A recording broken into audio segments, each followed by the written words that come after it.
Sometimes, a bullet is best. In Alkenstar, lead is the law.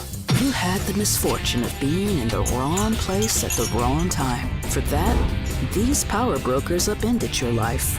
Join other desperados to pay back the villains who ruined you. Together, destroy your enemies, clear your names, and enjoy sweet revenge. The Outlaws of Alkenstar.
And we're back. Well, at least we should be back. So we're just, we're sorting out bandwidth issues now. The wonders of live streaming. We, well, I'll be honest, we had hoped to do this bit yesterday. But considering we were into midnight last night just trying to get everything into place, it's been pushed to today. So we're going to do another couple of quick audio tests just to make sure everything's balanced and ready for the whole weekend. Whenever you're ready, Justin, I can cut to the front and... And once more, I am back to amuse and abuse you all. One of the interesting things that's happening this week at the UK Games Expo is Wayland Games have brought a big old bunch of stuff to give away. If you're quick enough to get to their stand early in the morning, they've got Fog and Friction, which is a terrific little World War II card game. I believe they also have Panorama Rose and Bill and Ted as well. I think it's one of these while stocks are available things, so if you are coming to the expo, possibly stick your head in Wayland first and see whether or not you can blag yourself a free game before you do anything else. Apart from that, I'm getting kicked back and relaxed, ready for a hard day's streaming, assuming you can all hear me once again. Oh, is the video buffering? Leshen indeed, Leshen. See, oh yes, there's people creeping in behind me, left, right and centre. Not sure whether or not they realise they're live on the stream, but I'm sure they'll find out eventually. And occasionally some people come over to ask me what's... They just cut him off. They just cut poor Jerry off. Sorry about that, Jerry. We didn't mean to cut you off. What is happening is while we're doing all of this, the amazing, the mighty brother Lloyd is sitting in a silent studio somewhere in the world, giving us all grief and telling me to go to an ad break.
Sometimes a bullet is best. In Alkenstar, lead is the law.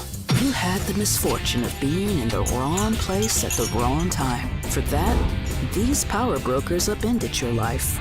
Join other desperados to pay back the villains who ruined you. Together, destroy your enemies, clear your names, and enjoy sweet revenge. The Outlaws of Alkenstar.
Sometimes a bullet is best. In Alkenstar, lead is the law. You had the misfortune of being in the wrong place at the wrong time. For that, these power brokers upended your life. Join other desperados to pay back the villains who ruined you. Together, destroy your enemies, clear your names, and enjoy sweet revenge. Outlaws of Alkenstar.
Sometimes a bullet is best. In Alkenstar, lead is the law.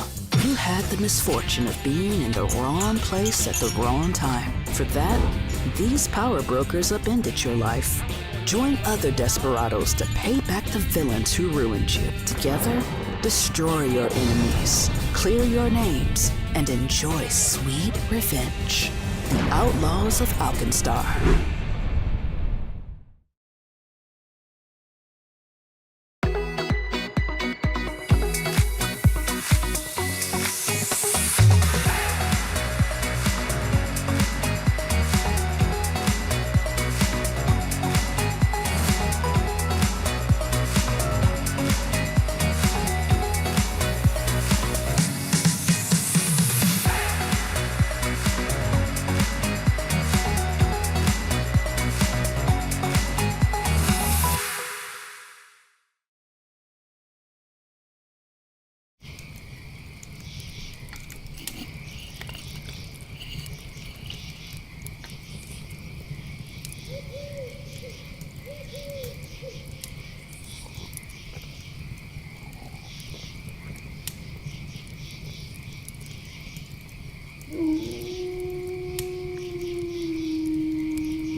And welcome to UK Games Expo 2022. Woohoo! We're here. We made it. Look at the throngs. Look at the throngs behind us. They are thronging mightily.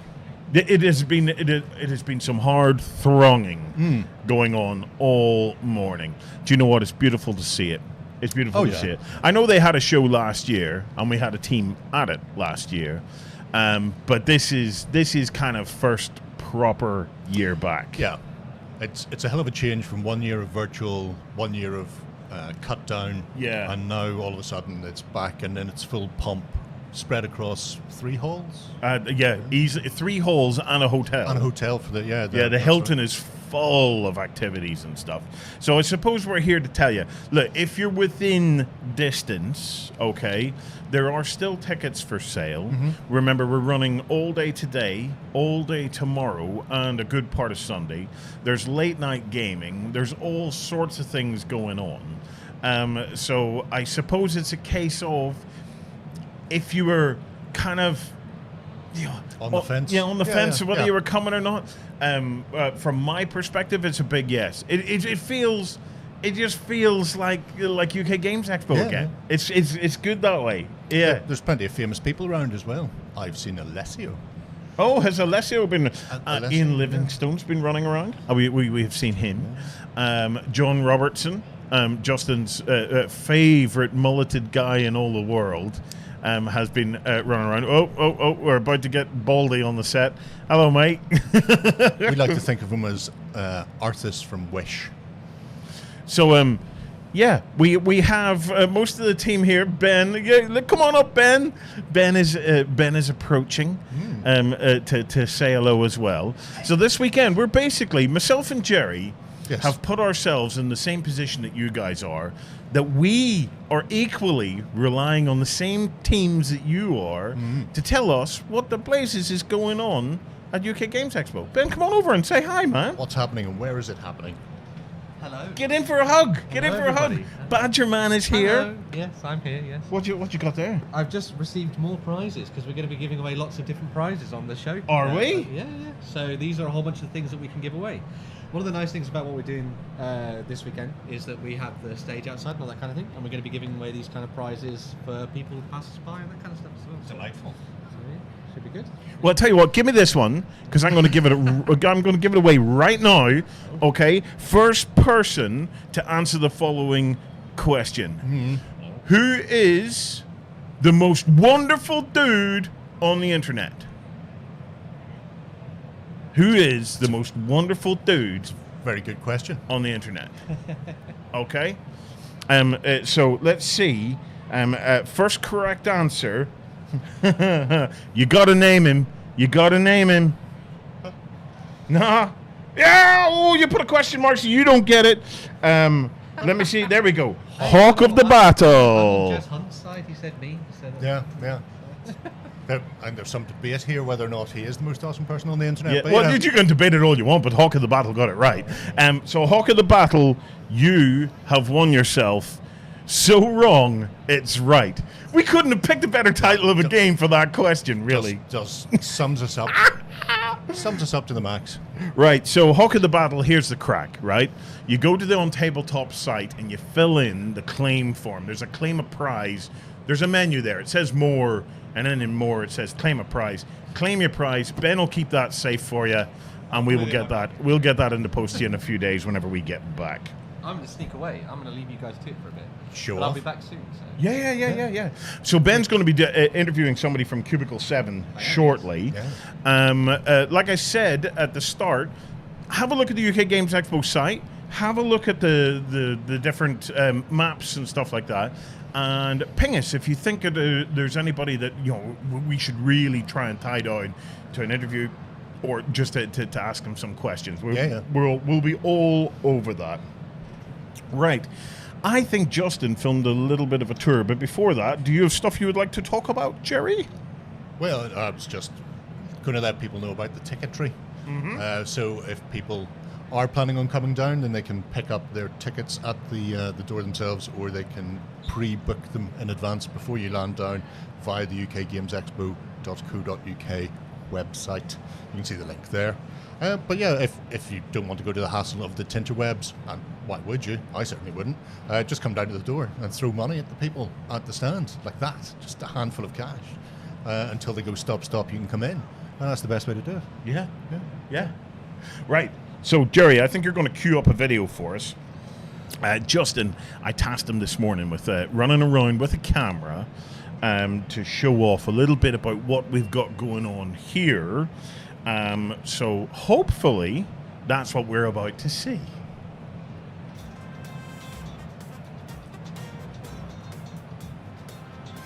Hello everybody, we are here at UK Games Expo 2022 and I'm here to take you on a little bit of a tour of the new live rig for this year. So, as you can see at the minute, we are in our comfy interview seating area. We have the big screen behind us, which has turned off for some reason. Go figure, I don't know why, but I'll get attacked for that in a minute. But we're going to be interviewing folks down around here, so we've got our camera rigs all set up. We've got a nice little chill seating area going on out here for our colouring contest. And then, Mr. Shea, if you will follow me, I will bring you up into the beating heart of what's hopefully going to be one of the best shows we have ever done. So, we have ourselves a lovely stage here. So basically, we'll be able to interview, maybe do some gaming bits, have some fun, interacting with the community. And then, we have the two gents in here. Guys, how's it going? Oh, okay so far. We believe it's been a heck of a push. We reckon the entire planet has forgotten to put on events due to the pandemic. Or just some people can't organize things. But we're getting there now. it's nice to see some of the kiddies out there doing the colouring. Hopefully my 4 will be along, because I've told them that they needed to do it so we have at least 4 entries. I think we've hit that already, based on what was creeping around the tables. Happy days. So you can double it with your kids. Yeah. So make sure that someone is out there gathering them up and blue tacking them up, so as we can see. Don't leave them lying around the tables. We want to get them blue tacked up and let everybody see them. But yeah, have a look around. It's quite a little studio we've got this time. Yeah, I mean, I would say you've got a room with a view, but you guys are facing the wrong way. That's fine. It means they get to see my delightful back end, which is my best feature, I feel. Yes, we're showing our best side to the outside world there. So yeah. Well, guys, we are going to be streaming the entire weekend. We are going to be running the live blog, doing prizes. Make sure if you're coming down, come along to the stage, because there are going to be points where we're going to be giving away live prizes, where the guys are going to be playing games with you. I don't know what kind of games. I haven't signed off on this kind of game, but I'm sure it'll be perfectly safe and perfectly scientific. Anyway, we're going to move on. We're going to have a lot more coverage from the show this year. We'll see you again soon.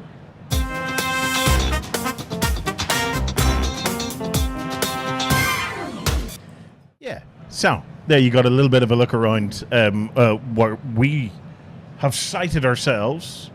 Our feet are sore from working hard yesterdays, but today our posteriors are taking all the pressure. Yeah, well, it's much better that way. There's more padding there than there is on my feet.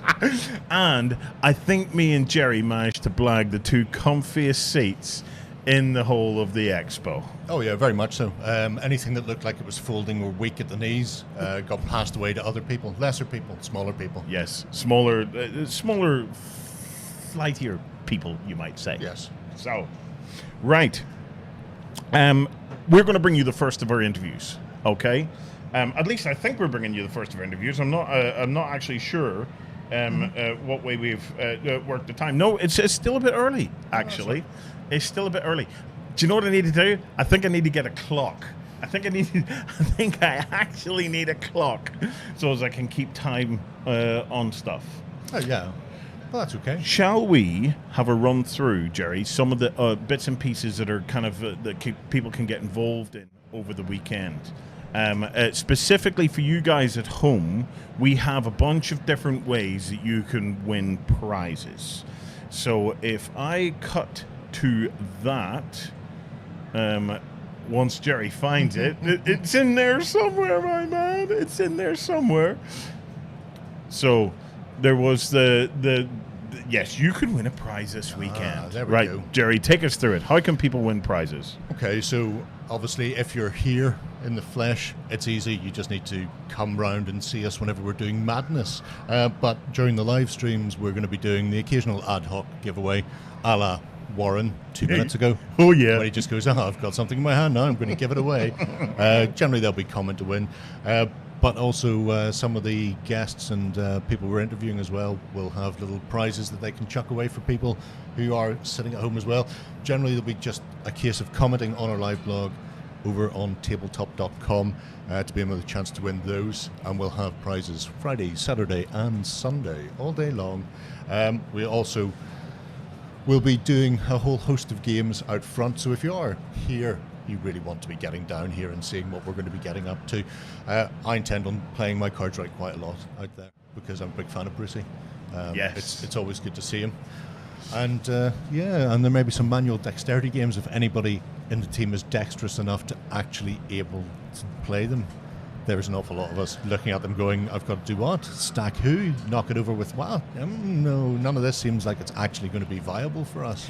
Now, I think I spotted a little free bird. Free! Fabulous free bird. I thought I had spotted a free bird. Oh, shit, the way out now. You need to move quickly. We missed our chance. I was going to ask her what she was on the lookout for, because obviously she's into all the little cuddly bits and pieces like that there. Well, not obvious, if you know where it's obvious. But she's out there working. We have a crew just down by Well, beneath us, Jerry. But beneath us, Beneath as is us. only right and proper, yeah. Which I think is exactly the way it's termed, is beneath us. But yeah, they'll be out and about, scrambling around. We were at the press event last night and got a chance to catch up with a whole host of various companies doing everything from the sort of the miniature games through to RPGs, board games, and all sorts. There was one in particular, and I'm going to forget his name, so I'm not going to say his name. Later on, you'll probably see it. It's essentially an escape room in a box. So you get it, you can play it at home with your friends, but it's written by a theatre and TV actor. And he is going to be here on Sunday. So thespian. A thespian has put together some of the most remarkable mystery escape room boxes that I've seen. They are things of beauty, so keep your eye out for that.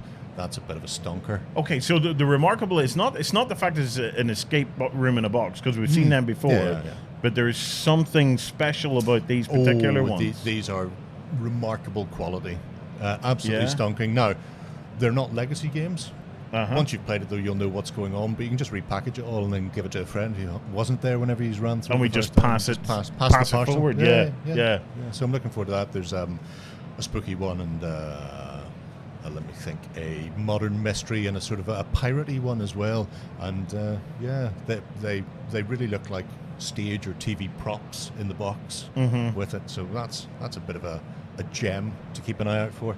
But yeah, we've a whole host from the press event, and then the guys are going to be going out and around today looking at various things. I know obviously there's a massive tournament going on of various games. That's right, yeah. So we may have to see if people can get across and see what the tournament teams are up to and what they've been planning, because there are even some things like Tactiki, not an easy name to pronounce. Tactiki. Which is a little abstract game. I was talking to one of the guys last night. They're actually running a tournament here for that, but they're also up for the Expo's Abstract Game Award, because obviously there's the awards running as well at the Expo this year, and there's still a chance to vote for those if people haven't already, which means I think 2 or 3 of the people I was speaking to were up for various awards across the weekend. So you can cast your votes if you're at the show for the award ceremony as well, because that comes in on Sunday. So you've got plenty of time, especially if you go and happen to see a game or get a game demoed and then think, you know what, this is well worth it. It's caught my eye, and that little Tactiki one was a mix of sort of checkers and a memory game, where you're having to try and out-tiki your opponent's gods. And if you fail to do that, then you get wiped off the board. But it's you're moving across, you're stacking the tikis higher and higher. They all have numbers on the back that you know, but you don't find out until you fight your opponent. And then it's a case of trying to remember where his most powerful tikis are and see who wins the God War. It's just fantastic in every way, shape, or form. Right. So, just to recap, remember we have you know what we're like. We like giving stuff away. So we have a number of ways. Just by being here with us on the stream, you're in with a chance of winning some stuff. Make sure you do head over to the live blog, because there will be stuff on the live blog that we don't cover in the stream. The live blogs are going to be updated throughout the day. The 2 teams are out there. They're grabbing all the footage from the floor.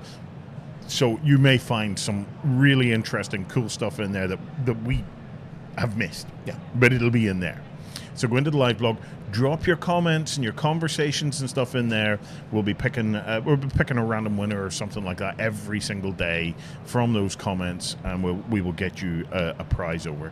And if you're in the area, come on down and visit us. And we want some of you guys to come and play some games with us. These flicky dexterity kind of things.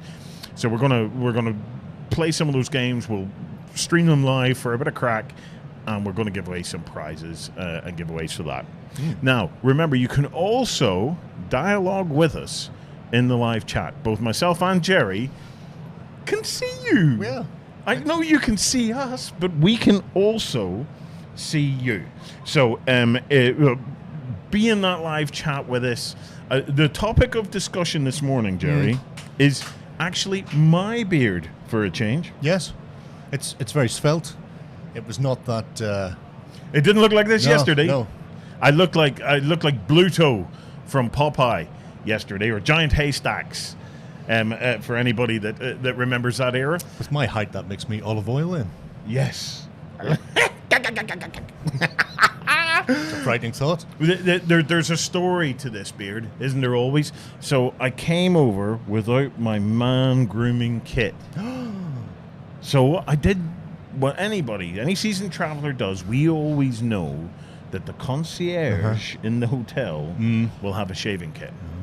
So I go and I say, look, I forgot my shaving kit. Can you help me? And what they do is they give you a rubber, and you have to take it off with a rubber. This tiny little razor. It took 3/4 of an hour. You'd been faster just putting some duct tape on and ripping it off. It would have been. Yeah. I would have been. Or any petrochemical product out there, just rub it on. And Andrea said to me, "Why did you leave that horrible mess in the middle of your face?" I said, "Andrea, it would have taken me all day had it started with that. It was madness."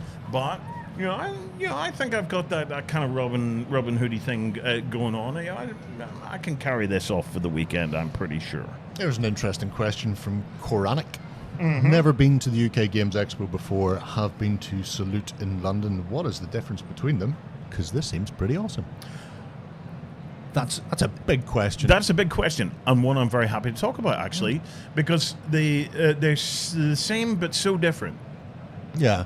Salute started off, I'm going to say 50 years ago this year, because I think their 50th anniversary was missed this year, so it's probably delayed to next. South London Warlords, a one-day event that was just their gaming convention, and it grew and it grew and it grew until they hit a point where they went, this is it, this is big enough, we're all just gamers who are volunteering, we don't want any more. So it's reached its peak, and it's mostly miniatures war games. You will occasionally see some sort of board games and that sort of thing, but in the main it's war gamers and war gamers' friends putting on big displays with tiny fighting men. So UK Games Expo is much, much bigger. Much bigger. However, Salute is the size that it is because they've selected that. And I would say Salute is more hardcore for us miniatures gamers. So if you're into your miniatures gaming and your historicals and stuff like that, Salute is proper full-on hardcore. It's also hardcore from an event perspective because it is in one day back out again. Yeah, it's like 8 hours. I think. Yeah. It is proper hardcore. But you will get, like, I personally have a love of both because they fill different needs for me. I love Salute because you will find some of the really obscure but beautiful little miniatures ranges. Now here at UK Games Expo, this is Goliath. Yeah. This is Goliath. This is your dream weekend, okay? It's a different kettle of fish. Yeah, the miniatures games and stuff are all here, but all the board games are here. Yeah. Like, I mean, all the board games. If you can't find a board game here, I don't know if you're ever going to find it, because there's massive bring and buy sales, traders, people demoing their board games, and one of the things that I love about this particular event is there's such a dedication to the newcomers, to the folk that are bringing new games to the market. So you can go around and test games that haven't even made it to production yet. You can play test them. Yeah. You can try out all sorts of things. It's a wonderful family atmosphere. Well, that's it. It's because there's so many board games and other bits and bobs in it. It is more family orientated rather than just die-hard war gamers going to play. You've got, behind us, there's a beanbag area there, which is Gateway Games, which is for the very little teeny tiny toddlers. Yeah. All those big orange things there for children, because if an adult gets on those, we're never getting up again. Yes. Then in this direction, this is a whole host of games for beginners and kids. Right behind me is a massive coloured area, which is all kids demo games, and the family zone you can see over our heads. Oh, there. Yep. So behind Warren, behind the Gateway, they are sort of more family-orientated games and games for adults. So you've got demo areas for each of those, which means that regardless of your age or experience, you can literally find an area and then go, right, I know the games in here are going to be suitable, and I know the games in here are going to be reachable for whoever happens to be with you to play, and then you can just go and start wandering around and going, what's this game? And the person at the table will tell you what the game is and go, do you want to play it? And you go, no thanks. And then walk on to the next one and go, what's your game? Oh, your game sounds better. This is how you sell a game. And you make the other person feel terrible. But you can go back later and give them sweets. But we've also seen some interesting bits and pieces. So last night there were two gentlemen from a new company. Haven't released a game yet, but they have two prototypes with them that they're planning on launching this year. Mm-hmm. One is a hidden movement game based on sort of Dirty Harry, called Your Move Punk, where you have to try and stop the criminal as it moves around 1970s sort of San Francisco. And then the other game was a little like a Scrabble meets Wordle meets chess map that just sort of pulled up into the board itself becomes a little bag that you keep all the pieces in with a drawstring pull on it. And they're just two incredibly different games. And this is your first chance to go and have a try at them, see what they're like, and see whether or not that's the sort of your cup of tea. And then hopefully when they go, I think they're going to go to Kickstarter later on this year, you'll be able to jump on board and get in there. But it's things like that. This is a great way to find out about these games that haven't hit yet, try out new stuff. And then if you want to buy stuff, oh lordy, there's plenty of traders about. Yeah, look, this is the mainstream of the shows, and I don't mean that in a it's mainstream, it's lightweight.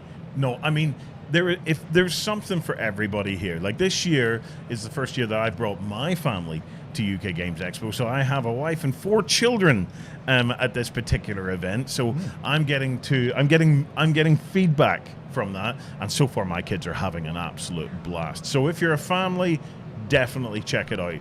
If you're a couple, you're going to find loads to do here. If you're single, you're coming down your own, or you're just coming down with some mates, again, you're just going to find so much stuff to do here. It really is an awesome event. Right. We are going to bring you now a short interview with Shadowborn Games for you to watch. And then after that, I believe that Ben is going to sit down with Cubicle 7. So first things first, let's cut to Shadowborn.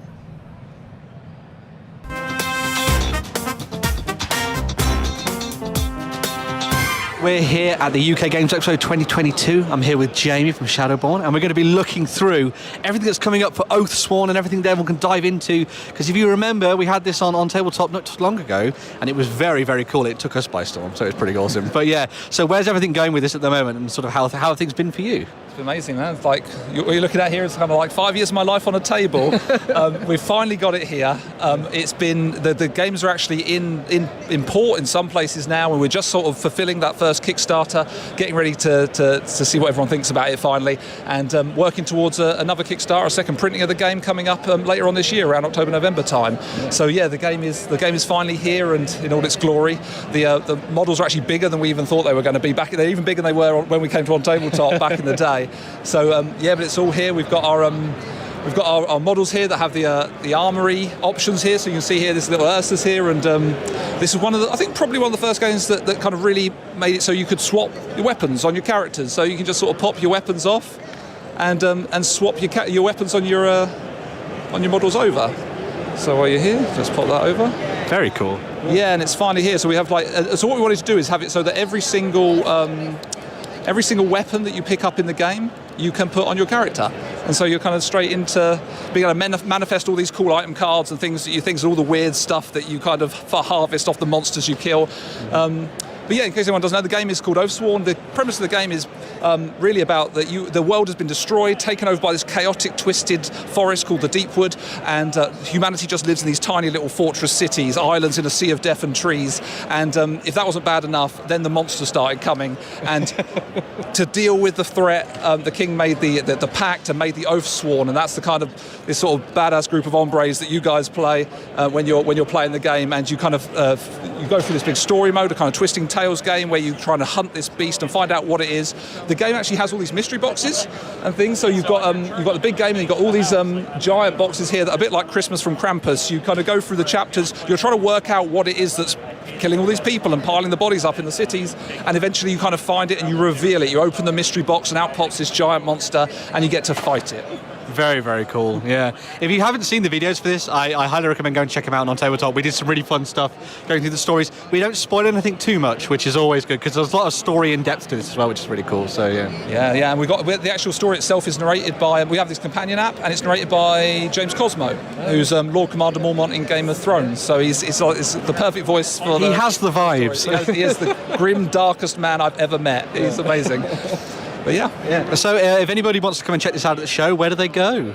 So we're in Hall 2, just up the stairs, in booth 2112. You'll see us from the top of the stairs. Cool, yeah. I think we might come back and have a little bit of a closer look at this, I think, later in the show. But yeah, looks really awesome. Thank you, Jamie, for taking me through that. If you haven't seen Oathsworn before, make sure to go and check it out online and all that kind of thing as well. Come to the show as well and see it in person. That'd be pretty awesome. There's still tickets on sale and everything like that. And we'll be back with another video very, very soon. Bye for now.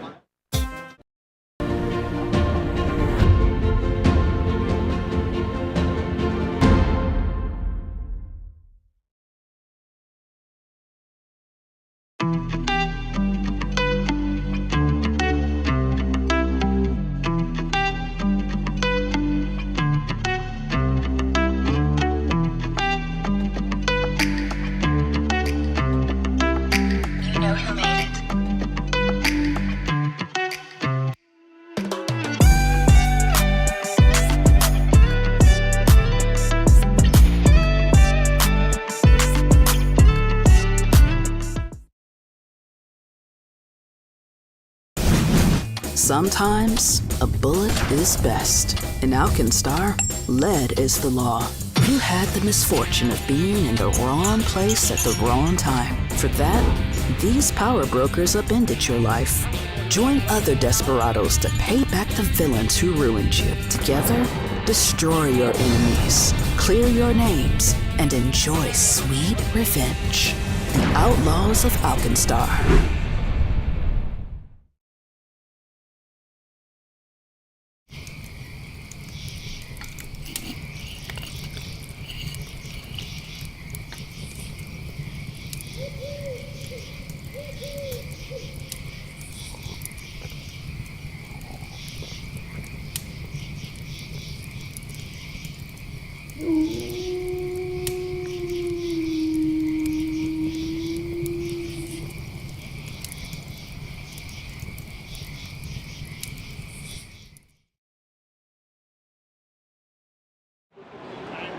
Hello everybody, we are here at UK Games Expo. Warren and Jerry just thrown to me. I'm here with Emmett from Cubicle 7 and we're going to be talking about all the things that you guys have got going on at the show and everything. Lots of Warhammery goodness, which is the way forward, yeah? Yep, so much Warhammer. We have all the Warhammer. We have Warhammer Age of Sigmar, Warhammer Fantasy, we have Warhammer 40,000 Wrath and Glory. So yeah, we've a lot of Warhammer. We also have our Doctor Who 2nd edition early delivery book and the sample book, God almighty, and the collector's edition as well, which is a TARDIS that opens in the middle, and yeah, it's lovely, yeah. So very cool, yeah. So what's new for Warhammer roleplay and Age of Sigmar and Wrath and Glory as well? Yeah, so the big thing we have at the show is we have the collector's edition and the standard edition of the Horned Rat, so the 4th part of the Enemy Within campaign, the epic remaster of the first 3 is complete, and now we have books 4 and 5 coming out as they were originally intended to be completed. So we have the Horned Rat out for Warhammer Fantasy. We have for Age of Sigmar, we have Steam and Steel, which is a book all about crafting and making weapons and big ship-to-ship battles and things like that. So you can crash a carriage-drawn airship into a greater demon if you want, with the rules in the book. So we have that for Soulbound. We've all obviously the previous releases, so we've the starter set and Champions of Order and various different things, core book. And then for Wrath and Glory, we have Redacted Records and Litanies of the Lost. So Litanies of the Lost is an adventure series. So each can be played individually, or you can play them as one campaign. And then the Redacted Records is a bit of a sampling of a couple of different things. So there's some stuff in there on cults. Big things in there is Space Hulks, so making your own Space Hulk, so lots of lovely tables to roll on to generate your own Space Hulks and things like that. And then new frameworks for building your group So it gives them kind of a patron to galvanize everyone, because you can often have very disparate groups, like, you know, an Ogren and an Eldari and an Inquisitor, and why are they all working together? So, well, here you go. This is why they're working together. So yeah, that's what we have for the new stuff. Obviously, it's our first UK Games Expo in a few years, which is great. You know, really good to see everyone. But we have 2 years worth of books printed sitting on the stand. So yeah, part 1 to 4, the Enemy Wing campaign, so much Warhammer fantasy there, and yeah, lots of books for everything going on. Yeah. One of the things that I really enjoy about the starter sets that you do is that they are really good entry point for a lot of people. Like, obviously it's in the name, the starter set, right? One of the things I love about what you guys do is that you have stuff in there to get going, but then there's lots of stuff to go that extra mile on the next thing. So can you tell people a little bit about kind of what's in each of the different starter sets and stuff that you've been working on? Well, obviously Wrath and Glory's coming soon in the future, but yeah. Soon, it'll be out very, very soon. So we have the Soulbound one here as well, but our starter sets, what we like to do is make sure that they have added value after you're finished. So you get the dice, you get handouts and rules references. It comes with a 48-page, both the Warhammer Fantasy and the Soulbound one come with a 48-page adventure book, and then a 64-page setting guide. So for Warhammer Fantasy, it's Ubersreich, which anyone who's played Vermintide won't recognise Ubersreich before all of the horribleness. The classic inn is there, which is really awesome. Exactly, yeah, no, it's really cool. The best thing about that is we got to work with Fat Shark on that, and they give us like a fly through of their level and all that kind of stuff. So you get City Guide, and then for Soulbound it's the City of Brightspear, and then each of those comes with a couple of one-page adventures, so you can keep your adventures going there. For Warhammer Fantasy, we have Ubersreich Adventures 1 and 2, which is just a load of adventures set in Ubersreich. And then for Soulbound, we have a couple of online PDFs set in Brightspear, so you can just kind of keep your adventures going, things there. So that's with the starter set. We have the Wrath and Glory starter set is coming out soon, which is looking very, very cool. Dealing with a ship that unfortunately may or may not get infested with demons, but yeah, this is the world of 40k. Who are we kidding? It will definitely get infested by demons. Who touched the warp? But yeah, no, that's really cool. We have some Gellerpox Nurgle in there as well for you to try and deal with. So yeah, the Wrath and Glory one will be coming out in PDF in a few weeks, and then the actual physical will be at Expo next year. So one of the things that's been really cool about sort of diving into the different worlds that you guys sort of develop for your role-playing games is that it always seems like you're able to kind of plumb the depths and the corners of the Warhammer worlds and stuff. Is that like a really fun thing for you guys to do and like pick out lots? Like, for example, the Gellerpox Infected, that was stuff in like a box set not too long ago from Games Workshop that you were able to kind of expand upon with the role-playing and stuff. Yeah, no, it's really great just to be able to do that, and obviously working closely with Games Workshop. If we have any questions, we can just ask them. Who's going to know it better? But it is a great chance to like touch on stuff that might not get touched on in the battle games. For something like Soulbound, we get to see like what regular life is like in the Age of Sigmar. What does an actual city look like? What do regular people do? Same in Warhammer Fantasy, we get to touch on all these places people know. With our upcoming books, we get to move them beyond the Empire a little bit. So we have a new city guide for Salzenmund coming out, which is a port city, but with the intent that it opens up the world to you and you can go beyond that. And then we'll have a book called Sea of Claws, which is all about sailing. So hey, you're on a boat now. And then after that, it'll be Lustria. So it's like, oh no, we're in Lustria, or hooray, we're in Lustria. So yeah, we get to touch on all these places that you don't get to see a lot of. With Wrath and Glory, we have a whole system to ourselves. We have the Gilead system, which is cut off. So you have all these weird alliances that shouldn't happen, so you can explore a bit more of that. Like, there's no way an Eldari would work with an orc normally, but But here, it's that or die. So Ooh, talking of that then, so obviously you worked with Fat Shark on doing some stuff for Vermintide and linking that in with Ubersreich and stuff. Are you going to be doing anything with Dark Tide, or is that too far in the future potentially for secrets? We'll see. We'll see. Okay. Yeah, but no, we Martin, who's one of the writers over there, played through the whole Enemy Within campaign with the guys. So yeah, we talked to Fat Shark a lot. We've they do some absolutely amazing. I can't wait personally to play Dark Tide. I don't have a PC that's strong enough, so I need to get I need to get an Xbox. But yeah, we have a really good relationship with them, so anything we can do like that in the future is great for us. Yeah. I mean, I was admittedly slightly distracted by the idea of playing Dark Tide in the future, but going back to sort of Warhammer Fantasy stuff, you guys have sort of looked at sort of, was it Call to Arms, and there's also Winds of Magic coming up and that kind of thing. Absolutely, yeah. So could you tell us a little bit about those two books? Yeah, so we've finished the Enemy Within campaign, obviously in PDF. So we wanted to give people more options for how to play the game. So Up in Arms gives loads of really martial careers, loads of great stuff on different orders and knights and all that kind of stuff. Anyone who enjoys the combat side of things, there's loads of stuff in there for that. There's some new rules in there for how to approach combat, like the advantage system we have in the game, which is as you're fighting people, you get +10 consecutively as you're doing well, and it kind of builds this momentum. So there's a new option for that, which allows you to do like group advantage. So it's more how the group as a whole does, which is really, really nice. So that's in there in Up in Arms. Winds of Magic is just a big deep dive on each of the lores of magic in the Empire. So you have new careers for each. So you obviously have the wizard career in the core book, but now you have a career for Amber Wizard, Jade Wizard, everything like that. So and lots more spells in there as well. And then just generally talking about the history of magic in the Empire, where it came from, how it's practiced, different colleges and actual places of learning, and then some alternate rules for spellcasting for those who want to use it as well. Yeah. So even if you're sort of tangentially looking at magic within the setting of the old world, you might want to pick it up simply just as a setting book, effectively. Yeah. It's very much, the GM has had all these lovely campaign books. Now here's some stuff for the players. Here's loads of ways that you can screw up the campaign and blow yourself up as well. Yeah. Sorry, go ahead. I was going to say, one of the nice things as well that you guys do is that there's a lot of sort of digital-only stuff that you guys produce. So there's lots of like smaller adventure books and things that people can dive into. I know for a lot of the campaigns, especially for Wrath and Glory, there's lots of free stuff and everything as well, isn't there? So people can all go and get that on your web store and that kind of thing.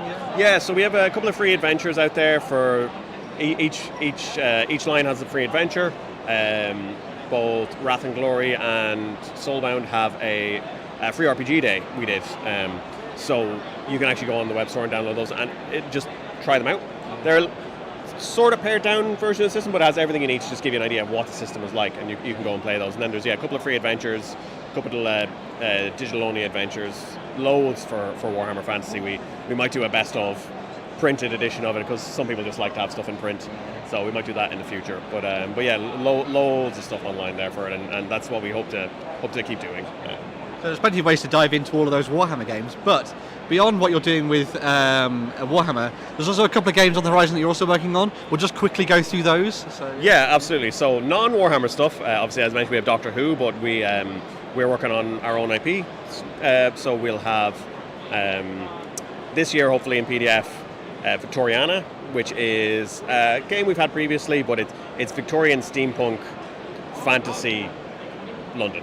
So you get to play effectively elves and dwarves and orcs in Victorian London with all this crazy magic and potentially old ones creeping through the world and stuff like that. So yeah, it's really cool. Use the D&D 5e system, doing some really cool stuff with that, and then down the line we'll be doing a new edition with its own rule set as well. And with some other stuff that we haven't announced yet, that will be coming very soon. That is very, very exciting. That has been stressing me out recently with all the work, but it'll be good. It'll be good, yeah. It'll all end up all right on the night. That's the way to go. Yeah. Well, we're definitely going to come and see you on your booth, and we'll do a video for the live blog and all that kind of thing, and we'll talk a little bit about more all these kinds of things. You come play Elector Counts, which I didn't mention foolishly, which is here. Which we are actually. So this is a good time to mention that we actually have a couple of prizes. So Emmett has brought along here we go. Yeah, my lovely assistant. We have the starter set for Soulbound, and we also have Elector Counts, which we're going to be giving away as part of the comments here on the live stream. So I'm going to throw back to the guys in the studio, and they're going to be the ones that are going to dive in and give you the ability to win a prize. What kind of question would you like to ask the audience so that they could win it? Yeah? What's the best city, and why is it Altdorf? Oh, there we go then. What's the best city in the Warhammer world? We'll throw it back to you guys in the studio, and we're back with more videos very, very soon.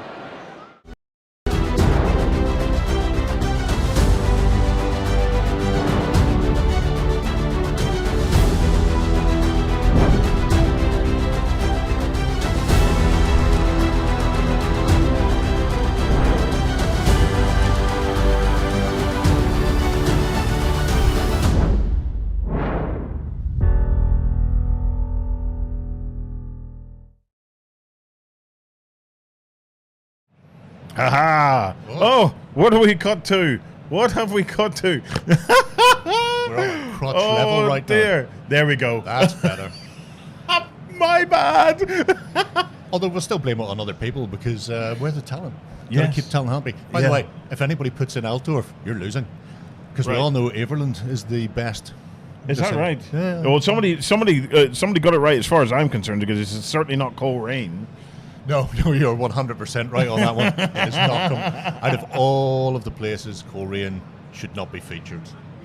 You see, it's one of the interesting things is, right, there are times for me where Ben and some dude are talking and it just goes he gets it, but it I just do, goes, yeah. Oh.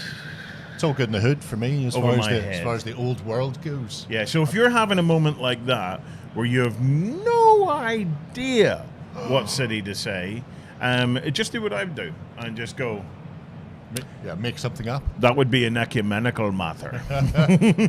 Yeah, well, that is definitely a way to go. There are some hot contenders in there. I did see somebody putting in for the Moot, and we do like the Moot, although still, again, technically part of Everland. So, once again, Everland's better. Where are all these places? Old Is world this for old fantasy. world fantasy Warhammer? Yeah. Ah. So, do we want to pick one? Yeah, well, Jerry, you pick one because I'd pick Coleraine. So, Yeah, there's nothing wrong with Coleraine. right. So, Jerry, you can pick a winner, and they're going to win whatever that prize was. that they Soulbound showed. and the Electric Counts, I believe. Okay, so Soulbound and the Electric Counts, and who's the winner? I think I'm going to go with, that's interesting. Liam Edward Fishwick with Icon Shatton, the fight for Moot independence. The Moot for halflings. Half-men for the halflings. Right. Yeah. So well done, Liam Edward Fishwick. You are a gorgeous winner. And if you want to pick up your prize, you need to come over to OnTableTop and go to the prize claim section. And we are ping us a little monitoring match. Twitch comments and YouTube comments, so we are seeing both of those. So it doesn't matter whether you're on Twitch or YouTube. We'll be picking comments from one or the other. So we do see both here. So it all gets pooled into the one kind of like blah stream. Yeah, for us. It's an unusual blending of 11 herbs and spices. stuck Ben's together. here. Ben's here. We've picked our winner. So our winner just needs to go to on tabletop.com, go to the More menu, and then do the prize claim. And this is it. This is what you're going to win. They're here. They're in Ben's hands. He will lick each one before he sends them away. Absolutely. He's that good. He is that good. But yeah, so well done for the halflings. Unlucky for everybody else outside of Everland. And like I say, the Moot still counts as Everland. So I'm claiming that on Solent as well. It's all ours. So to keep you in the boost, or to keep you in the loop, keep you in the boost, keep me in the boost, and keep you in the loop. I have seen some of our teams exit now, and they are being instructed, okay, to just do some walkarounds to show. So whether we have that footage for you today or tomorrow, leave that with us. But we will be doing let the teams just roam wild and see what they can see. So like Buffalo or Wildebeest. Wildebeest. Wildebeest. Yes, gaming wildebeest. That's raising what we are. the best gaming that they can find. Yes. Yeah. So, anyway, but in the meantime, we're going to bring you some more chats. Woohoo! Yay! The people are waving in the back. Woohoo! At least there's nobody pressed up against the glass yet. This is why I wanted this. I have been talking about doing this for some years now. And so to finally have it and to have people waving in the back. All that you can dreamed it was and so much more. Do you know what? It is awesome. It is awesome. And I just think it's great to be able to see all of that milling around behind us. It brings a whole flavour of the show. There's a lot more milling around in front of us as well. To our sides. We're just generally being milled. Yes. There's general millage. Lots of millage. Yeah. Lots of millage. Right. We have we got a chance to catch up with Project Nisei. Okay, so let's see what they had to say. No, you're okay. I'm here with Serenity, and we're looking at Nisei. Oh my god. I love Netrunner, right? You love Netrunner as well, yeah? It's the best game ever made. It is amazing. For anyone who doesn't know, can you tell them what Project Nisei is all about and sort of how it came about and sort of what you do? Because it's basically meant that Netrunner has survived everything that has happened over the years. So back in 2018, FFG announced that they were no longer going to be making Netrunner. And it took about 3 days for a group of people to go, you know what, that's not enough. Well, this is not good enough. So they started a whole recruitment process. We had 8 of us originally applied to be on the board. Well, 8 of us were selected to be on the board, and then it kind of grew from there. There's now 60 of us. We're entirely non-profit. Everyone is a volunteer, with the exception of our artists, who are all commissioned artists. Okay. Like, we pay people their commission rate because we want professional art, and that's how you get it. But everyone else in the organisation is entirely volunteer-based. We are about to release our 5th product. That is Midnight Sun. We've got a booster of that here. 7 new cards that we brought out earlier this year for just to cover a bit of a gap. But we organise play as well. We have basically everything you would expect a normal gaming company to have. Only there's a lot of us because we all are doing it part-time. So most people will be doing like somewhere maybe 5 to 10 hours a week helping out. Some people less, some people more. But, you know, we all do it because we love the game and we want to see it grow. One of the cool things about it is that you have the ability to dive in with like essentially a starter set, don't you, for people to get stuck in? Yes. So if you can't find Netrunner online for whatever reason or that kind of thing, then you can use the Nisei collection effectively to get started, really. Yeah. Well, yeah, so System Gateway is our newest product. I'll put that back in front of the camera so you can get the shot. But we also give away all of our stuff online for free. So you can go to our website, which is just nisei.net, and under the products things we have print and play. So you could just download them, you print them at home or your work computer, and then you put them in front of some, like, I don't know, some 10p Magic Commons that you've got laying around from back when you played Magic. And boom, away you go. As long as you just put them in sleeves, you're done. You've got Gateway. It costs you nothing apart from, you know, sneaking a massive stack of paper out of work. That's the way to do it. I mean, no one's printing them themselves, but what's been one of the best things that you've enjoyed diving into with this? Like, has there been a particular cycle of cards that you've really enjoyed? A particular runner, a particular corp, anything like that?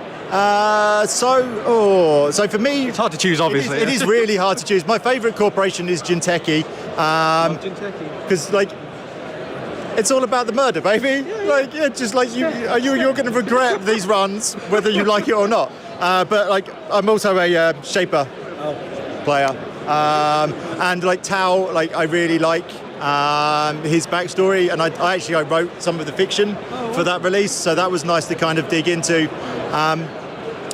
Just like the whole like low gravity and like how his particular disability would function on the moon in low gravity, and that was like something that I don't normally get to do. Like, I don't normally get to research that kind of stuff, but to be honest, the whole thing is just a joy, from like watching the arts come in, like as the work in progresses come in. Our visual director Matt will post them up in the visual channel for everyone to see, and we all like, oh, like it's so pretty, so pretty. Like and like every week or so, a lot of us are just like, we get to make Netrunner. How is this? But the whole thing has just been like such a really enjoyable experience. Getting Gateway out was really good because the one thing that Netrunner lacked for a very long time was an easy way of getting in. Because the core set wasn't really designed for. Either of the core sets weren't massively well designed for a solo play experience or for teaching. But what we've done with Gateway is it's normal power cards, so cards that you would expect to see even at a World Championship level deck, but simple enough to teach. So the good cards, simple mechanics.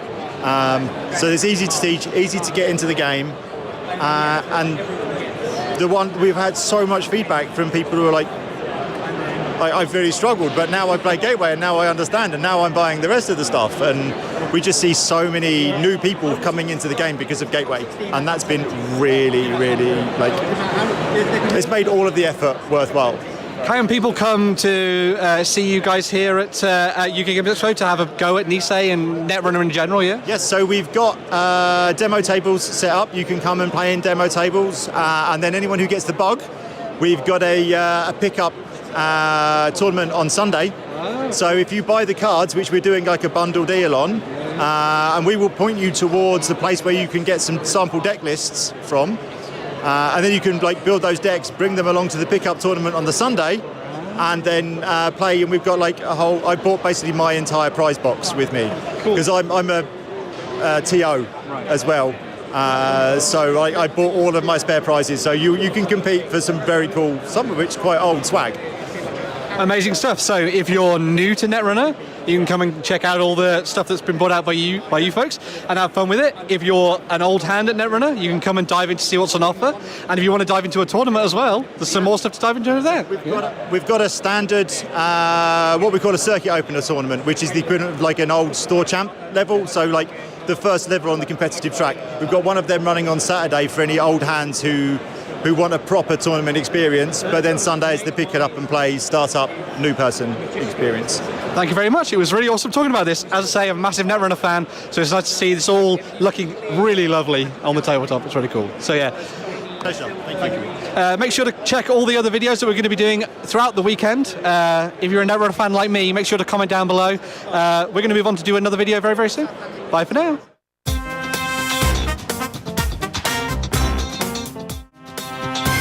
Yeah. All about the funky music. Yes, we love a little bit of the funky music. We get to hear it whether you do or not. Look, dudes, we've got it in. We brought it with us. It hadn't gone away, you The know. Justinometer. So we're going to do some giveaways. Yeah. And sometimes giveaways are a pretty easy thing to do. If I can just work out how to get this in the middle. There's Justin's happy, smiley face. Oh, there we go. So, I think we need to test this thing. We weren't due to give something away, but I think I want to. Okay? I really think I want to. Just, Jerry, pick me something. Is there something in the box? And let's give it away. I'll just have a rummage. So, while he's rummaging, I'm going to think of something. Right. To get this going, in the live chat, right, each of you pick a number between 1 and 7, okay? You can only pick one number. If we discover that you pick more than one number, you will be excluded, okay? So just pick one number. We're going to give you a couple of minutes to do that. Well, a couple of seconds to do that. Whoever gets this, right, so we will find the numbers, and then we will pick one person at random who has correctly guessed the number, okay? And we will be double checking, and you'll end up on the naughty list if you cheat on this one. So this is Sherlock Case Connection from Lucky Duck Games. A competitive puzzle game of plot and deduction. Yes, and that was kindly put up by the wonderful strawberry blonde that is Az. So, hi Az. We're giving away your Sherlock now. Okay, this is it. The Justinometer. Okay, I'm ready to spin. Okay, let's see who wins. Spin the wheel, make me rich, make me rich. Oh, big 7. That would have been an obvious one. So let's see. Right, so you can all stop now. Let's see. So I have a Kevin Cole in there for 7. I have Wayne in there for 7. I have Walkabout Games in there for 7. I have Mark in there for 7. And Wayward Dark Wolf. Right, so 1, 2, 3, 4, 5, 6, 7. Right, spin it again, Jerry, and I will see which one. And I will see which one wins. So that I'm going up to the top, and we'll see. Trickle, trickle, trickle, trickle, trickle, trickle. Ooh, 7, again. 7. Right. So let me just go count down the 7s then. 1, 2. That's why people 3, tune in. 4. They're looking for the counting. 5, 6. There was only 6. There was only 6. Spin it again! Spin it again! Obviously, I need to think about this a little bit more, don't I? So, It's not beyond the realms of possibility. If it comes up against 7, I'm taking it home myself. 6. No, it went to 7. Spin it again. Oh my word. Justin, do this properly, my man. 2. Right, okay. So who were you, and were you the number 2? So the number 2 was Wayward Dark Wolf. Ah. Well done, Wayward Dark Wolf. Go on there. Name. We've Go seen on there, you do your before. thing. Do your prize claim. We will send you out a copy of Sherlock. So there, sorted, Gripped. sorted. We're all flying. Now, I love this. I absolutely right. Look, Justin, the producer. Justin, come in here and show us. Just show the people at home the signal that you were giving me there. Right? What? Go again.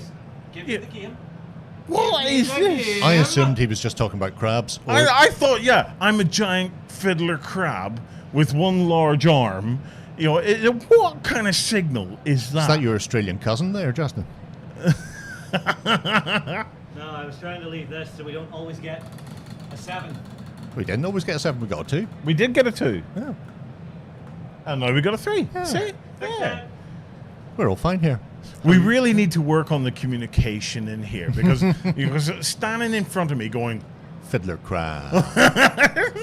There's probably a whole host of clever sign language type techniques that people in the TV industry use, where they're telling people what to do, or that sort of thing. Yeah. Tugging an ear and stuff.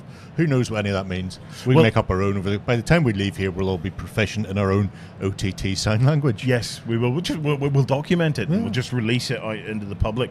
There has been an important question asked on the live stream. Wayward Dark Wolf says, am I still in with the chance to win the romantic dinner for 2 with Warren, or does Sherlock exclude me? If you're paying, it doesn't exclude you. Oh my lord. All you have to do is find the all-you-can-eat place, and I will be there. If you can find a Mongolian barbecue, they're always good. It's a dinner and a show, and plenty of it as Yes. well. Yeah. Oh, I love a bit of Mongolian, man. Oh, that's proper meat right there. That's under the saddle cooked meat there. Oh, very much so, yeah, like steak So- tartare. Oh, we love it. We love it. Right. We are going to take a break because we've had reels to show. So we're going to show them. And then we'll come back and I think we'll give away some more stuff for a little bit. Okay? Sounds like a plan.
Sometimes a bullet is best. In Alkenstar, lead is the law. You had the misfortune of being in the wrong place at the wrong time. For that, these power brokers upended your life.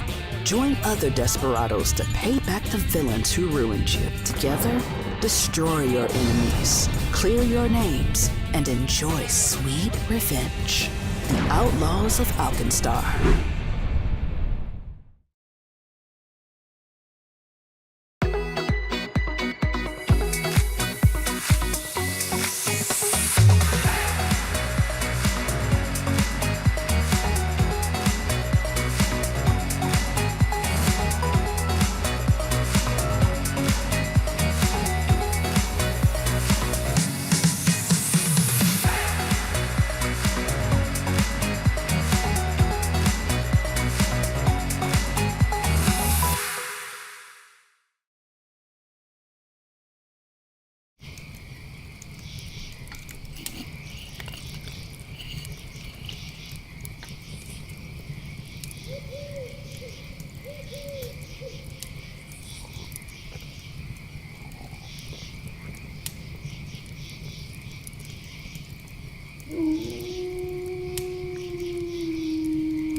Sometimes a bullet is best. In Alkenstar, lead is the law.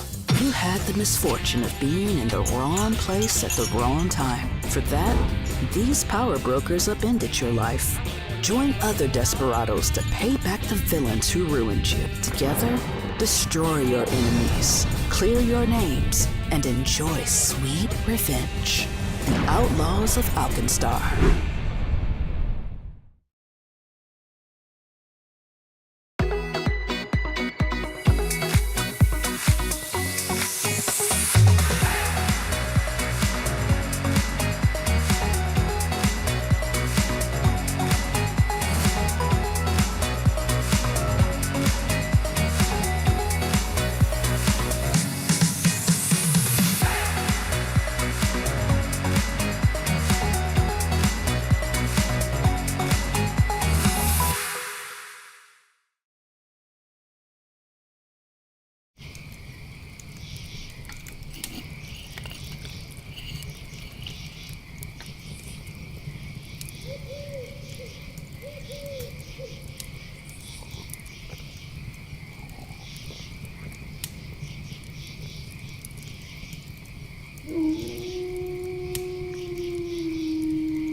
Hey, hey. Okay, so we, I believe that is us back. Let me just quickly check and see if my Jerry cam is working. Oh my It is. God. Yes. You can see me. I'm here. So this weekend we are monitoring all of the live chat. So post your questions in there. You know, I see folk asking about what different types of content. Where's it at? Where's it at? Well, believe me, it's on its way. Yeah. So last night we got to spend some time in a press preview. So we, most of today we're going to have a lot of kind of new games and things like that for you to see. Our teams are out there at the moment doing walk-arounds the show, trying to bring us bits and pieces of just what's out there, what are they liking the look of. That all comes back. We have our editing stations just around us here outside, so that those folk are editing all of that content, and then that gets slotted into the plans because we are live streaming today, tomorrow, and Sunday. So yeah, it's just keep tuning in, and remember, if you're off or you want to go and see some other stuff, we are also running a full live blog adjacent to this stream. So if you just want to go in and watch clips and things like that, head on over to the live blog at OnTableTop.com.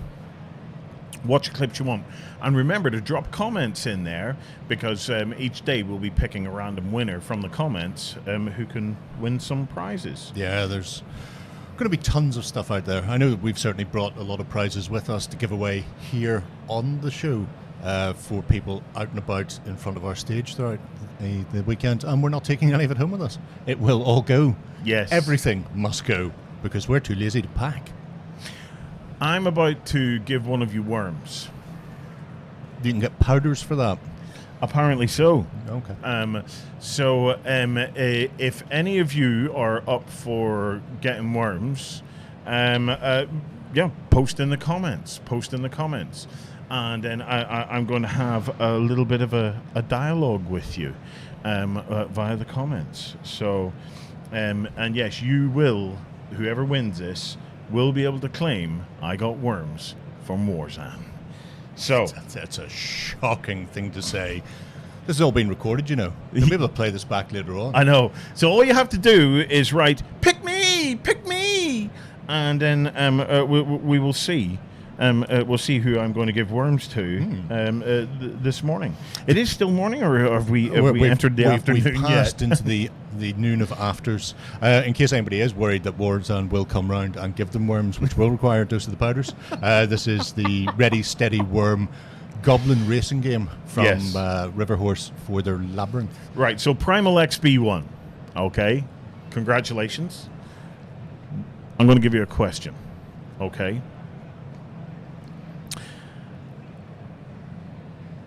There is a scene in Labyrinth, okay, which is, I believe, one of the coolest and most awesome dungeon beastie kind of things that you could ever stick in your your dungeon crawling campaign. Tell me what it is that I'm thinking of from the movie Labyrinth. Oh, that requires some sort of mind bending. It does a little bit. So there is one particular thing, contraption, monster kind of thing that is in a scene that I think is the ultimate. And it's not Bowie's posing pouch. Although, when I started this and was thinking of a question, I couldn't get that out of my head. It's what the story is based around, mostly. It's all about the Goblin King. So, let me see. You see, the chat's going so quickly now. Right, so let me see. Can we find out? So, I've asked the question to Primal XB1. It's not the Gate Goblin. It's not the Gate Goblin. So I'm going to pass it. This is like bullseye. Ooh. So I'm going to pass it to somebody else to see if anybody else came up with it. Game. It's going to take me the rest of the ad break to count out what you've won. In pennies. Liam D. Ward Fishwick. He's already won. He won the halfling. Did he win the halfling? Liam Edward Fishwick, yes. Liam Edward. What do I call him? Liam Deadward? Liam Edward Fishwick. Unlucky. Unlucky dude. Swinging a miss. Unlucky dude. But Yeah, let's nothing see. in this game for 2 and a pair. Let's see. A Karen 2017. Or the Hobby Lodge. Right. Evens and odds here. Okay. Right. So a Karen 2017 or the Hobby Lodge. Hobby Lodge is evens. A Karen is odds. Spin the wheel, make me rich, make me rich. And our survey says we're odds. Okay, a Karen. Yes, it was the goblin cleaning machine. It was a heck of a thing. I love that. The minute you said machine, because up until the point you went contraption, Yes. I was thinking it's got to be the bog of flatulence. I mean, why would you not have the bog of flatulence? That contraption has stuck with me ever since I was a kid. The idea of something so scary and so dangerous, all them spinning bits coming to cut you up into pieces. And the fact that that tight. See, back then, every dungeon was like Hero Quest in my mind. Single corridor, single file kind of thing. And this just married into that for me. It makes a lot of sense, yeah. And then when it went past, it just sees me tiny goblins pushing it along on their bicycles. Well, absolutely loved it. Right, so the tunnel cleaner. So a Karen 2017. Congratulations. Well done. Pop over to OnTabletop.com, go to more at the top, and then in there you'll find claim a prize and fill in your details there. If you haven't come across this before, it is a racing game, but like the Labyrinth, the board constantly changes, so you may be in the lead and then the board rotates and all of a sudden you find that your gap you were going for is now a wall and you've got to turn around and go backwards. He who's first will be last, and he who's last shall get ready, steady, worm. Absolutely. So, our mathematicians are in there working out whether it's balanced between odds and evens. All's fair in love and war and spinning the wheel, man. Yeah. All's fair. I'm making this stuff up as I go along, so it could be anything.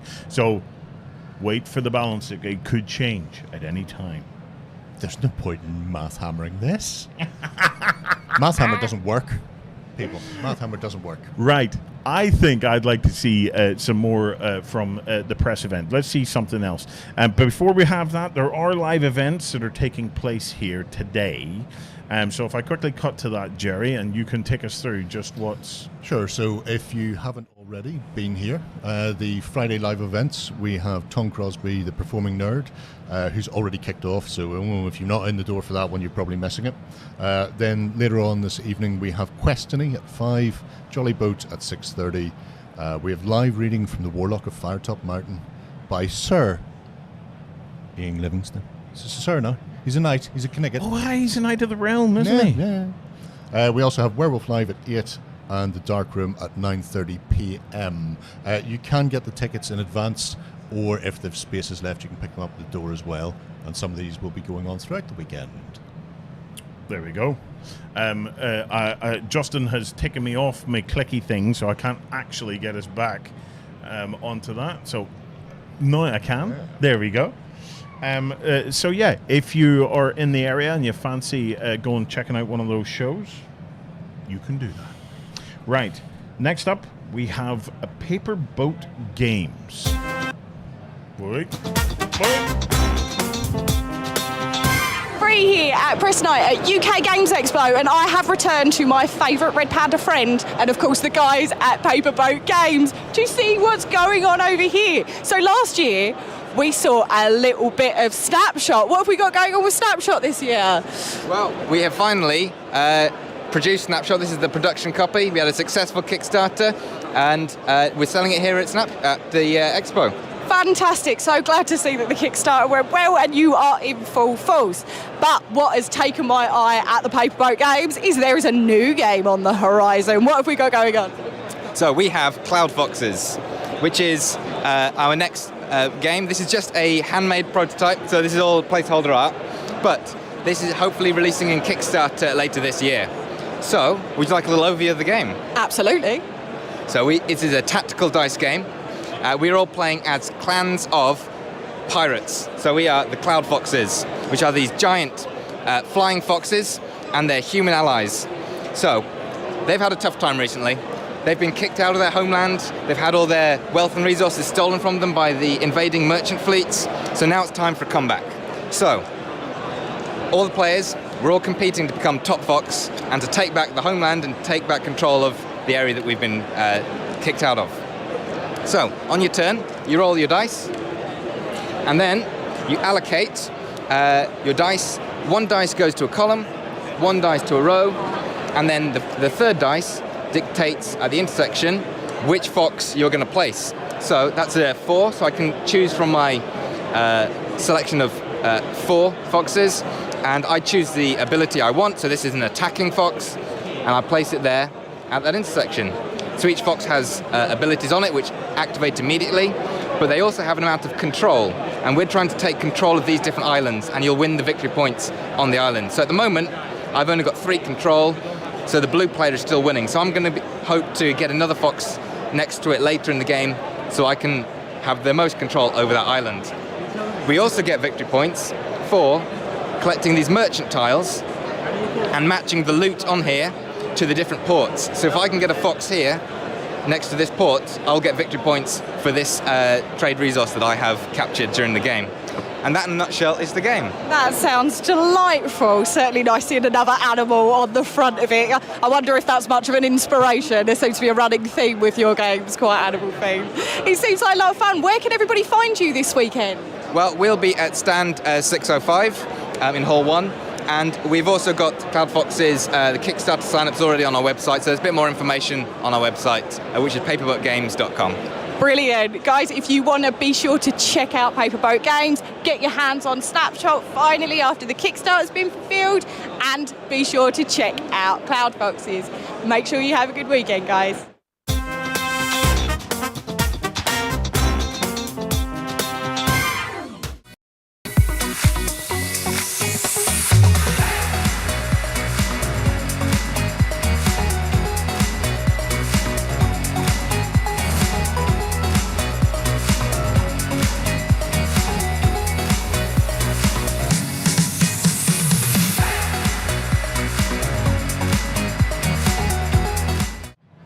Yay! And back once again, paper foxes in the clouds. Who Yes. would have thought it? Huh? Yes. We're just getting waved at by old familiar faces through the glass. So we have, I believe there's a cosplay thing about to happen. So we're trying to see if we can pick up a bit of that live, so that you can actually see some of the cosplay and stuff that is going on. Yeah, because there's some remarkable things kicking around today. The Daleks are en masse as part of the gathering, and they're attempting to get the most Daleks in one place at one time, apparently. I don't know how that's going for them, but there's certainly quite a few of them already, including the little baby Dalek, which I still maintain was probably a pet cat. Yes, there is a baby Dalek. It is adorable. It really is.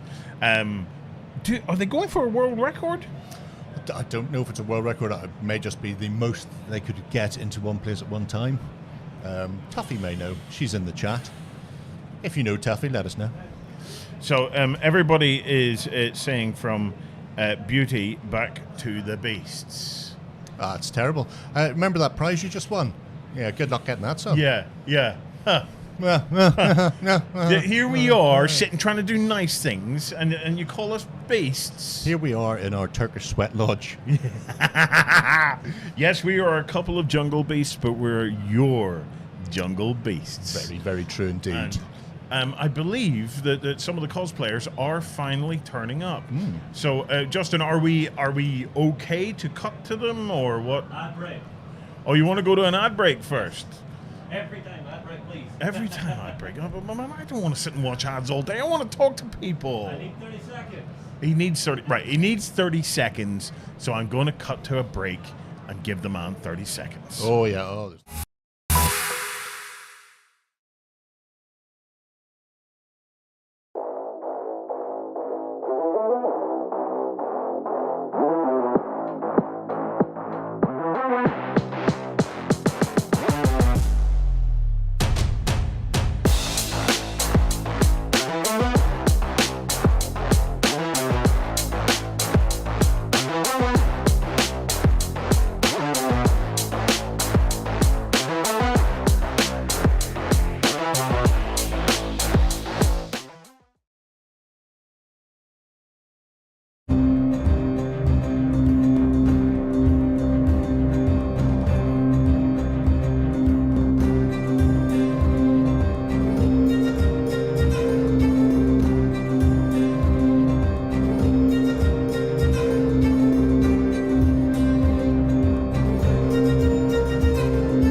everyone else is from different. I don't know whether. Yeah. Hello everybody, we're here on the main stage here at the UK Games Expo. So, as you might have guessed, I'm surrounded by some rather awesome cosplay folks. Now you've seen some Daleks here, but I'm going to go and start over this side actually, so I'm going to get Justin to move his camera. So starting things off, let's get all the Ghostbusters together, shall we? Let's get all the Ghostbusters. So, yeah. So, everybody knows that Ghostbusters are perpetually awesome, right? So yeah, I guess that's why you guys wanted to dress up at the convention and stuff, yeah? Somebody had to do it. Yeah, someone had Cosplay as them, of course, yes. So who are you guys? Do you do this as a living across, well not as a living, but across different events and stuff like that, yeah? Well, we're the Sussex Ghostbusters, and we're a non-profit Charity organisation. Yeah, that's the one. And yeah, we just love doing this. So. If anyone wants to pay us to do this professionally, of course, we will do it. That would be awesome, of course, yeah. You've got to bring out your proton packs and stuff, yeah, and show stuff off. Go for it. Let's see it on camera. Yeah, where's yours, man? That's a long story we don't talk about. Oh, okay. Did it explode? Is that the right? Yeah. So you guys want to do it down the camera and show it off? Yeah, it's karma. There you go, guys. How long did it take to get all this stuff put together and things, right? Yeah. Was it a long time or? Well, again, I'm a newbie. Oh, okay. Yeah. Relatively. Who's been doing this the longest then? Oh right! Oh, hello, Captain America. Hello. How's it been for you? Dressing up in all this stuff and amazing. It looks amazing, by the way. It looks Thank you very much. Yeah, normally I'm one of the Ghostbusters, but cool. last year did Captain America for the first time. They asked me to come back again this year, so yeah, it's absolutely fantastic. Looking very dashing, sir. Thank you very much. How long did you take to get all this put together and stuff? I'll be honest, most of the suit is custom commissioned, so I had that commission made for me. The shield was homemade. That was a metal spinning dome and then fully painted and aluminium parts on the back. Really so awesome. thank you. Now, are you ever tempted to just give it a good throw, see how far it goes? I'd love to, but I'd do more damage to the floor, I think, than anything else. That's true. We also have an Indiana Jones over here. How are you, sir? You all right? Oh, not bad, not bad. Yeah. You enjoy? I'm guessing you're a big fan of Indiana Jones, obviously. I am a massive fan of Indiana Jones and Ghostbusters. I'm also one of them. Oh, that's cool. Yeah. So, what's your favourite Indiana Jones movie? Last Crusade. Oh, very cool. Last Crusade. I'm a big fan of that as well. Yeah. And that is the look I'm going for today. Yeah, it's very cool. Yeah. So you've even got your book and everything as well. Fantastic. Can you use your whip? Yes, I can. Oh, would you like to give us a whip demonstration, or at least give it a little bit of a flick out? I mean, I can, as long as they don't mind the sound in here. Oh, this will be good. As long as we don't hit anybody with this, I it'll won't be hit fine. anybody. So if you, I will step forward if you want me to do it. Yeah, sure, go for it. Yeah. We're actually going to get a proper whip demonstration. Oh. Wow, that was very cool. And that's why we don't crack a whip indoors. Yeah. So we've had a nearly thrown Captain America shield. We've had the proton packs going on and everything fantastic. Then you cracking your whip. Really cool set. That is very impressive. Very cool. So now I'm going to run over here. Justin, come with me. So now we have the Sons of Skaro, who are going to be taking us through their Doctor Who collection of stuff. So yeah. So who have you come as today? I am Osgood. I am a unit scientist. And I've got the Tom Baker scarf, obviously. Down to my, and I'm a minder for any Daleks that need to roam around in case they run over anybody. Yeah. So how long have you been doing this then? About 4 years. 4 years? 4 or 5 years, yeah. Was it born out of just basically a love of Doctor Who and then just wanting to take it that next step forward, or? Not me, but husband is. Right. Son-in-law wanted a Dalek at his wedding. Right. So we got one made up, and then what do you do after you've had a Dalek at a wedding? You have to go out to Comic-Cons and things, of course, and raise money for charity for Great Ormond Street. Yeah. And this year we're doing the gathering in October, raising money for children in need. Yeah. So we're going to be very busy. Yep. Yeah. How long did it take to get these built up and stuff then? Oh, it can vary. The one for our wedding, our daughter's wedding, I had it as a pile of bits and rebuilt it in 4 weeks. Some people spend 2 or 3 years building them. They build fantastic ones. This little one here, it took me about 2 years over lockdown to build. Okay. Yeah. So it can be quite time consuming. Oh, I can imagine. Yeah. Very impressive. That I love how authentic they look. It's fantastic stuff. It's really cool things. Yeah, really good things. Yeah. And I'm going to move on. Oh, hello, sir. Who have you come as? Morning. Hello. Nice day for fishing, isn't it? It is a nice day for fishing. Oh God, I'm being hunted down by a Dalek. Oh God. Oh. So who are you today? So this character is Balin from Viva the Dirt League. It's a YouTube series about NPCs. Yeah, okay, fantastic stuff, yeah. And is this cosplaying for the first time, or have you done it, over many years? No, I mean, this is like something I just put together, really. I just really enjoyed the show and wanted to show my appreciation for it, really. Brilliant. Yeah, fantastic stuff. Looks very cool indeed. Admittedly, we've had some whip cracking. You can't really do some real life fishing, I guess, can we? But yeah, so yeah. No, for sure. No, yeah. No. But now I'm going to move on, and we're going to check out some more stuff. So, hello, sir. Hello. You've bought a lovely little baby dragon. Oh, hello. Oh, I've got my own pet dragon. This is amazing. So, what inspired you to make this puppet? So, he unfortunately is not made. Okay, right. At least not by me. But it's mostly for entertainment. Yeah. So, we are as a group part of an event called UK CGF, or UK Comic Con and Gaming Festival. Yeah. And we run Comic Cons of our own, basically. Yeah. And part of our main thing that we like to specialise in is entertainment. Yeah.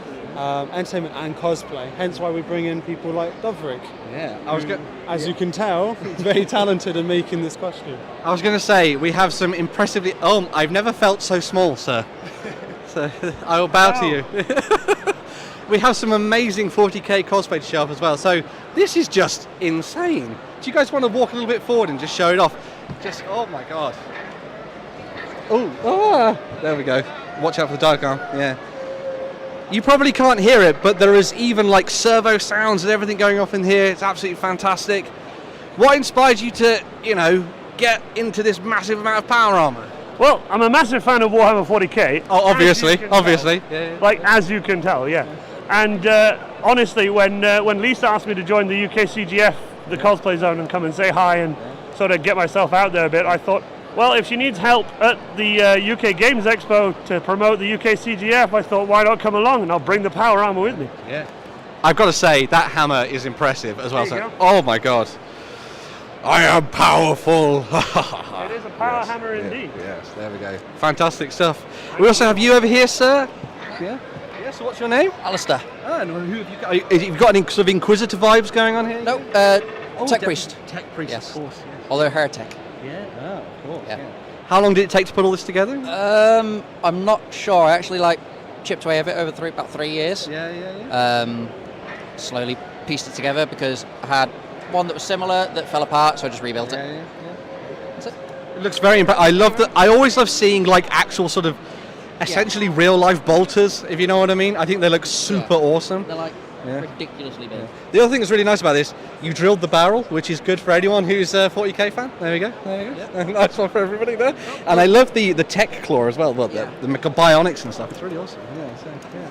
Oh wow, I love how they flex and stuff. That's really cool. Yeah. It's like probably one of the most unsettling pieces. Yes. People gets across that dark mechanic and feel. Yeah. Fantastic stuff. Yeah. I'm also are you Lisa then? Yes. So you are the one who persuaded him to dive into this, are you? Yeah. Yes. Yeah. Basically, we've brought along these guys to represent UK CGF and promote cosplay at the event, so that hi. So that I'm on the wrong side. So that we've got cosplay represented at the event this weekend. So there's a few more cosplayers coming along. Brilliant. But we had to bring Warhammer, being board games and things. So yeah.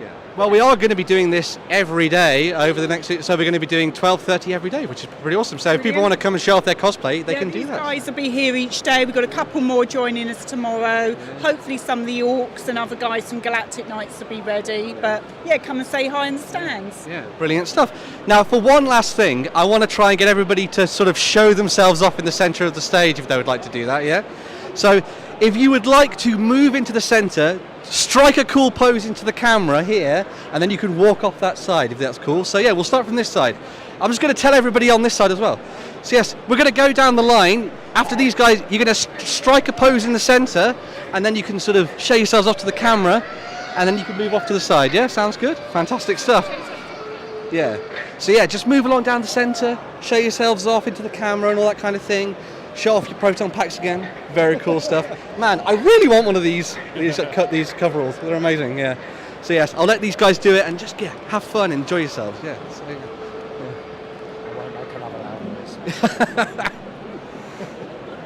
oh my god, it's really awesome to see. I'm just going to say we've seen the awesome mask now in effect as well, which is really cool. And obviously you got the servitor on the back too. Go for it, mate. Fantastic stuff.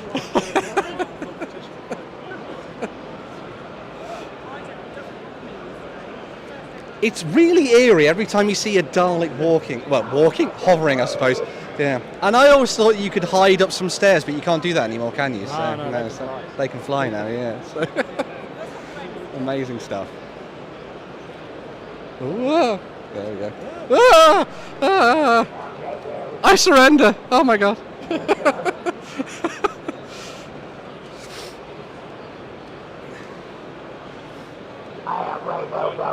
What's also nice about this, obviously, so you've got Sons of Skara doing the charity thing as well, which is always really nice and everything like that as well. So if you see these folks around the convention and all that kind of thing, make sure to, take some photos with them, give them some charity donations and all kinds of things like that.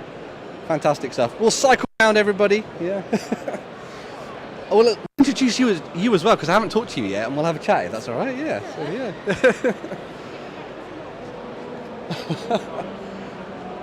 Love it. Oh my god. They've even got the music. Amazing stuff. Who are you going to call? And then Indiana Jones, but he's not going to crack his whip this time. Well done, Professor. You want to show yourself as well? So what's your name, sir? Tabitha, yeah? And who have you come as? Hotel. Oh, awesome. Well, who's that from? Genshin Impact, which is a... Come to the centre, yeah. Show yourself off, yeah. Looking very cool. Yeah. Awesome stuff there. So there you go. We've had some amazing stuff here at the Cosplay Parade at the UK Games Expo. Some amazing outfits. As I said, there's going to be doing stuff, well, Saturday and Sunday as well at 12:30. So if you want to come and check out some cosplay, all you got to do is come over to the main stage and enjoy it. There's loads of other stuff we're going to be doing. We've got the colouring competition for the kids, which is really cool and all that kind of thing as well. Also going to be doing the live blog and the live stream, as you can see too. So yeah, some absolutely fantastic stuff for everybody to get stuck into. I can't wait to see some orcs and some other really awesome stuff in the future. But yeah, I think I'm going to throw back to you guys in the studio now. I'll see you in a little...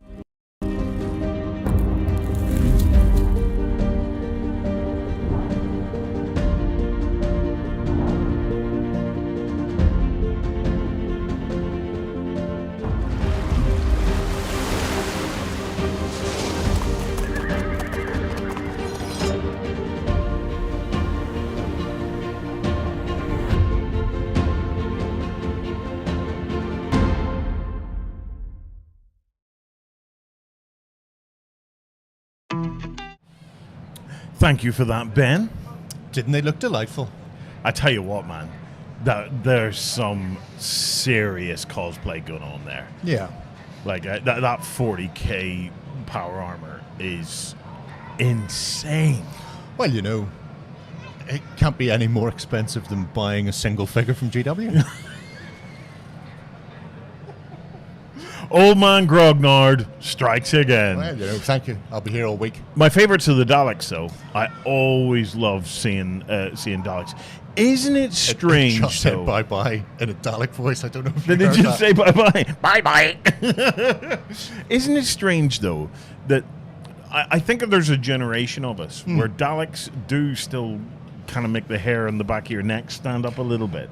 I think a lot of it comes down to what time and what Doctor you first experienced them in. Yeah. So, because I think Daleks, and for me it was probably the Cybermen, were the two main villains that would crop up and cause constant mayhem for Tom and Sean, as well as the Doctors, and they were the two big ones for me, and I always loved seeing them. I particularly like seeing the little tiny baby Dalek as well, and just the fact that they went, you know what, my son wanted one for his wedding, and that's why I built a Dalek. You're going, sure, why not?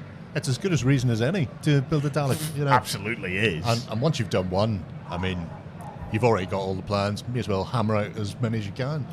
For me, Tom Baker running away from the Daleks, but the most sinister Daleks, just from my memory as a child, was I think it was a black and white movie, and it was the Daleks attacking Earth. Invasion Earth, and it was the white-haired Doctor, wasn't it? It was one of the trying early to think, Doctors. 'cause Yeah. Peter Cushing did a Dalek invasion. In fact, I think he did 2 Dalek invasion. Mhm. Proper big budget Hollywood Doctor Who ones. Yeah. People in the comments will tell us exactly which it is, but I think they were both colour, unless it was Hartwell.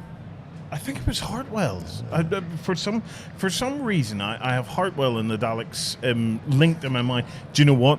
As a child, you link all sorts of stuff. Whether it actually was the reality of it or not, You can't I don't see know. it, but he's just doing donuts on the carpet in front of our studio at the moment. I think he was getting bored waiting for other people to get back to wherever they were stationed. So the Daleks just decided to claim the front of our OTT stage as their own. Right, well, we had a roving reporter out there. We're getting hammered with these spam bots as well. We are doing our best to make sure that we delete them as they go along. So I've just spotted another one. Block and block. Ooh, so that's them technical. gone as well, yeah. That's why I stay away from that. However, we have, I think we're going to visit Hatchet Board Games. Yes. UK. So, Jerry, if you can spin it up, we're ready to go. If I can get my little switcher working. There. No volume.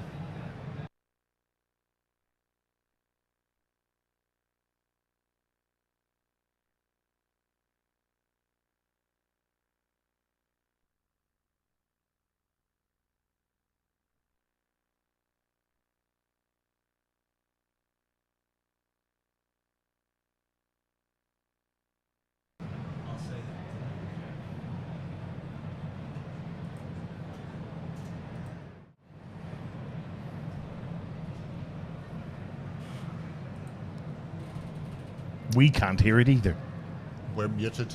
Justin, you've left us muted as well? Yeah, it's okay. No, we're not muted. People can hear that us, all right. Oh, that's okay then. So we just get to blether for a minute or two. Oh, that's fine. Do you know what I reckon has happened? Yes. I reckon they've rendered that without audio. Oh, that'd be good. I bet you. different. Oh, well, that'll be a Brother Lloyd one. So the mighty Brother Lloyd, they're going to have to check that one. But certainly, I couldn't hear it. So, well. And I'm no good at lip reading either. We do believe there's history to this, but we do believe because Justin wasn't wearing his van braces. Well, that is obviously that caused the issue. Yeah. You need that sort of mythical protection. Yeah. How about we roll up the next one and see if that possibly works, and get a feel for it. So, and the beauty of this is we can press play beforehand and actually see if we can hear it. You what? They can hear it. Right. Yeah, well, I'm then still not hearing that. this may be an issue with the laptop then. Oh dear. In that case, what? We'll go back to the first one. So Justin had kindly had it muted.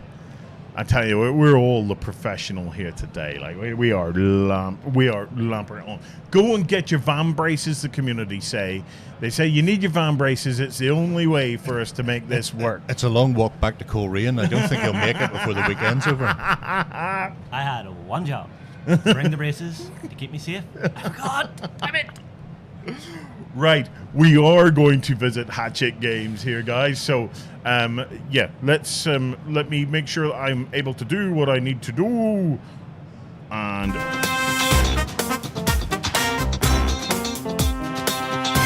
hello, everybody. We are back at UK Games Expo 2022. It is back. It is bigger than ever. And I have stopped off with Hatchet Board Games UK with Flavian because I've noticed something that I dearly love from the digital world that has made it into cardboard. Flavian, you have Northgard. This is amazing. Thank you. So yeah, that's it will hit the retail only in July. We will wait that the backers receive their copies first. But that's the first time it will be publicly played in the UK. So that's a 4X deck builder based on the video game. Super snappy, played in 1 hour, 1 hour and a half, where everybody has a clan. Did you play the video game? Oh, of course, I played it to death. I no-lifed it. Look at me. Perfect. So yeah, same type of spirit where you will expand, try to gather resources, but here you have the hand management as well, which is a bit snappy, as the beast as well, a bit of fight, all what any gamer like. Now, I'm sure you have more than just Northgard here, because I'm seeing lots of interesting looking games. So what should people be looking for at UK Games Expo this year? So we have Iki, which is nominated as the best Euro game, which is a random seal of excellence as well, so that's doing already quite well. We have Sobek 2-player, so which is the new 2-player game from Bruno Cathala, so Seven Wonders Duel, and Sébastien Pochon, Jaipur. So both together bonded to do a new 2-player game. So that's quite exciting. And Acropolis, which is pre-release now. We have 100 copies here, which is a drafting tile-laying game where you can go 3D and score King Domino style by multiplying the stars by different scoring patterns, and it's nominated as the best game of the year for the family games. Oh, fantastic. All right, anyone coming down to UK Games Expo this weekend, where can they find you guys to actually have a look at these? So we have 18 tables, booth hall 2, 538. All right, guys, if you're interested in playing a little Northgard, maybe a little Sobek, get down to UK Games Expo this weekend and check out Hachette Board Games. We'll move on. We'll see you again soon.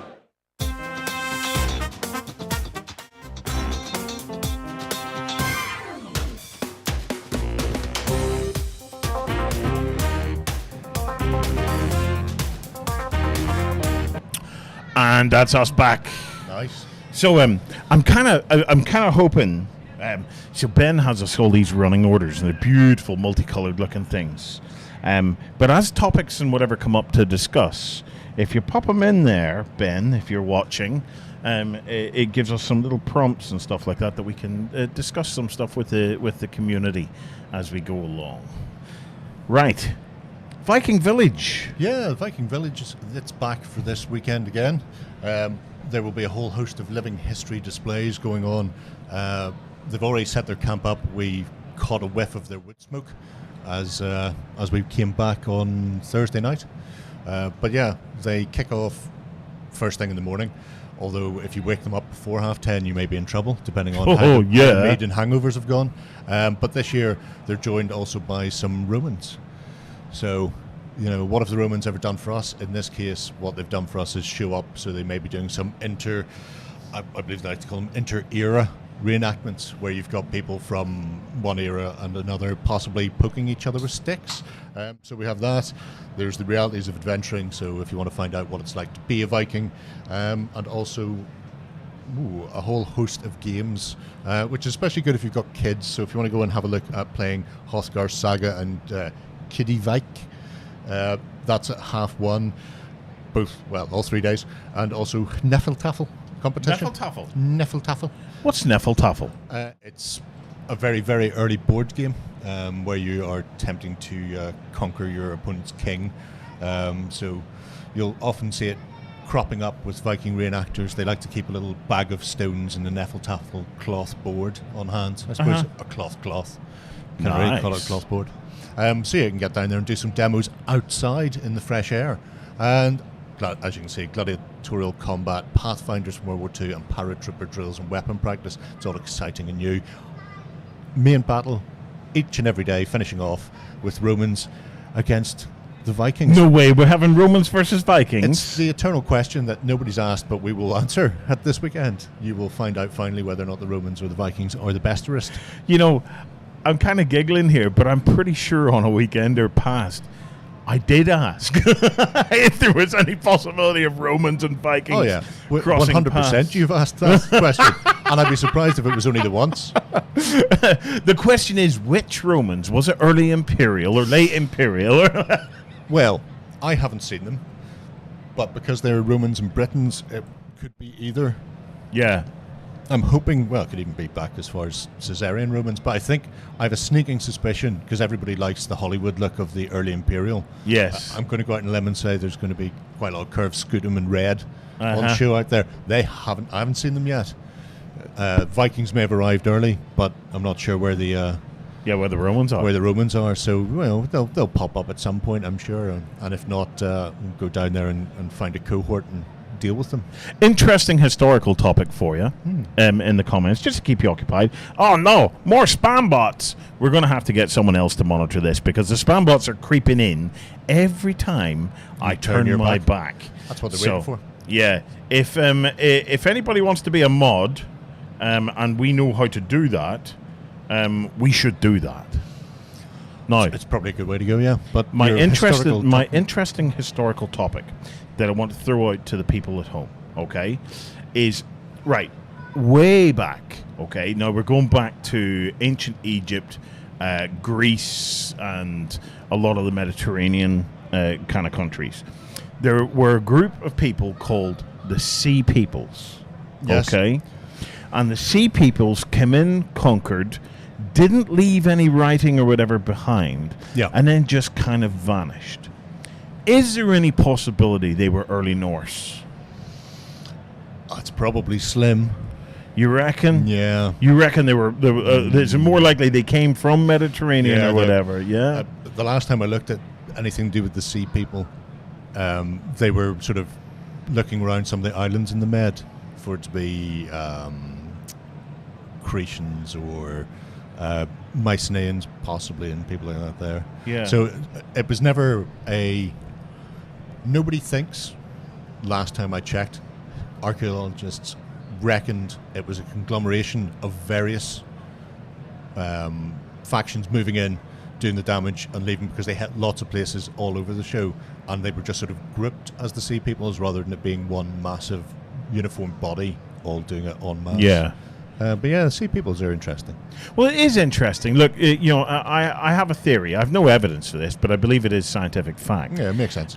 Is that look, I think the big giveaway, and I'm channeling my inner Von Daniken here, right? Yes. I'm channeling my inner Von Daniken. I think the main sticking point for me is during that period in the Mediterranean area, all of the civilizations were advanced.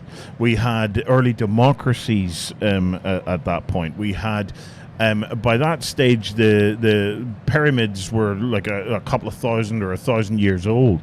You know, there was advanced construction techniques. So the bit that gets me is every culture there was big on their propaganda and recording their conquests and stuff. So for these Sea Peoples to go in, do all that damage, effectively collapse a number of the civilizations that were there, and to leave no record of it, no boasting of it, nothing like that. To appear so violent, so backwards in many respects, smacks of Vikings to me. Yeah. You smack your Vikings all you want.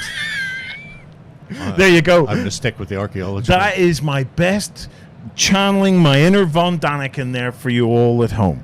But hey, it's like I said, no evidence for it, but I am convinced that will turn out to be scientific fact. Yeah. So Midnight Gold is asking whether the expo is just tabletop, and yeah, pretty much. There are the live events. There are things like the historical reenactors and the cosplayers and people like that kicking around, but the majority of the focus for Games Expo is tabletop games, whether it's card games, board games, miniature games, whatever game. Role-playing games. Role-playing games as well. RPGs are in attendance also over at the Hilton. But yeah, not computer games and the like. So if you're after the computer type things, there's probably something that attached to an app, I would imagine, because that seems to be the fad these days. But not any out and out video games or PC games. No, it is tabletop all the way. I think at this point it's important to me to put out an apology to all of my Dane friends when I talked about you being completely uncivilized. I believe that efforts are being made to reach you and to try and bring you to civilization at some point in the near future. I know at least one Dane who's offered to swap Greenland for Northern Ireland. Oh, hey! There you go. Yeah. There you go. Bring us back into the Viking fold. Come on, Danes. You're our brothers. You're our brothers and sisters over there. We love you. We love you. Yeah. Right. I think we've got another interview coming up. Okay. A little birdie tells me that we have Leyline Press that were interviewed. So let me see if I can do my thing where I can cut smoothly. Press play.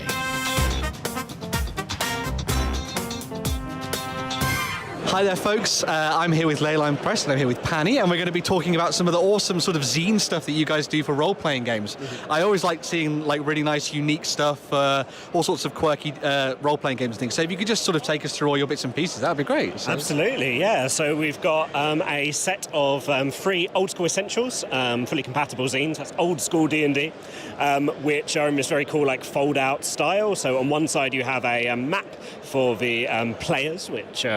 Dun dun dun. And this one is called the Bastard King of Fraxford Castle, so it's like I love that name, by the way. It's sort of a macabre, zombie-filled city, like settlement that the players have to explore. And then on the other side, there's like a GM screen with all the details, and it folds out, and it's basically a full adventure in a really cool zine format. And we've got a whole bunch of those, which we collectively call Albion Tales, because they're all loosely based in like British history and mythology. Yep, we've also got, in terms of our other zine, we've got Andromeda. Now this glows under UV light, which I'm unable to demonstrate here because the battery pack's slightly choking out, but it does. That's why it comes with a torch and some dice, which also glow under UV light. And it's a horror module for Mothership, which similarly folds out in the zine style, with the full A3 map of the sort of spaceship that the players will explore, and it's sort of a one-shot scenario. Again, like third part for Mothership horror RPG, another sort of OSRE, old school-esque inspired system. They've had a little bit of a resurgence nowadays, I think, haven't they? Which is really cool. A little bit, yeah. Like, Mothership did incredibly well, I think, in its last Yars Kickstarter. So yeah, there's been a big resurgence in the scene, and we've been very happy to be able to make lots of cool stuff for it. Yeah, it's really cool. It allows a lot of sort of independent artists and designers and creators to sort of help create something bigger than the actual game itself, which I think is really nice. Yeah, no, absolutely. Like, I think the strength of it is in the third-party licensing is really important, and they're like really, both all these companies, like Tuesday Night Games and Necrotic Gnome are both incredibly awesome to work with, and they pretty much license, let third-party people do lots of fun and cool stuff with their IP, which is great, and it gives them their players lots of cool stuff to play with, and gives us lots of cool stuff to design, I guess. Yeah. Very good. You got some more things over here as well to show off as well. So. Yeah. So actually, to go to the middle, we've. Sorry.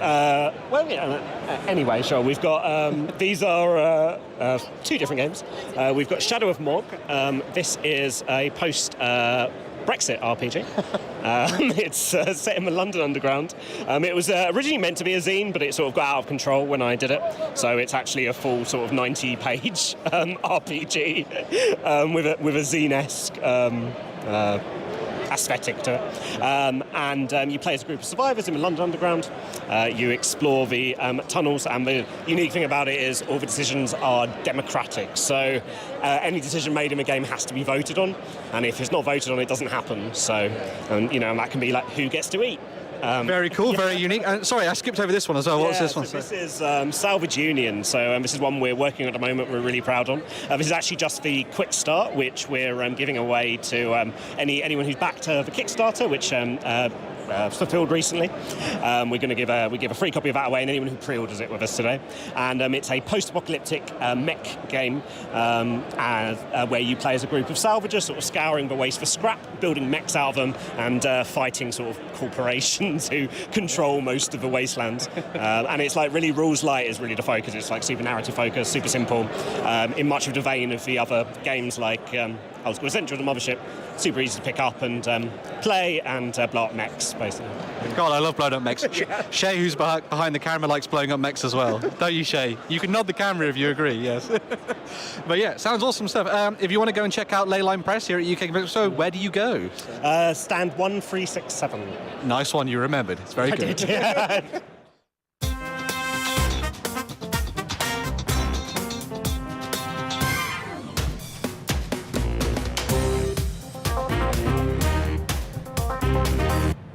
Ha-ha! Winner, winner, chicken dinner. Absolutely. So, we are going to be doing some stuff out on the stage area very soon. Yes. So we're going to kind of grab some volunteers to challenge us to a game. Yeah. So we're going to let Justin go and find the Ben. And we're going to do Challenge Ben on a game. And they will challenge him on a game. We'll film it. We'll keep it short. Yeah. We'll keep it short and easy and sweet. But it's a bit of an opportunity for us to connect to some of the people on the show floor. Mm-hmm. Yeah, see what all they're doing and have some fun with it. See what all the fuss is about. Try and get them in here and winning some prizes. In the meantime, over to the chat. You see what I've started now? See what I've started? Yes. Oh, I see. Just why I've closed my chat. Right, so we now have a chat of intellectuals all discussing the historical accuracy of my theory of the Sea Peoples. Has anybody mentioned the Canaanites yet as a possibility? I don't know if the Canaanites are in there or the People's Republic of Judea, or they may not even be in there as well.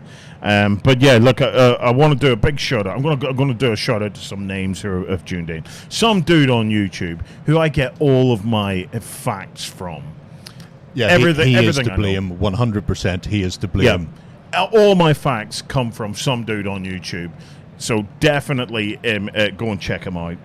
Ron D, lovely to see you. We've got Tough Years in there. We've got Red Scope Minis in there. Nick Carroll is in the house. Hey, Nick. Lovely to see you. There's obviously there's Primal XB1. Stay tuned, man. You might get another chance to actually win something. You really might. Grey Primer, Jason the Bruce. Doug Hooker's in there. Hey, Douglas, how are you, my man? So loads of people in the chat. So if and we got the people waving behind us. I love this. I absolutely love this. We're gonna have to move Justin's ugly mug so that we can get more view of just what's happening behind us. I'll cut to a Jerry shot though.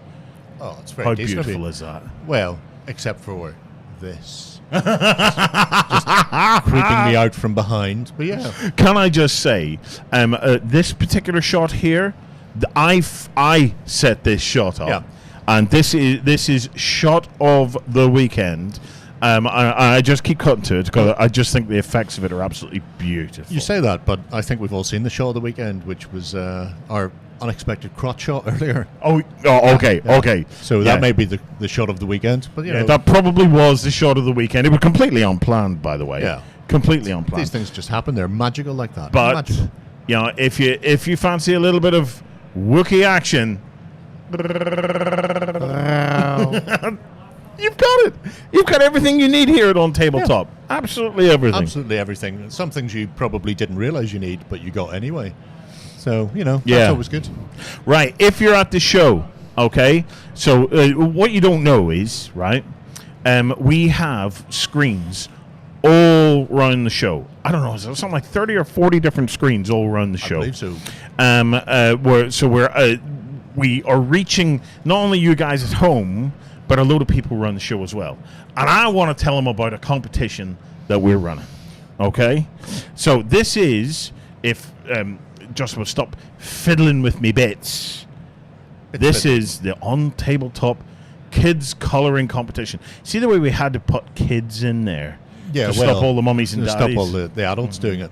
Because they think this is probably an ideal time to pick myself up a 50 quid voucher. I'm sure I can colour inside the lines. I've had plenty of practice. Yeah. So this little screen now has gone up all around the expo, and this is our opportunity to say to folk, bring your little ones over. They can colour in Justin in a dungeon, and we will be picking a winner. We're going to put them all up somewhere, and then we're going to pick a winner, and they're going to get a chicken dinner. Oh, yes. Well, a 50 quid voucher. Not a chicken amounts to dinner. the same thing. There's probably a chicken dinner board game, to be fair. Yes, there will be. There will almost, there will be. 100% there will be a chicken dinner board game. So hopefully people around the show saw that, and they will start to come up and they get their little ones to colour them in. Otherwise, our crayon budget was wasted. That is true. Although we could have spent that on other things. I will make use of the crayons. If the crayons come back with us, they'll just end up getting used for me to do acrylic tokens and MDF tokens and stuff. I always colour mine in. With the crayons. With the crayons. It's the best way to do it. Absolutely. Right. I believe we're going to do an interview, and then we're going to grab the stage to do a challenge Ben. So I think up next, if I'm right, we should have Steamforged. Correct. That we were able to get. And let's see what Steamforged brought with him.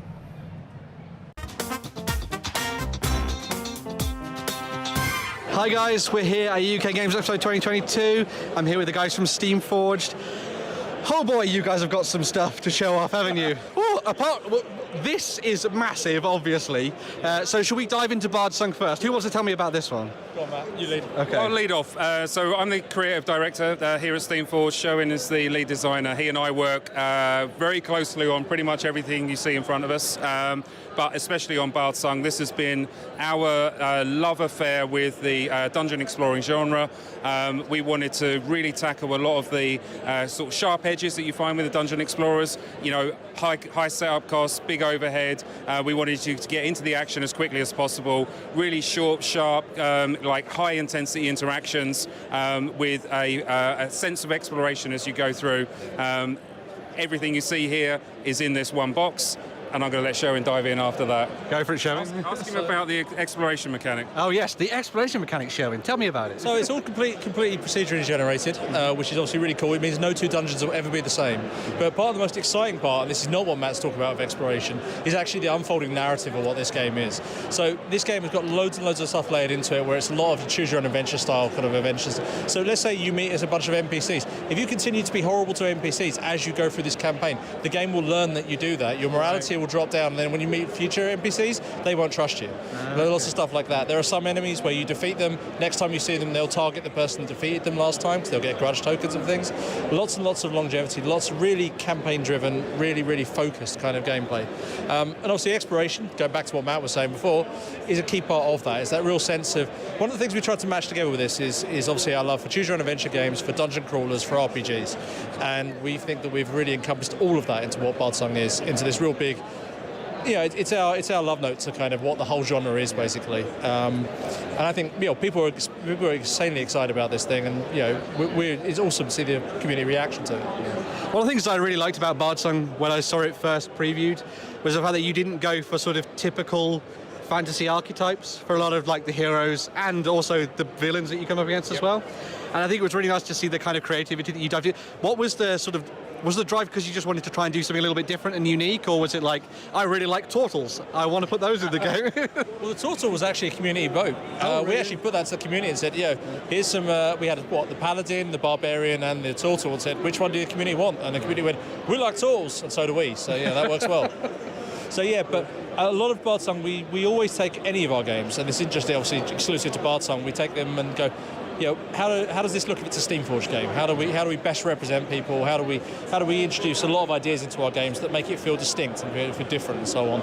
As well as obviously hitting the appropriate archetypes, and obviously this now might be a good time to sort of step over to look at epic encounters in a moment. But we really tried to sort of build on the stuff that we think our audience is going to find really interesting, really engaging, and go from there.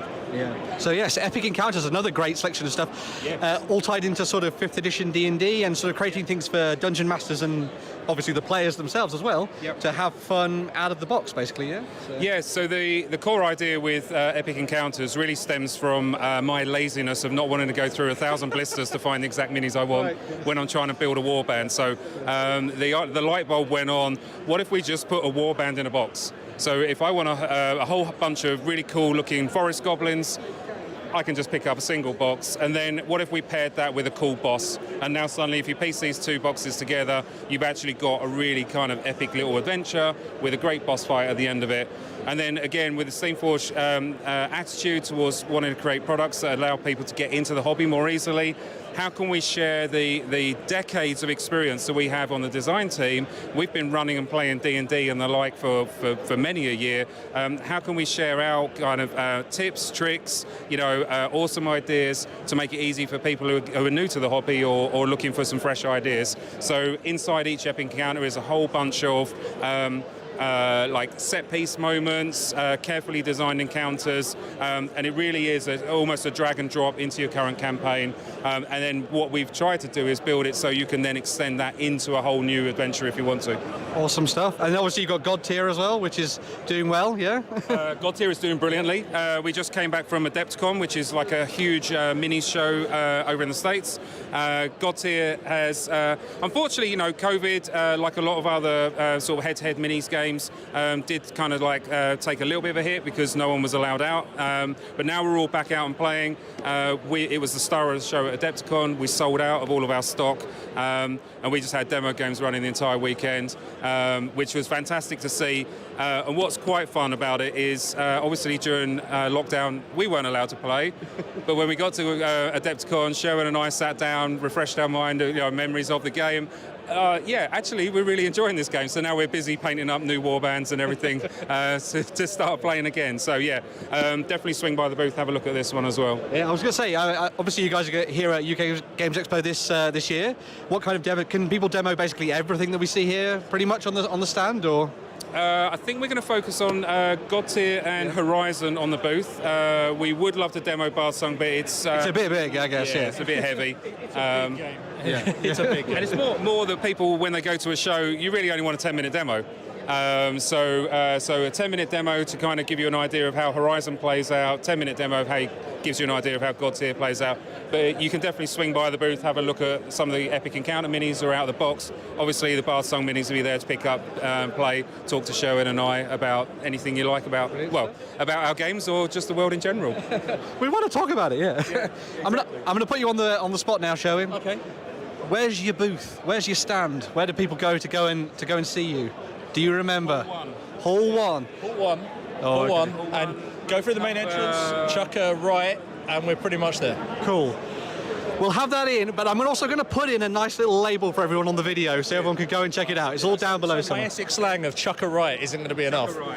If that works, please go and see Sherwin and tell him that it worked. That would be really cool. But yeah, thank you guys. Really nice talking to you. Barsung looks amazing. Really can't wait to give it a go at some point in the future. But yeah, we're going to be back with another video in the near future. We are going to be doing it, I should say, we're going to be doing a giveaway with this video. It's a secret style of giveaway, which we'll see in the description down below. It'll be something over here. We'll find out below in the description. It'll be fantastic.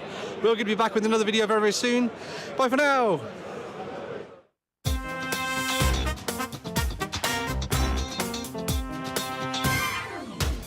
That totally didn't work. No, that did 100% did not work. But yeah, if you want to win whatever the secret super special prize is, then you need to go to the live blog whenever this video is up on the live blog. Yeah. And, apologies for the faux pas there.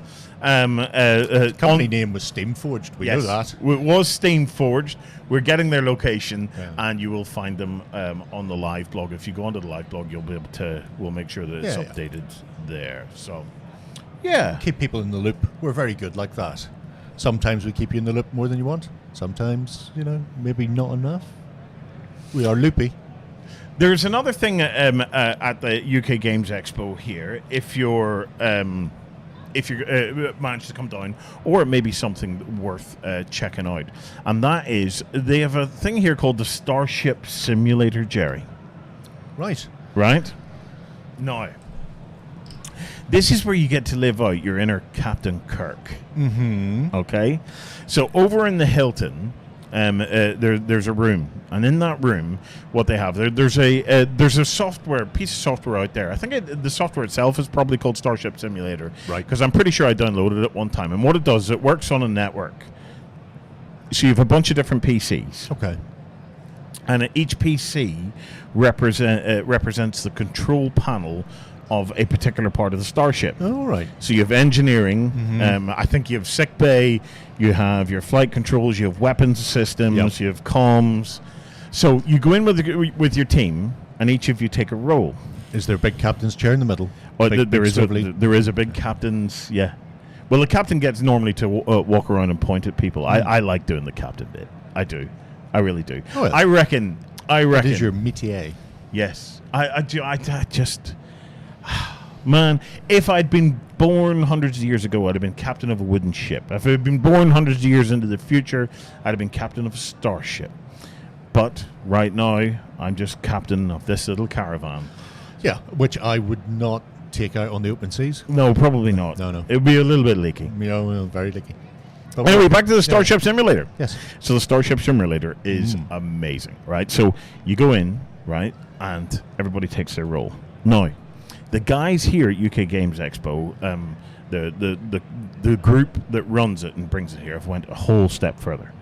So it's not just PCs. They've built consoles with push buttons and all sorts of things. Very attractive in a Trek-like way, then, Oh, I it assume? is so Trekky. Is it proper Trek?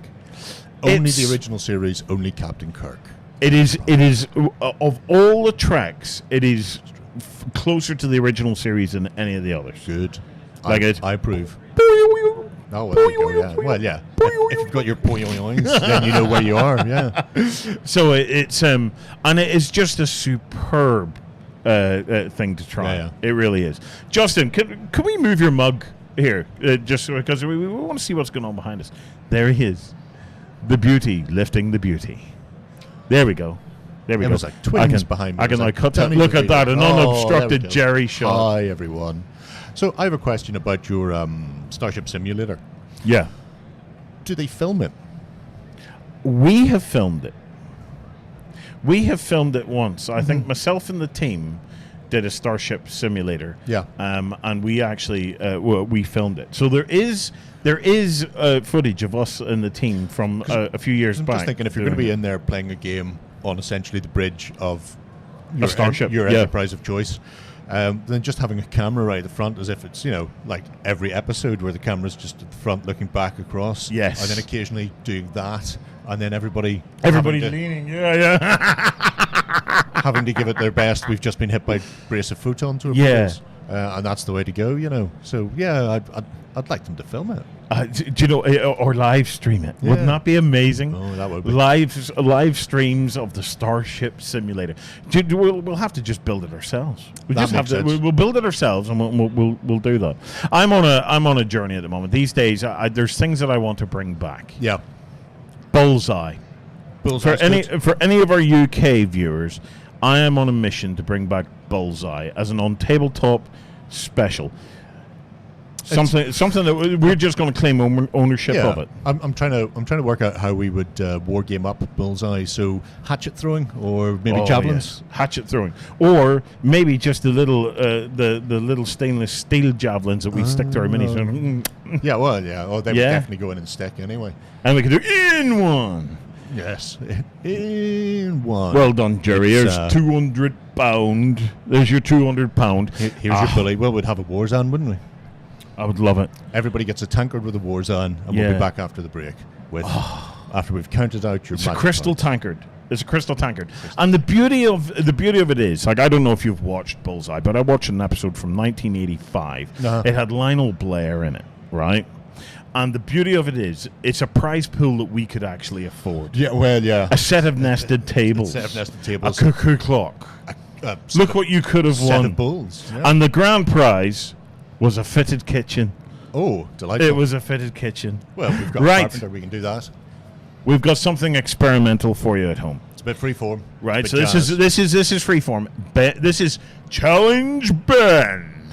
So we have asked members of the audience, members of the people out floating around, to challenge Ben to a game. If you let Ben know, I'm going to cut to him.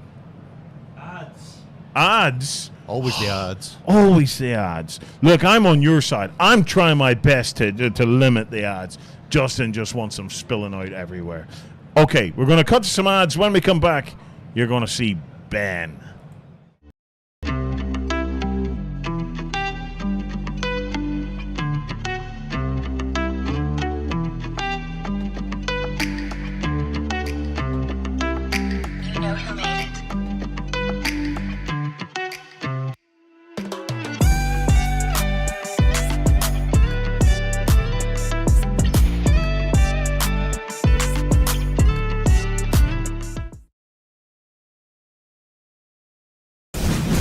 Sometimes a bullet is best. In Alkenstar, lead is the law. You had the misfortune of being in the wrong place at the wrong time. For that, these power brokers upended your life. Join other desperados to pay back the villains who ruined you. Together, destroy your enemies, clear your names, and enjoy sweet revenge. The Outlaws of Alkenstar.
Hello everybody, my mic is now on. It's all good, everything's fine, I'm a professional, it's fine. As I said, I'm here with Harry and Sam. You guys have come here with your parents because this was like a Father's Day gift, wasn't it, for your dad? And you sort of tagged along and have fun as well, yeah? Yeah. Have you been enjoying it so far? Good, yeah? Yeah. You said you've been playing some games and stuff. I think you've played like Sniper Elite, was it, and that kind of thing from Rebellion, yeah? Yeah. Yeah. Who won that one? You won that one, did you, Harry? Yeah, yeah, fantastic. So, have you ever played Rhino Hero before, apart from the times we played it in the practice before the camera came on? No? No. Okay, cool, right. I've taught you the rules perfectly well, haven't I? Yes, yes, I did. Right, cool. Maybe? No, you're not meant to dob me in it. Well, okay, right, fine. So we're going to play a couple of games of Rhino Hero just to show off the game and have some fun, and you guys are going to win some prizes for taking part, which is pretty cool. Fantastic stuff. So, who wants to be the start player? Do you want to do it, Harry? You want to do it? Is this because you want to be mean to us first? Is that what it is? Yeah. Go for it. So yeah, so with Rhino Hero, what we're going to be doing is we're going to be building up the building as you see here, and then we're playing cards on top of it, and we're seeing what happens at the end of it. So we're trying to make it so that if you can get rid of your big hand of cards, I've done it with the big Wadger cards for this one so that I can be extra mean to everybody. But normally what you do is you play with a smaller pack of cards. You're trying to lose your cards to win, and if you knock it over, you lose, unfortunately. So it's a little bit like Jenga, but it goes to the next level, doesn't it? So yeah, so what are you going to put on top of that one? Oh, okay, you're reversing it already. You're making it so your brother doesn't have to do anything. What the? Oh, okay. Oh, right. Okay, right. Oh, now I need to be mean to you, don't I? Okay, what am I going to choose?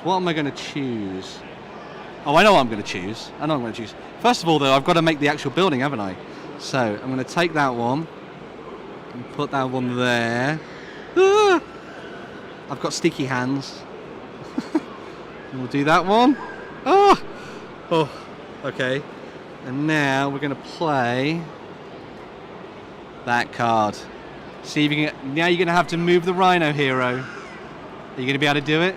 It's him, isn't it? No, it's going. It's being reversed. It's going this way. So you got to go for it. Okay. I've put you in it. It's a sticky wicket.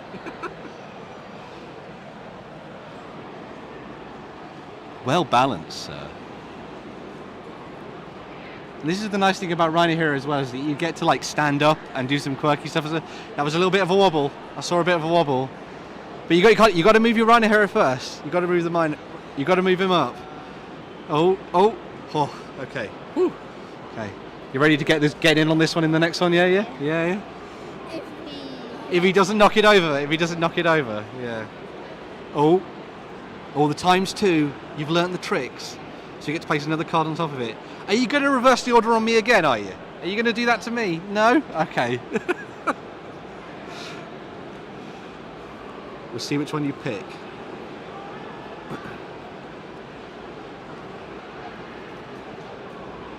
Oh, this one's hard. Okay, right, okay. So we'll move the stack over close to you guys.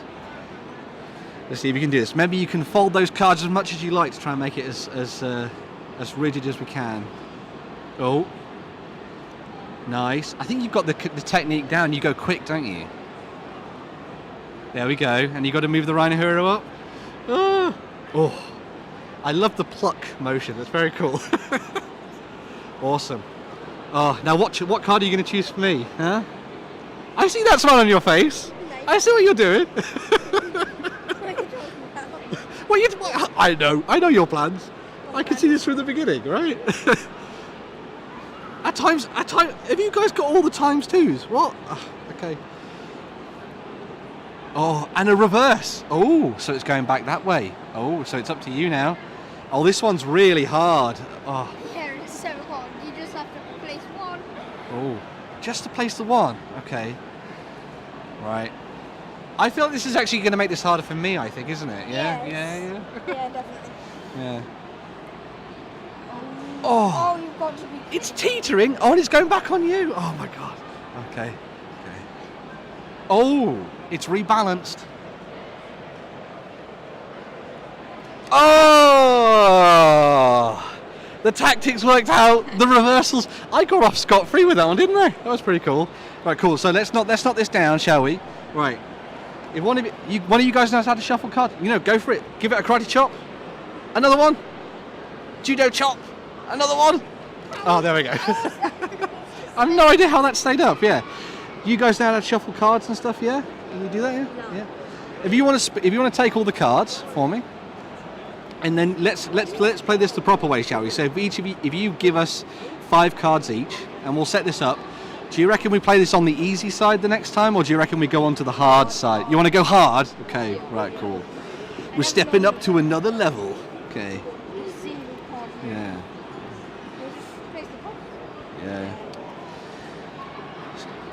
I can shuffle it, or you can shuffle it. It's up to you. So you go for it. Yeah. This is the way. I can see you tutoring the deck. I can see you putting all the hard cards on the top. What are you doing? Cool. Right, so let's deal this with that. Let's do this one, and we'll do 5 cards each, and we'll draw from the stack, and we'll play it the proper way. Should we do it that way, yeah? Do you want to hold the microphone for me, if you like? Yeah, fantastic stuff.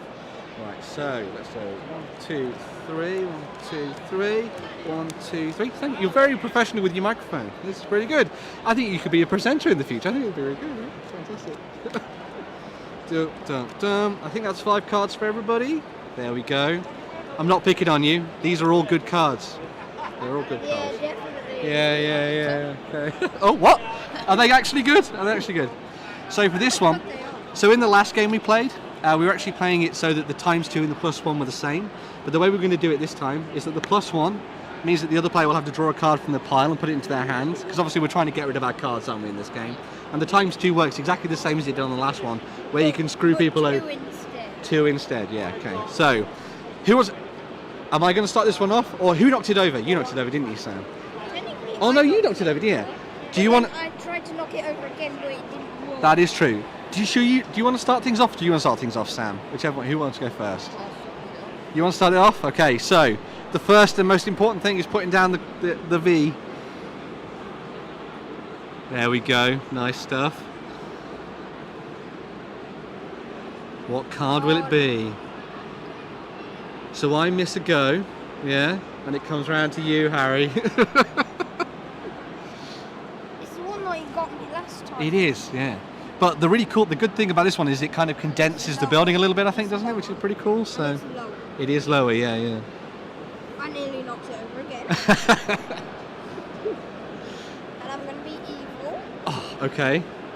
Nice. Good on you. Oh, okay. So I've got to move the Rhino here after this one. You're going to be the microphone man again. There we go. Cool. Fantastic stuff. So let's see if I can get this on. I'm a stickler for trying to put these up the right way around as well. You see now. So oh man, I'm so shaky. So shaky. There we go.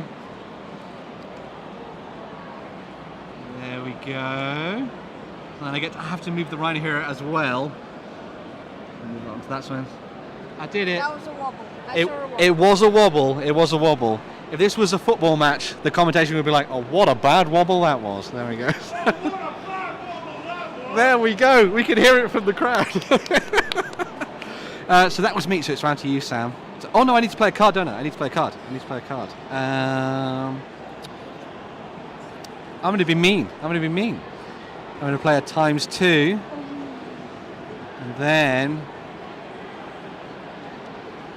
I'm going to see if I can make this shake a little bit more. I'm going to put the little one on the top. Do you reckon you can get that one down? Yeah? There you go. There's your war cards. Oh. I underestimated how good you were. You're a professional at the Rhino Hero games, sir. A ×2 again. You can see how much it's wobbling already. And the reversal! Oh, what? Oh, I'm getting right stitched up. Oh, okay, you need to be Mike Man again. There we go. I need to get all my skills in. I've probably got 3 cards though left. How many have you got left? You got 2 cards left? Oh, you're doing better than I am then. Okay. Right. Here we go. Oh god. I'm so nervous. Oh. Okay. And again. Here we go. Oh. I think I got it. There was no Rhino, was there? No Rhino. Ooh. It's okay. Sadly? Whose side are you on? What? Right. I'm going to move that one there. Oh. There we go. So this is where we go into the standing portion of the game, everybody. This is where it goes into the second half. Oh! Why is it always me? It's always you. It is always you. Oh no. Right, cool. We're going to give it one more go. Shall we do that, yeah? Shall we give it another one? Let's go easy side. Do you want to go easy side? You want to go easy side? Okay, cool. Right. I'll let you guys collect these up, yeah? I'll do a good old shuffle this time. How high do you reckon I've ever got this tower? Only to there? What? No. Well, until today. Until today? I have managed to get this tower to like here. Yeah, today. Yeah. What did you say?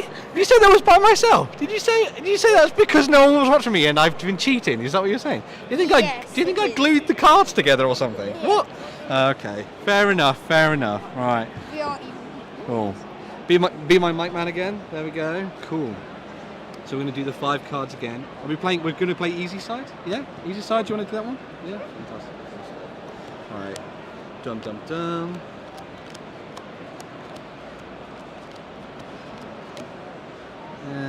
We need one. Do we need one more? I can't count. That was 5. I don't really want to count right now. It's good that someone was paying attention. Shall I go first this time? Shall I see if I can make it so no one's mean straight away, shall I? Is that no? Okay. Yeah. Because you're pretty much going to be mean. I'll go for it. Right, okay. I'm not going to be mean. I'm not mean. Good old Ben isn't mean.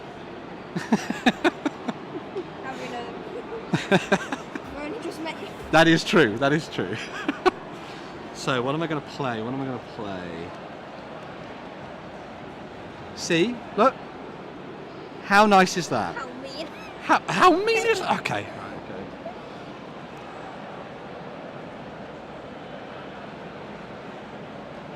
Oh. Nice and easy. Looking good. Here comes the mean card. Oh, it's a move the Rhino Hero. Okay. Go for it, Sam. You got this. Standing up means you're like in a professional mode as well, you see. So.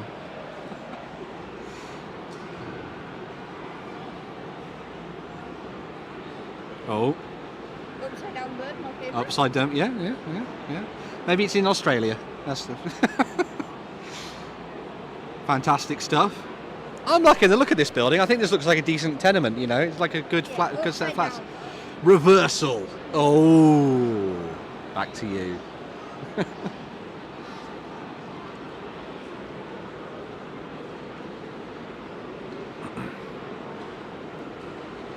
I'd say you're doing pretty well at this. You guys have got the knack. Okay. Who wants to be my mic? You want to be my mic man again? Yeah. Okay. We got this. So. Oh God, everything's wobbling. Look how much my hand is shaking.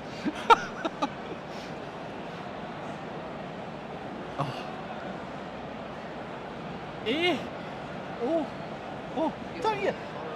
You can see him laughing at me, can't you? Look, my own team is laughing at me in the distance about this. Okay. There we go. Okay, right. It still counts if it's upside down. We've already said that upside down duck is fine. Okay. You've got to do the rhino. Do I? Yes. Is there a rhino on there? Yeah. Oh, what? Okay. I'm being mean to you. You are being mean to me. So nothing's changed. You're more mean than this. I'm gonna take a strat and I'm gonna walk around the table.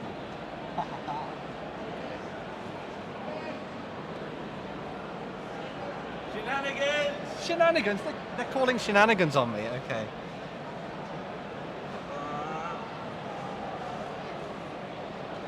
I did shenanigans, but I did it. Okay.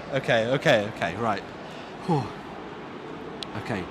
Now I need to choose a card. What am I going to go with? Go with this one, shall we? Okay. It is you. I sense a tower's going to fall down, don't you? Will this be the hat trick? The 3 score? Harry Hat-trick knocks over the tower. No, currently not. Are you gonna cheat as well?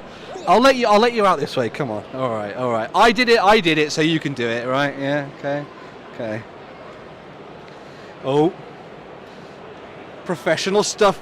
That's fine. It didn't fall over. You need to stand it back. I'll stand it back up. There we go. Because the whole tower didn't come down, you see, so it's all good. But if it comes down now. If it comes down now, but you know, I got the fingers. I got the fastest fingers in the West. Do you want to sneak back in through this side, Harry? Yeah, you come around this way.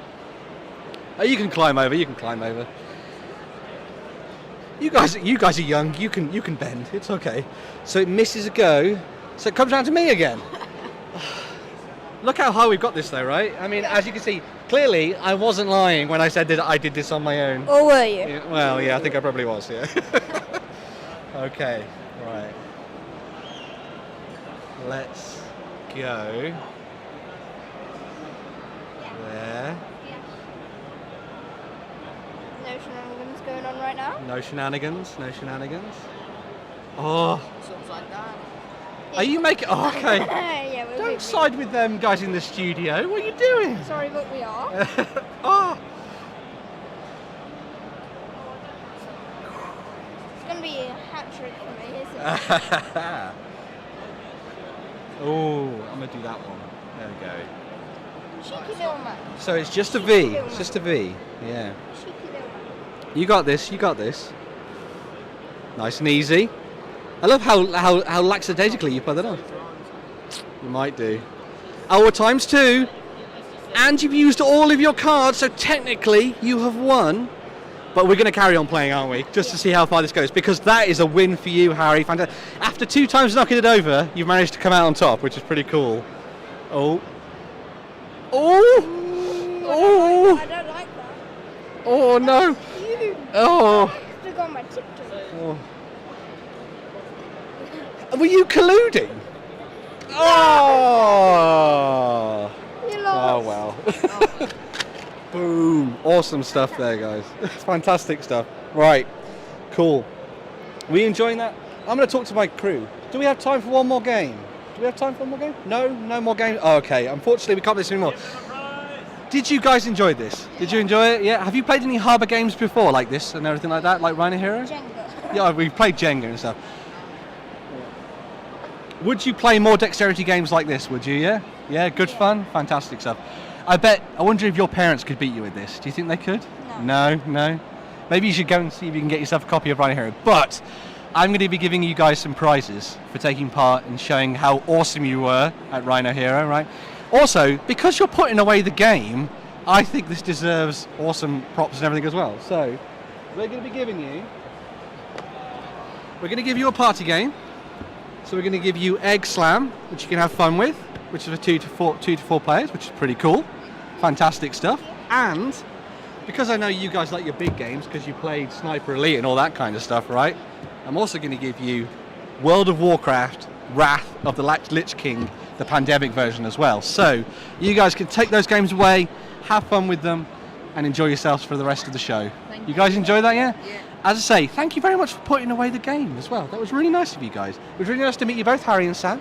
I'll let you escape back to your parents, tell them how good you were at the game and all that kind of stuff, and I'll see you very soon. There you go. Right, guys. Whew. I have been fully stitched up by those kids, I think. I think they have bested me with their dexterity games.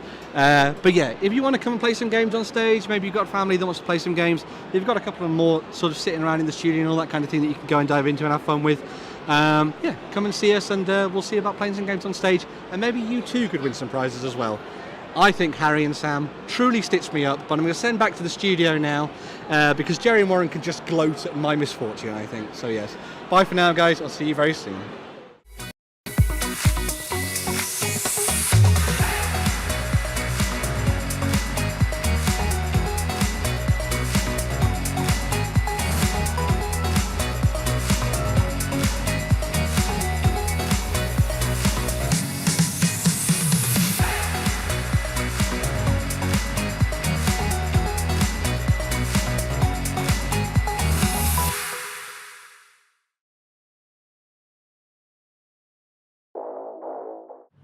Ha! And gloat we shall, Ben.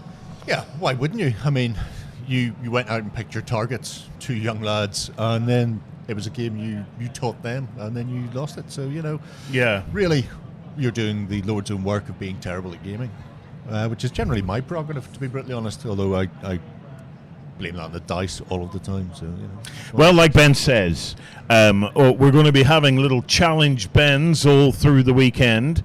So if you are up for it, definitely come on up to the stage, let yourself be known, and we'll get you two can challenge Ben. Yeah. I want to see him defeated. I want to see him utterly defeated. Ben plays to win, though, doesn't he? It does seem to be. I think the kids had knocked him out in like round 1. And it was like, no, just we'll set up again. Do you want to keep playing? And then we'll have another one, best of 3. Man takes no prisoners. No prisoners. You know what you can't have? You can't have defeat on camera, apparently. Well, I can. All the time. Right. It is Friday. The time is 1:45. Yes. So I want to actually tell you a little bit about some of the Friday events and things that are taking place. So we do have a bunch of Friday seminars. Let me just whip that up while we are doing this. There we go. Jerry, what have we got on today? One of the ice cream flavors. Yes. So, unfortunately, if you were after It's Not a War Game, Is It a LARP? No, it's a mega game. It's all gone now. You've missed it. You've missed your chance. Gone too far away. However, in 15 minutes, if you can get yourself down to the Piazza Meeple Room, there's Design Your Campaign Day at 2 o'clock. At 3:30, Alley Cat Games have got their take on crowdfunding. At 4 p.m., Strategy Games for Education. And then at 5 p.m., Shut up and sit down. Yeah, shut up and shit. There's a lot of that going around. It's going to be live. Oh, no. And so if you're interested in taking part in any of those seminars, they're always worthwhile, especially if you're a games designer yourself and looking for Yes. information or aspects of games design and how to actually find somebody to produce it and get it out there. They're a massive help, really, when it comes to that. So yeah, it's always worth checking it out. And for the first time this weekend, I did actually spot a team signal that I recognized, and that was Justin doing the international sign of distress at our slip up. So yeah, so it's shut up and sit down. I've never struggled with that before, No, I but haven't either. it must be tiredness. It's the Sean Connery setting in. It's the shut up and shut down. all the slurping. So this is a question for you then, Warren. Yes. On the subject of seminars, obviously people at home, there may be ones in the program that they see that would be more interesting to them than others. But sort of what would be the one that you would go for, or if you were running your own, what would you like to do? From the Friday sessions, the design your campaign. Yeah. Design your campaign. Speaks to you, but then you've always been very keen on having big campaign games and that sort of thing going on. I like my games to have a narrative. I like them to have some kind of an unfolding story of some sort. So it's and the other stuff that's there, the strategy games for education, the stuff on crowdfunders and stuff. It's very, very interesting if you're at that point. Yes. But I think as an average Joe Blog everyday gamer, I think I would definitely go in for the campaign settings one. It's an interesting one. If you had to run a seminar about gaming, is there any pearls of wisdom from your years that you would like to pass on to people? I've actually done that a couple of years. Ooh. Yeah, I've actually done some seminars. I have the diseased secretion of a dying mollusk. Yeah. I mean, sorry, a pearl of wisdom. I have actually ran seminars here. I have done seminars on not straight marketing of a game, but in terms of it was kind of like working with the press and stuff like that on a game. So to talk about as a profession, as a professional, as a profession, what it is that we are looking to see, how a game company, through the mediums and stuff that we create as an industry, can best communicate their game. Because fascinating, there is ways. Look, it's not just a case of just build it and they will come. I think a lot of people. It's very, very rare for that to happen. And communicating tabletop games is no mean feat. It takes a fair bit of. You're a snowflake in a blizzard these days, and trying to make yours stand out. I suppose a case in point of that, and I know they're here, is Zatu. So Zatu are a distributor, just like a game store. And last year, James Hewitt, James Hewitt, and Sophie went to launch their Robot Fight Club. Yes. And it never seemed to really get any traction or go anywhere. And then after the campaign failed, Zatu contacted them and said, look, we really want to get that game out there. And they did this thing. They've been demoing it here, but it shows just sometimes a revamp and a relook at how you're actually promoting it and marketing it, and the style behind it changes something massive, because Needy Cat games are not brand new to they're seasoned. They're seasoned games designers who have worked with a lot of companies from across the industry, but even they just couldn't get that one over the line themselves and went somewhere else. So it's it is a case of I tend to find that it all comes back to that old saying, the unique selling point. Okay. And in many respects, it's what I am looking for. And this was one of my key takeaways for anybody that did come to that particular seminar. I said, look, if you will have seen a number of games that I have played over the years. If you go back through our catalog of videos, Yeah.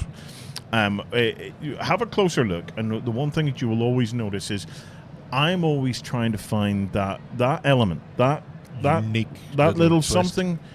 something different that makes that game worth playing. Yeah. And worth talking about. If I come away from a game like that and I'm still blethering about it, and I go home and I talk about it, then that game has built-in remarkability. It's a remarkable game because I'm remarking upon it. That's a key thing for me. Some games have a lot in them, and it doesn't matter if they have a lot in them. What they need to find is that slither, that's something special, and hammer on that point. What makes them stand out from the crowd? Moonstone's a prime example of that.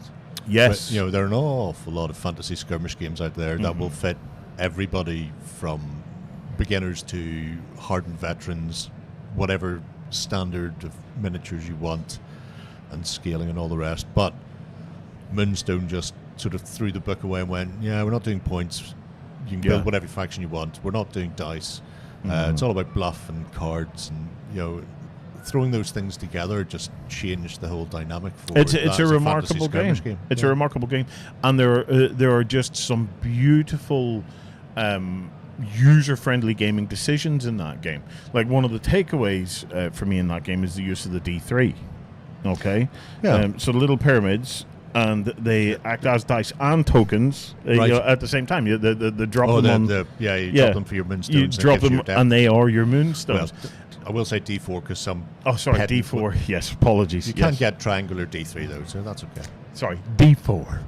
But it's little touches like that that envelop you within the game. And you can feel the love and the energy within the game design behind it. Moonstone's a great example of that. If you haven't checked out Moonstone, we'll be looking at it this weekend, but you'll find it all over on tabletop.com. Oh, without a doubt. Yeah. We're big fans of that game. There was I didn't see who commented on it, but somebody went, it's surprising that neither Warren or Jerry have put together their own game yet, which is, technically true. We've not marketed one, but I know you've done quite a lot of random game building over your years. I've done something similar, although I tend to do more scenarios and then I find a rule set and then I change it to myself. So it's not that we haven't, it's just we don't want to right now. But who knows? Who knows where it will look, I will admit, and many within the OnTableTop community know this, that I am a fan of game design and game mechanics, and I'm always looking for interesting ways to replicate whatever it is that I'm trying to build a game around, and to tie it in, but also make a different gaming experience. Now, I do this to keep my eye in. Part of it is, like, my job is not to make games. My job is to talk about games and tear them apart and enjoy them. Lucky me. Yeah. But as part of that, in my opinion, I need to have a deeper understanding of the games. Because sometimes the beautiful thing, the little quirk, the little thing that makes it extra special, is not immediately obvious. Yeah. Because it relies on some synergies elsewhere within the game design. So I do try to keep my eye in. Will I? Well, I've got to say now, if I ever decided to publish a game, it would be with you, Jerry. Oh, that's very decent of you. It would be the Warren and Jerry show, and we would come back with the game to end all games.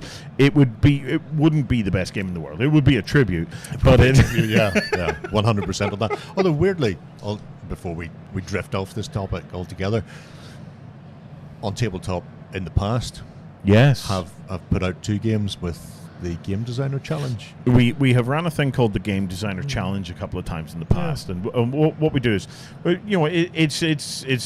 it's not an annual thing. It's an ad hoc thing that we bring up sometimes, and what kind of spurs it on is we'll sometimes start to notice some fledgling game designers gathering into the community. Yeah.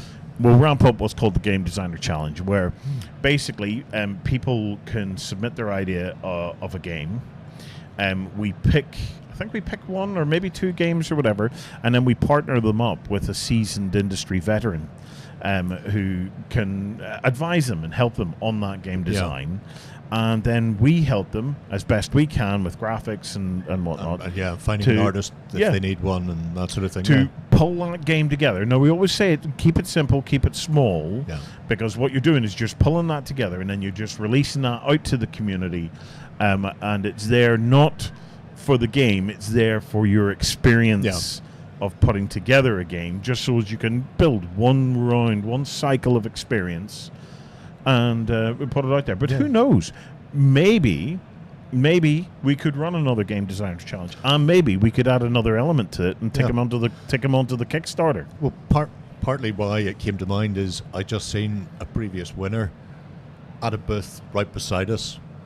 So Kendrick won it in, I'm going to say, 2014. Yes, and with a zombie game, game localized, zombie game, yeah. And that was his first sort of chance to work with professionals like that. And then after that, he produced his first game that went to Kickstarter, which I can't remember the name. And his second game is being put out by Cheatwell Games. It's available today, actually, and it's another gorgeous but different game as well. So I like designers and games designers who don't always go, here's an iteration of an iteration. They're all different whenever he's been working on any of them. But so it was nice that 8 years ago he got his first little break, and then localized was a superb concept. So the idea was that you could basically go onto Google Maps, print out your local area, and a zombie game would fall within your local area, and it was great because we took our area of Castle Rock at the time, and we had the local bars and stuff in there, and we were trying to contain a zombie outbreak, within it, and it was a fabulous little piece of gaming ingenuity. Grant Ennis was another winner, and then Grant Ennis also went on to start his own company within the gaming industry. Now, this is not as a result of us. Let me be honest, right? It's these people are driven anyway. Okay, but what we're trying to do is to do a little bit to try and give them that little bit of experience. Yeah. So I'd like to say, if you're interested in the seminars, there are more on Saturday and Sunday as well. And if you are planning on coming down there and you want to take a look at some of the seminars, then probably have a look in advance, see what's going on and whether or not you need to book for them. They kick off tomorrow morning at 11 a.m, so a bit earlier, with Lord of the Rings from book trilogy to a board game trilogy. And then there's a whole host after that, including a continuation of the Design Your Campaign Day 2, which I like to hope is a seminar campaign about campaigning. You never know your luck. Yeah. But so right. I believe we have another video. We just need to make sure that the sound and stuff is set up for it to be able to be heard. So let me just get this all together. We're now going to take a visit to Draw Lab Entertainment and see what they have to say. Hello everybody, we're back again at the UKG press event, and this time I'm joined by Evangelos from Draw Lab Entertainment, and quite an interesting little game called Taktiki. Yeah, that's right. So this is Taktiki. It's our newest two-player abstract game. We're actually very excited because it's nominated as the abstract game of the show. And it's a two-player game about Polynesian gods fighting it out to see who's going to be the only god that's going to be worshipped in this island. And the way you do that is, of course, by building a totem of tikis in the opponent's side. So you're trying to move your piece around the board and go and do something like this, if I may cheat a little bit just for the demo. So if you do that, you instantly win the game and the game is over. So every round you can make a couple of moves. So let's say we start like this. Each player can move either one piece twice, or you can split your move between two different pieces, something like that. If you ever go to the same space as an opponent, then you have to fight it out. So for example here, I have a 3 and the red player has a 1, so 3 is bigger than 1, so I win. So this is out of the game, but now the the red player knows that this is a 3. So as the game progresses, you're getting information about the strength of the opponent's pieces. And the bigger the number is, the stronger the piece. So when you've got something like a stack with multiple tikis, then I assume that you combine the totals? You don't combine the totals, but you fight them one at a time.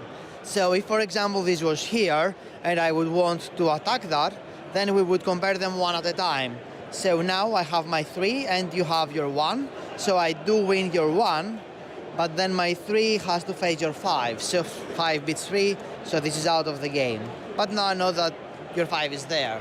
And actually, this is a good time to say that 5 is not all powerful, because we have number 1, which defeats number 5, so it circles around. So you have this little interesting dynamic between the pieces.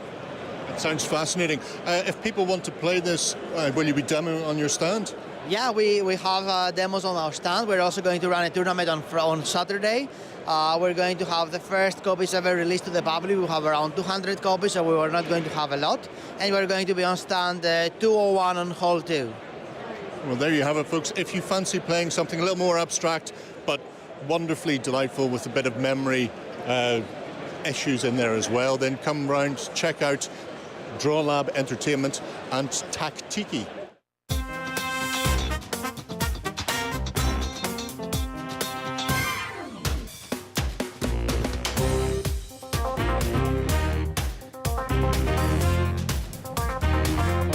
And we're back. Hello again, kids. Right, so we're now powering into the second part of the day. So we're hoping now that we will have a walkthrough where people can start to get a bit of a look around.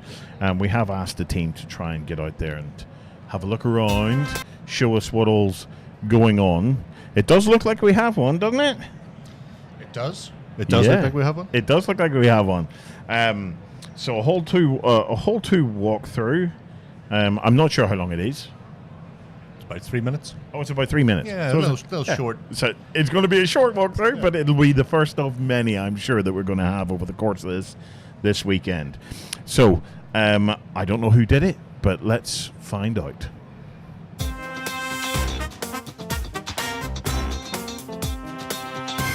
Hi there, folks. So I just wanted to dive in and do something a little bit different. So obviously you can see behind us we have our stage where Warren and Jerry are on screen at the moment doing all sorts of awesome live stream stuff, but we wanted to kind of give you an idea of the halls and things. So this is Hall 2. So as we spin around and Shay looks down this way, we have the family zone, which is the massive part of this particular bit of the hall. Here we have ways to dive in and play some gateway games, which is pretty awesome. And then as we walk down this way and dive deeper in, we have loads of sections open for basically families and kids to get involved in playing games. So we have the Ravensburger area, which is pretty awesome. And then we have the stuff over here from Blue Orange, which is pretty cool. And then there's, of course, there's the Harbour Games over this side, which is pretty fantastic as well. And this basically takes up a huge section of this part of the hall. We have some vendors over to the left, and we have some more over to the right as well. But the main focus of this is for you to bring along your family, really, and just have a little bit of fun. As you can see, people are sitting down playing games and enjoying themselves, which is really awesome to see. But yeah, so I'm just going to keep going for a little bit. So I'm going to spin Shay around, and we're going to look this way now. So as you can see, here's all the Harbour stuff, which is awesome. Harbour games are brilliant, by the way. If you've not played them, play Harbour games, even if you're a big kid. And then over this bit of the hall as well, we have the shop and drop and the bring and buy bit. So with the bring and buy, it's essentially what it says on the tin, right? So you bring stuff along, and then you can swap it for something else at the bring and buy, which is pretty awesome, very cool. And we also have the shop and drop. So if you go out to one of the vendors out in the hall, and you get loads of really awesome games, effectively you can then come back and drop them off in big boxes, and they'll be shipped off to you at home, which is pretty cool. So yeah, so that's just a little bit of a rundown of what's here in Hall 2. We're going to be looking at Hall 1 as well. We'll also talk about the tournament area and that kind of thing as well in the future too. But yeah, some really fun stuff here for you to come and check out, especially if you've got the family here with you. Make sure to check out the live blogs and the live stream we're running all weekend. Some really great stuff for you to dive in and try and have a look at. And you can still get tickets to a whole bunch of stuff here, including live events and all that kind of thing as well. So yeah, make sure to check that out, and we'll be back very soon with another video.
Sometimes a bullet is best. In Alkenstar, lead is the law. You had the misfortune of being in the wrong place at the wrong time. For that, these power brokers upended your life. Join other desperados to pay back the villains who ruined you. Together, destroy your enemies, clear your names, and enjoy sweet revenge. The Outlaws of Alkenstar.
Sometimes a bullet is best. In Alkenstar, lead is the law.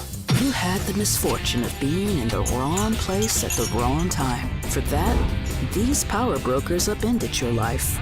Join other desperados to pay back the villains who ruined you. Together, destroy your enemies, clear your names, and enjoy sweet revenge.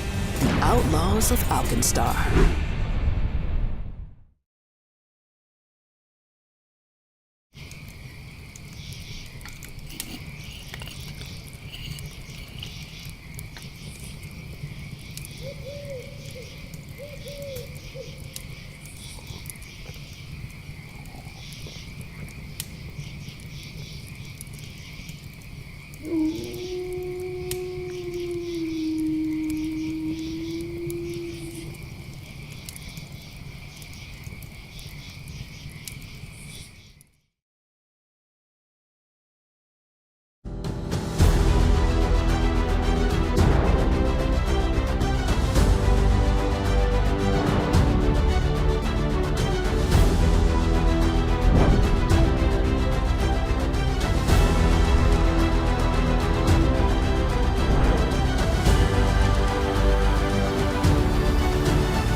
Sometimes a bullet is best. In Alkenstar, lead is the law.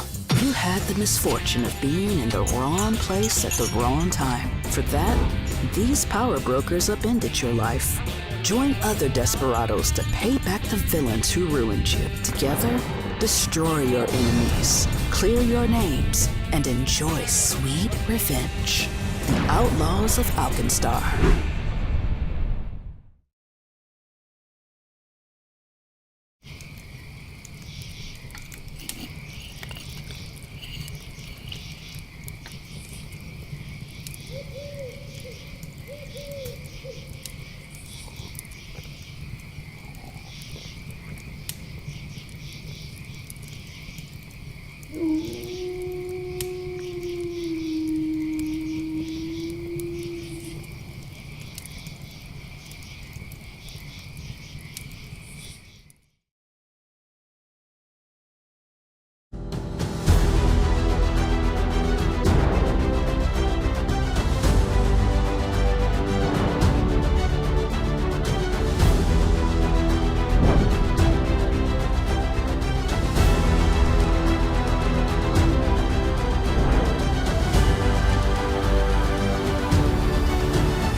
Hello everybody, I am back on the main stage. I'm here with John and Elliot, and we're going to be diving into some games on here on the stage. We're going to be playing Jungle Speed, so prepare to get limber. Everybody get ready, do some exercises. We've taken our jewellery off because this one's a tough one. Okay, right. So, first of all, how are you enjoying the show? Is it good? Yeah. Yeah, fantastic. First time, and it's been looking forward to it. I'm the same. First time. It's been really good going around all the stalls, and it got about halfway through now. So it's, I've barely scratched the surface. Yeah.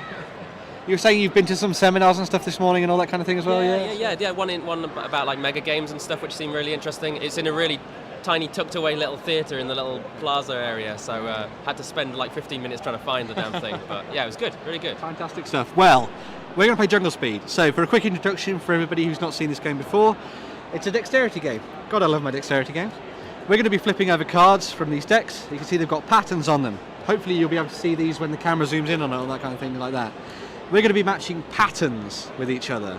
There are some special cards in here. When they come up, we'll take a little breather and we'll just explain them and all that kind of thing. We're doing a little practice game good, first. I've forgotten them already. And we're basically going to go from there. When there's a match on the table, we're going to be grabbing for this totem in the centre. We're not going to be flinging it into each other's faces and all that kind of thing. We're going to be doing it nicely. The person who's lowest on the totem, if it's a double grab or whatever, will be the winner. If you fail to get the grab or all that kind of thing, we'll be giving our cards to everybody else and their stacks will get bigger. The aim of the game is to lose our stack of cards. Boom. Nice and simple, nice and easy. Lovely. So we're going to go through this. I'm playing this on hard mode. because I've got a microphone.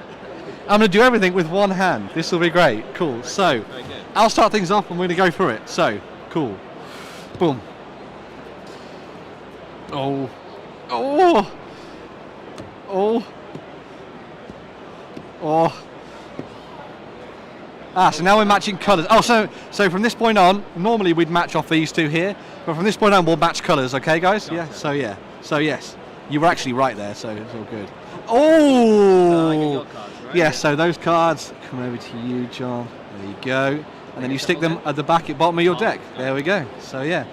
And we carry on from you. So there we go. Yeah, yes. Yeah. No, it's back to normal patterns, yeah, so. Oh. Okay, so now we go 3, 2, 1. Oh, shoot. And we're doing it again. 3, 2, 1. And now, you did it. You got it right. So yes. So now, obviously, this was a learning game. So there we go. So yes, when this one's in the middle, you're going to win. It's all fine. It's all fantastic. So yeah. So when this one comes out, everybody has to grab for the totem in the middle of the board. This one's a special card because what happens with this one is those go in the centre, and they're now added to the stack of things that people can get added to their pile in the game. So cool. You can go for it. Go for it. Go for it.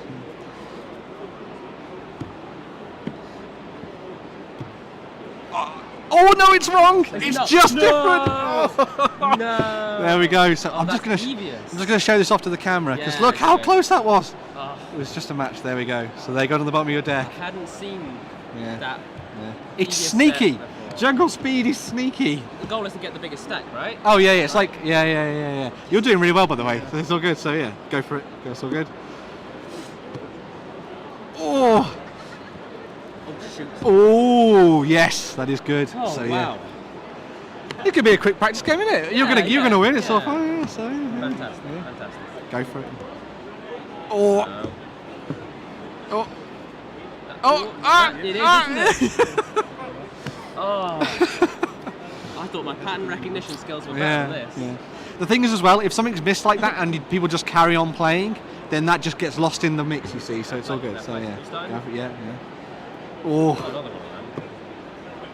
So it's 3, 2, 1. Oh no! Oh, karma has come back to get you. I'm just doing like the silent but deadly strategy. I'm sort of slowly working through this. It's fine. Having the microphone was clearly a good luck charm, right? Yeah, that's it. Go for it.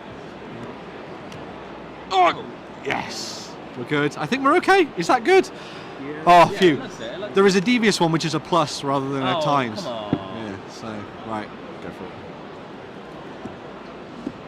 Oh, so now we're going to do colours from this point on, yeah? What happens to this? Ninja. That just stays out on the table. It's all good. So, go for it. Nice patterns, Yeah. So, that would be everybody grabs. I was like, it is, isn't it? Because there's the arrows going out as well. Damn it. There we go. Sorry, that one goes into the centre because it was the everybody grabs one. Oh, wow. Just the one card. The one card. I feel like this is easy for me now. Okay. I'm showing off. Oh, yeah. So fair. These cards are going to end up on the floor. That was the one that was under mine. Yeah. Oh! I think it is. I love how sedate this game of Jungle Speed is. It's great. It's the warm-up Jungle Speed. Yeah, warm-up Jungle Speed. We're going to get really speedy after this, so yeah. Oh! Yeah. I didn't even see that. Oh, okay. Oh man, I was down to 4 cards. Yeah, that's it. What's the opposite of a comeback? Catastrophic failure, yeah. That's my middle name.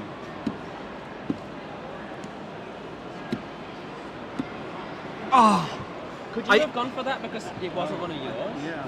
No. You can only ever go for it if it's matches to you. What would have happened if he'd have claimed it? If he'd grabbed it, he would have got all of our cards. Ooh. So there we go. So yeah.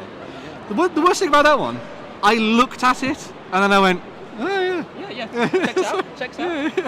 Yeah. You go for it. Me? Yeah. Colour matches from now, yeah? It's gotten closer to me, I'm just going to shove it in a little bit. Yeah. Colour matches from here on out. Okay. So 3, 2, 1. We're still doing colours? Oh! Yeah. Wait, but it wasn't mine. But this came out. Wait. Both of those count at that point. Okay. So yeah, so that's all good. So those go into the middle. Thankfully nobody gets them just yet. It's all good. We're back to normal patterns. Okay. Go for it. You go for it, John. Me? Go for it. Yeah. It's all blue.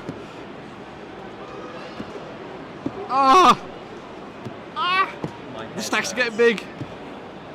Oh, what if it was colours? Wait. Oh. You did it. Well done, man. Well done. The comeback. The comeback. The comeback. So I get that, and that, and that. Oh. How's that microphone look charm for you now? Terrible. Terrible. Terrible. Okay. Right. I'll go first here. So. I've got a lot of cards to get through. Oh. Colour match. Colours now. Yeah. Yeah, that was fast. Well done. Damn. Well done. I didn't even see that card. Yeah. Oh my! That was so many cards. What the hell?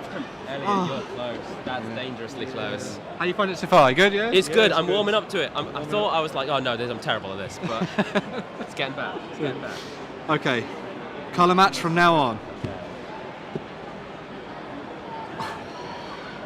Watch out! There you go. Have that one card, Elliot. Yeah. You good go?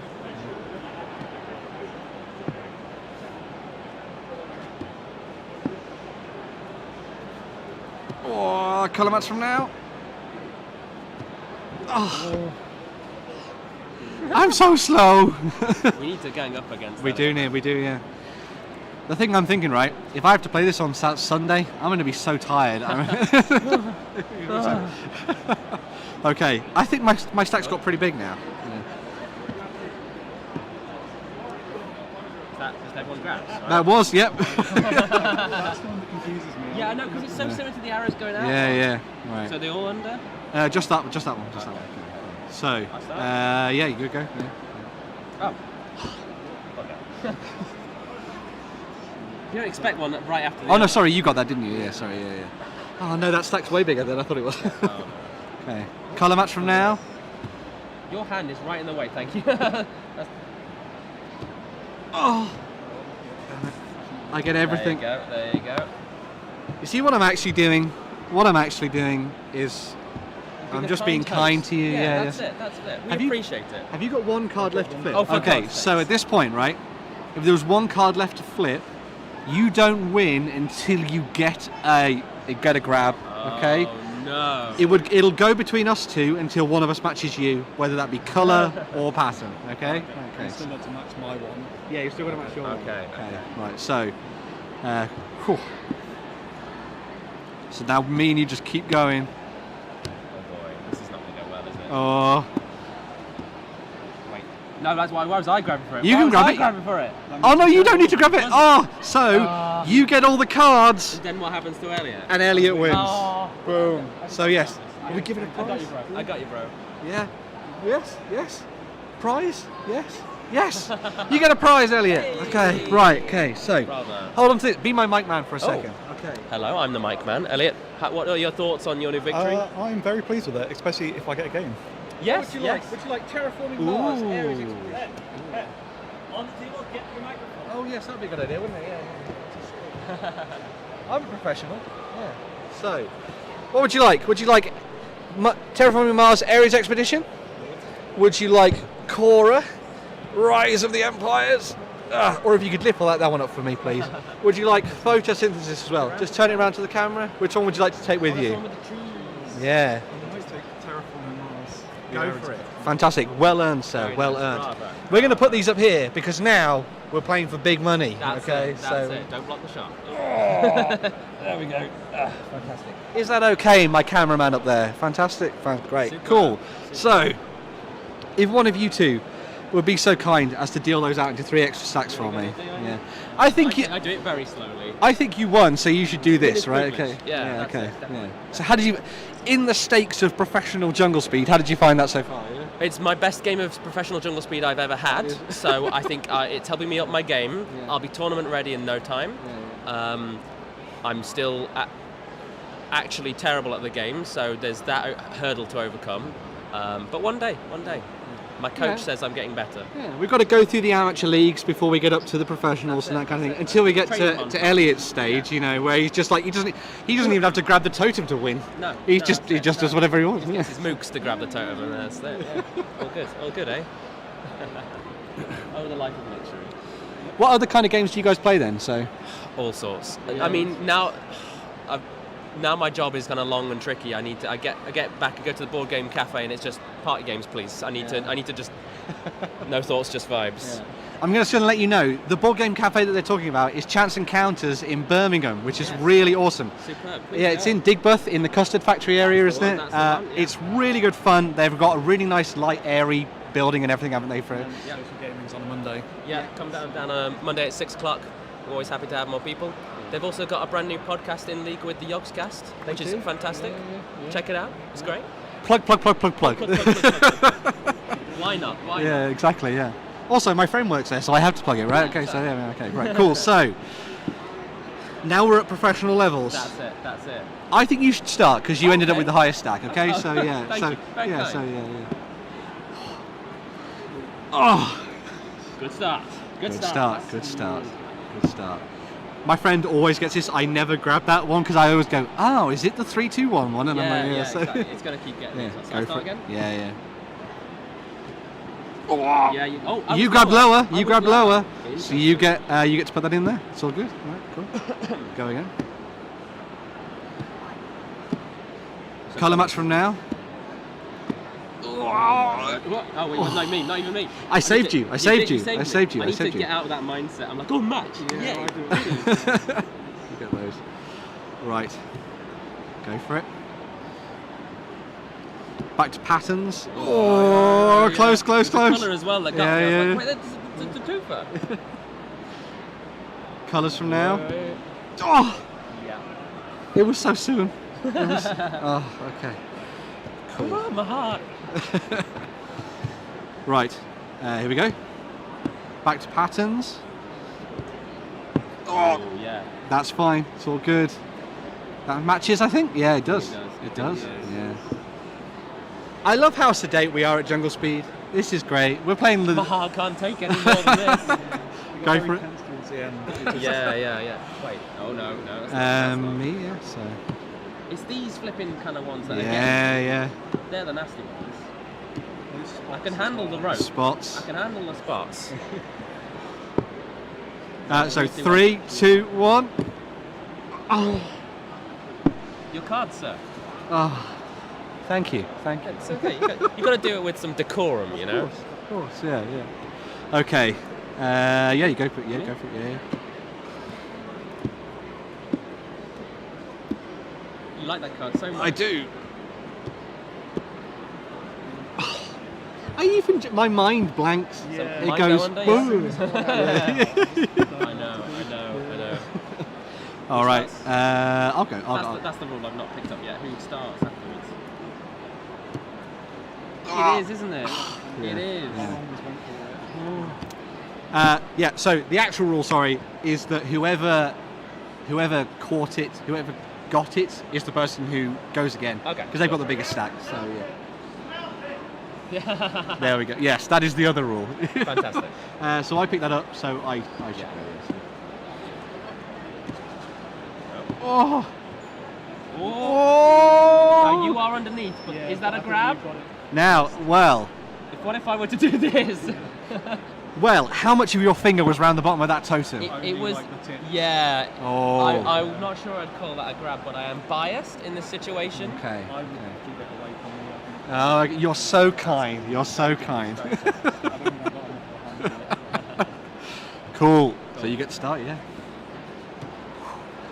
3, 2, 1. Oh! Let me just. With you, yeah. Oh, that was. Oh, yeah. Oh. Fair play. Good stuff. So who picked up there? Was it Jonathan? So I go. 3, 2, 1. Oh! It is. Oh. I keep grabbing like space. Yeah. You know why I'm really doing this? I'm doing this because I can't really win a prize. Yeah, that so would I'm be, doing this. Would nepotism a little bit. And I will take my own game. Yeah. Oh, funny that I won on this game that I own and brought along. Cool. There we go. I think that is. Oh no! No, it's not. I stopped myself. That one also is not. Colours from now. Oh, why am I flipping? Why am I flipping? I was going to say, I wonder what card you're going to come out with. Oh, and I paid for my hubris. Okay. Right. Me. Yes. Here we go. There you go. Stop laughing at me, Justin. Stop laughing at me. Okay. My stack's pretty big. How are you guys doing with stacks? You alright? Pretty low stack. Between the two. Yeah. Cool. You're doing pretty well. This is working out okay for you. I was Yeah. pulling you into a false Those games are in your security, sight. the first one. Yeah. Now I know what's the stakes are. Okay. Oh, that is it? It is. It looks thinner, but it's not, It is is. it? I love how I basically look like I was passing that to you. I was like, please do. After you. Oh, you're so kind. Okay, right. I'm going to get back in the game. Oh, shoot. You get it. Yeah, It's all good. Yeah. I've once had it in this game where someone went like that and it flew off the table and hit a window. As long as my glasses don't get That's the smashed, I'm truth. fine. Yeah, cool. So you got rid of your cards, so you're okay for that. We could have gone on that. Can we still go because it's still up? You can, yes, yeah.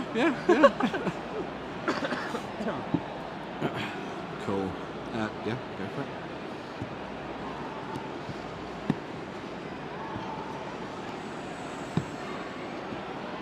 Oh no! Why am I going for it? That's all good. That's all good. You snuck in there, and you can prove that I had the colour, so it's all good. This is my final card.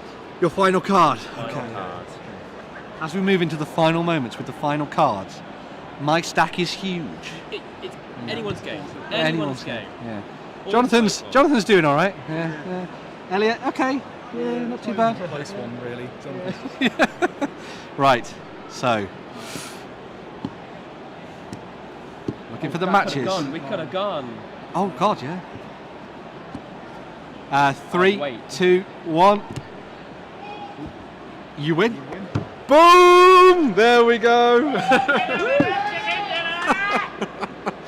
You know how we said you were in the amateur leagues? Yes, I've now ranked up.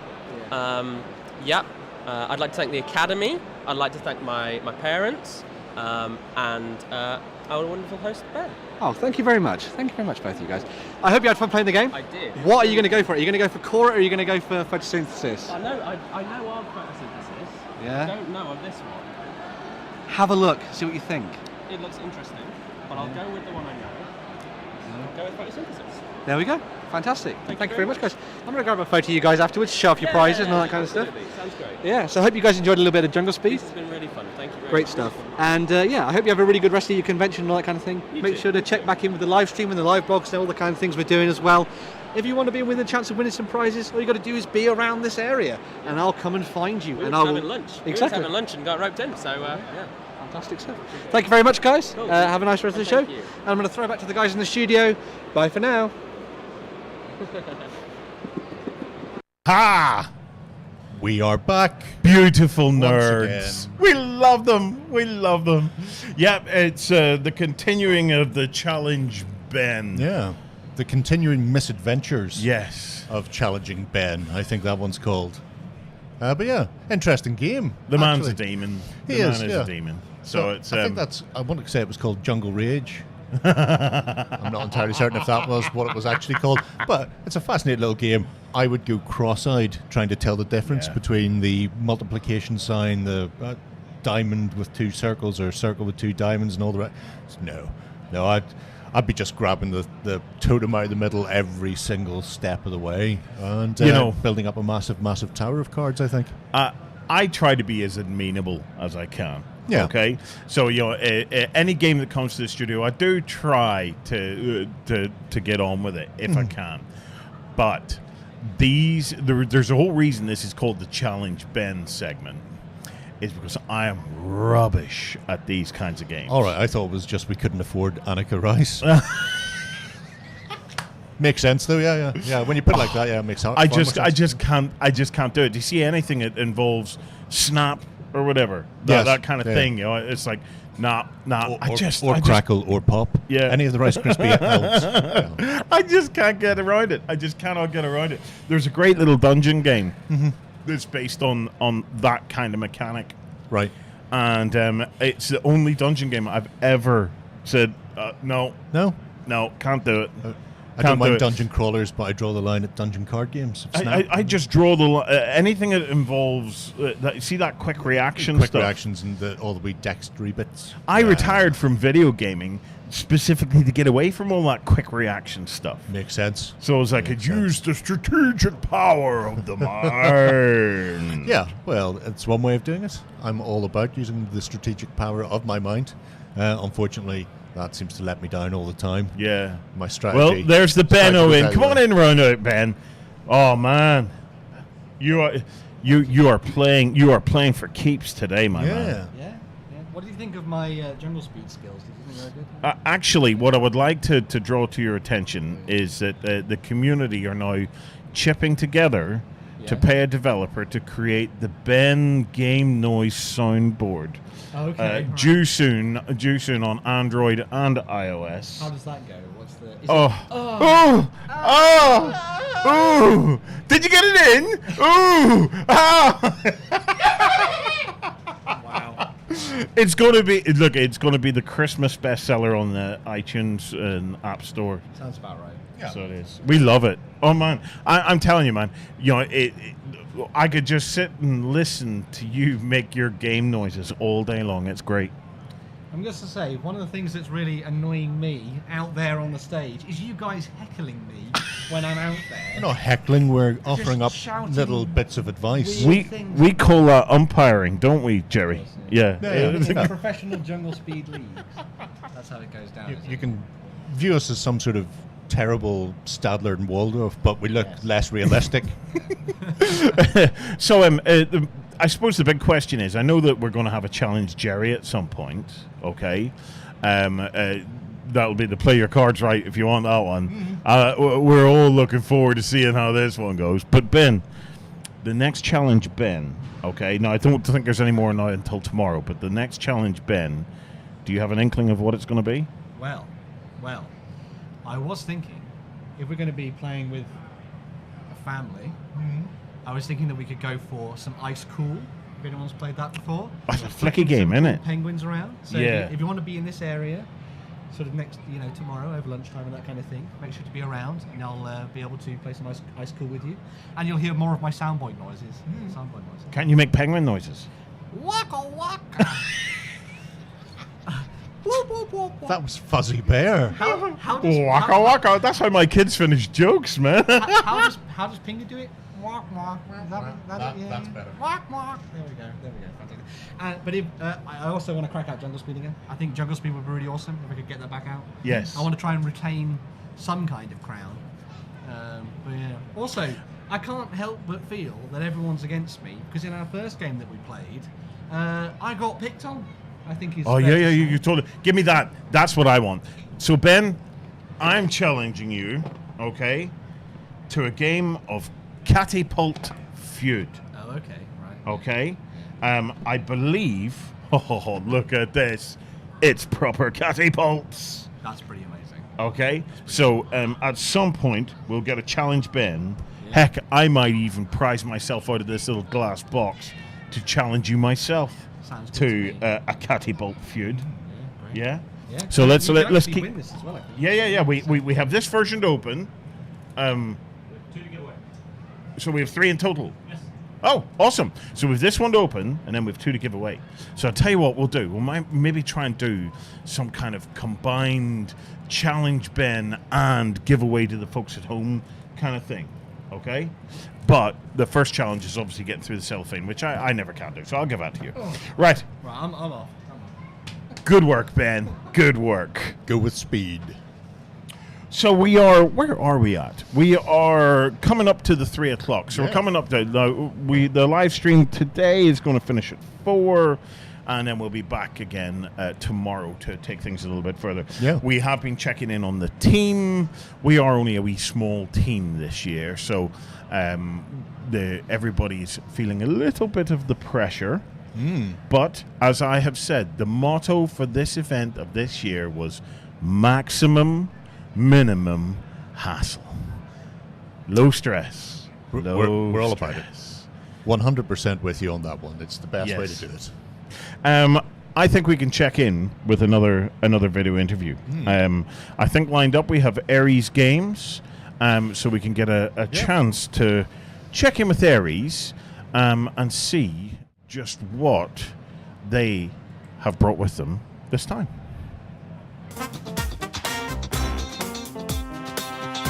Hello folks, we are back once again at the UK Games Expo press preview, and this time I'm stopped off at Aries Games with Roberto to have a look at a monumental spread of games ranging across the board from what looks to be historical into fiction and fantasy. So a lot going on here, Roberto. Do you want to take me through it?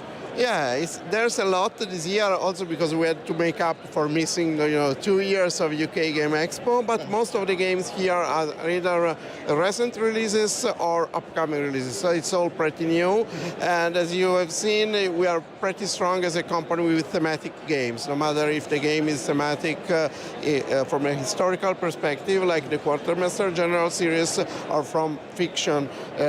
Our most famous game is War of the Ring, based on the Lord of the Rings trilogy, but we have a lot of other stuff. So Quartermaster General 1914 is one of our releases this spring, and it's the new evolution in the series, which began with World War II Quartermaster General. It's a card-driven game, strongly symmetrical. Each player plays one of 5 different powers fighting the Great War. So it's very interesting because it plays in about 2 hours, so it's not bad for a 5-player games and grand strategy as well, but it gives you a very good feeling of the full development of the war. I've noticed the Quartermaster General maples on a board for area control, but here we have standees and miniatures. So do you make the selection of how you're going to actually develop the game dependent on the theme? Or that's interesting. You see, it's very often it's theme driven because in the thing, for example, the theme asks for a cooperative game with a traitor. So that's the way how this was developed. So you have to manage the crisis which goes on in the outpost, and one of you, however, in the beginning, one of you is the thing, is hiding, the alien hiding among you. So the way the mechanic has been designed in all our games are very strongly linked to the theme. So I think that's one very strong point of what we do as a company. Same here, for example, Diabolic. This is a hidden movement, catch the thief if you want type of game. It's quite original in the hidden movement genre because normally it's always a one against many type of games, but here again fitting the theme, the 2 criminals, Diabolic and his wife Eva, they are on the run while 2 people play the police trying to catch them up. So it's a team game, 2 against 2, with also an original hidden movement mechanic which doesn't require any writing, keeping track of your moves, but it's all done with cards. And so moving down then we have a couple of fantasy games. So Sword and Sorcery, that's a familiar name. Yeah, Sword and Sorcery is one of our best-selling lines. Actually, the line started in 2016 now with Immortal Souls, and we developed a full cycle of products based on the Immortal Souls campaign. So a series of campaign sets, various hero packs, which essentially give you the possibility of bringing one from a very wide range of heroes from level 1 to level 7 in the epic final of the campaign. Here we go again to a new start, if you want, with a new standalone set which is called Ancient Chronicles, which is a standalone new adventure which is actually set centuries before the other one. So from a thematic perspective is a prequel to the other storyline. And in Ancient Chronicles, you will explore different settings from Immortal Souls. The first setting is an underworld setting, dark elves, underworld creatures like giant spiders, giant snakes, and the adventure will continue with Northwind Tales, which is the second set, the Act 2, as we say, the final act of the campaign, which brings the characters in the Nordic wastelands. So it's a fully co-op dungeon crawler, let's say, but with a very sophisticated artificial intelligence combat system, which is the strong points, I would say, of the game. And I see Masters of the Night lurking at the end, which looks very different from pretty much everything else we've looked at down here. Masters of the Night, we're very proud that it's been nominated as one of the UK Game Awards games, together with The Thing as well. And Masters of the Night, again, is a cooperative game where you play as one member of a family of vampires which arrived in a new city and are trying to get settled in this new city. So they arrive, they're very weak, and they are trying to restore their strength so they can establish their rule upon the city. So it's again, it's fully co-op with this dark noir setting, a little bit inspired by pulp comics, you know. It's very heavy. This was kickstarted successfully 2 years ago, was shipped to bakers a few months ago, and is now also available at retail. So when you're out in the main hall on your stand, will people be able to play or demo these games? Yes, we will have in hall 1, stand 302, we have a big number of tables where people can play everything that you have seen here. Fantastic. Well, there you have it, folks. There is literally something for everyone, regardless of what genre you like to play. Or maybe if you always play historics, take a look at something else that you wouldn't normally indulge in and give it a go. Let us know what you think below, folks. We're going to move on. Bye-bye.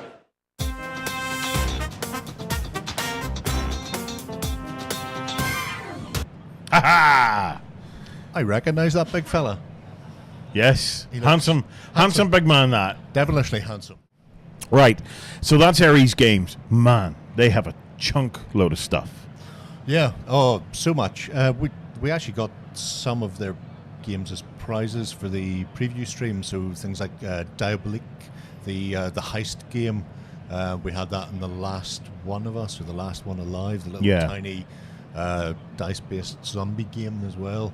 But it's just the range and variation that they do within it. It's just like, you know, here's some meeples in this one. Here's some, you know, almost a D&D-esque dungeon crawler style game where you've got awful lot of characters leveling up and miniatures beside it, and then just different art styles to whatever suits that they're actually putting together. They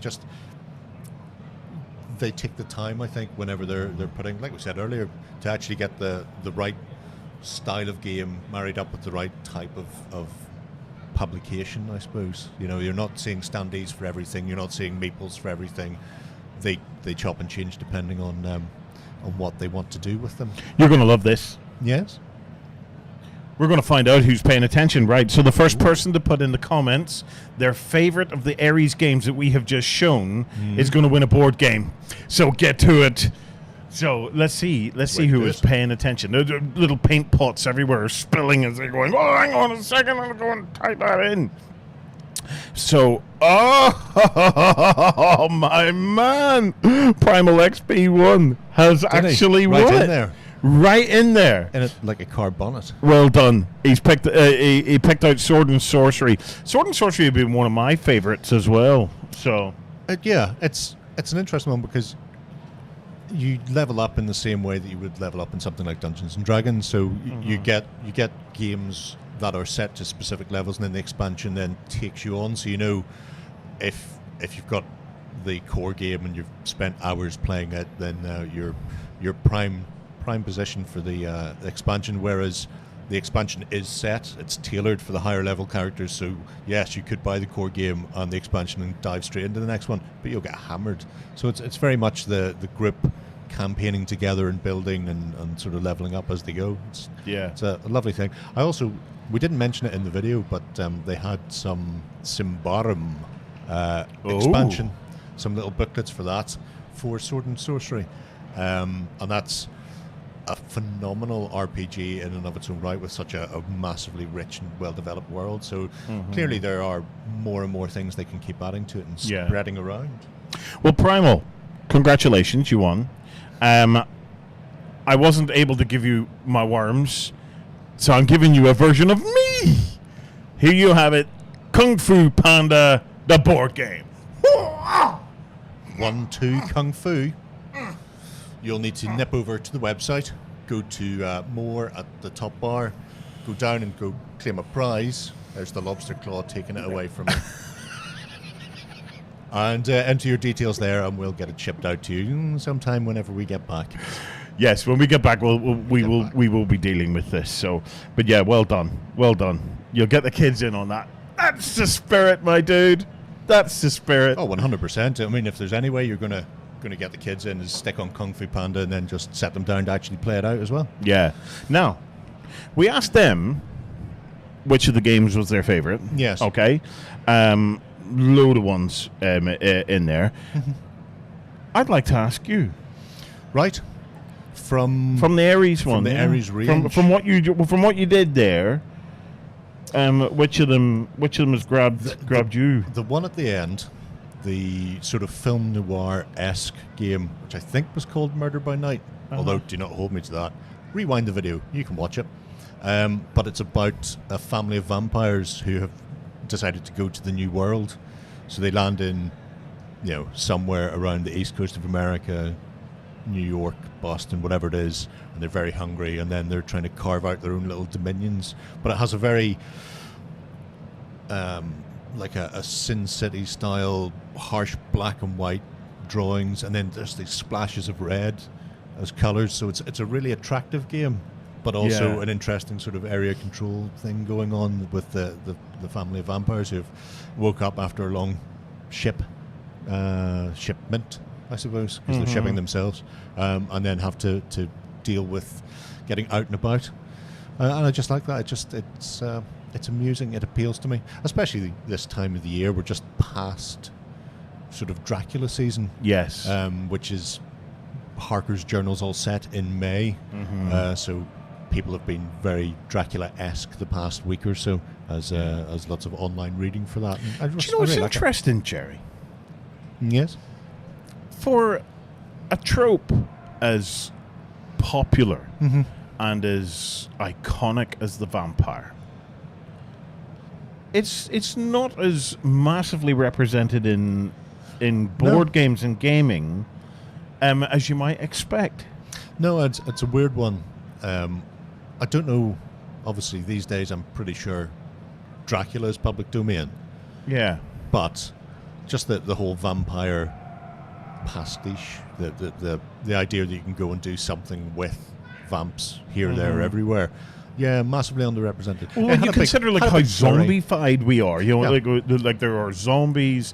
There's all sorts of other monsters and stuff. But for something as iconic as the vampire, why do we think that is? Do we think it's because the vampire itself, your Stoker level vampire, its intelligence makes it difficult to model as a monster, whereas a zombie's an easy thing to model as a monster. Yeah, I see what you mean there. It's interesting.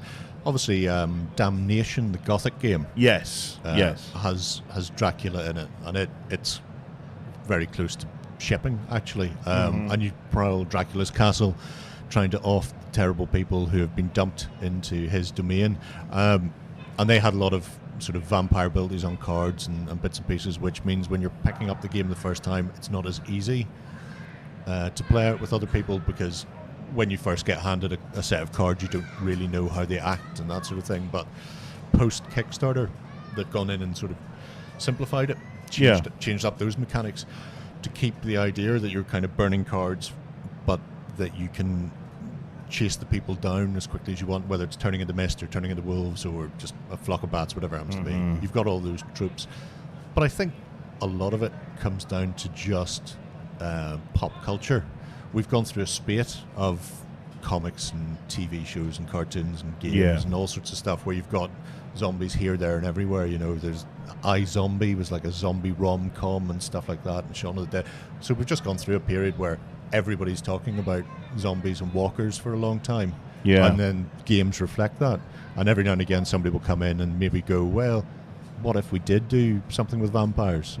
And across the world there are so many different types as well that you could go anywhere you want with it. You don't have to be tied to the opera cloak wearing Transylvanian count. You know, you've got your hopping vampires from China, your Strigoi from the Eastern Europe.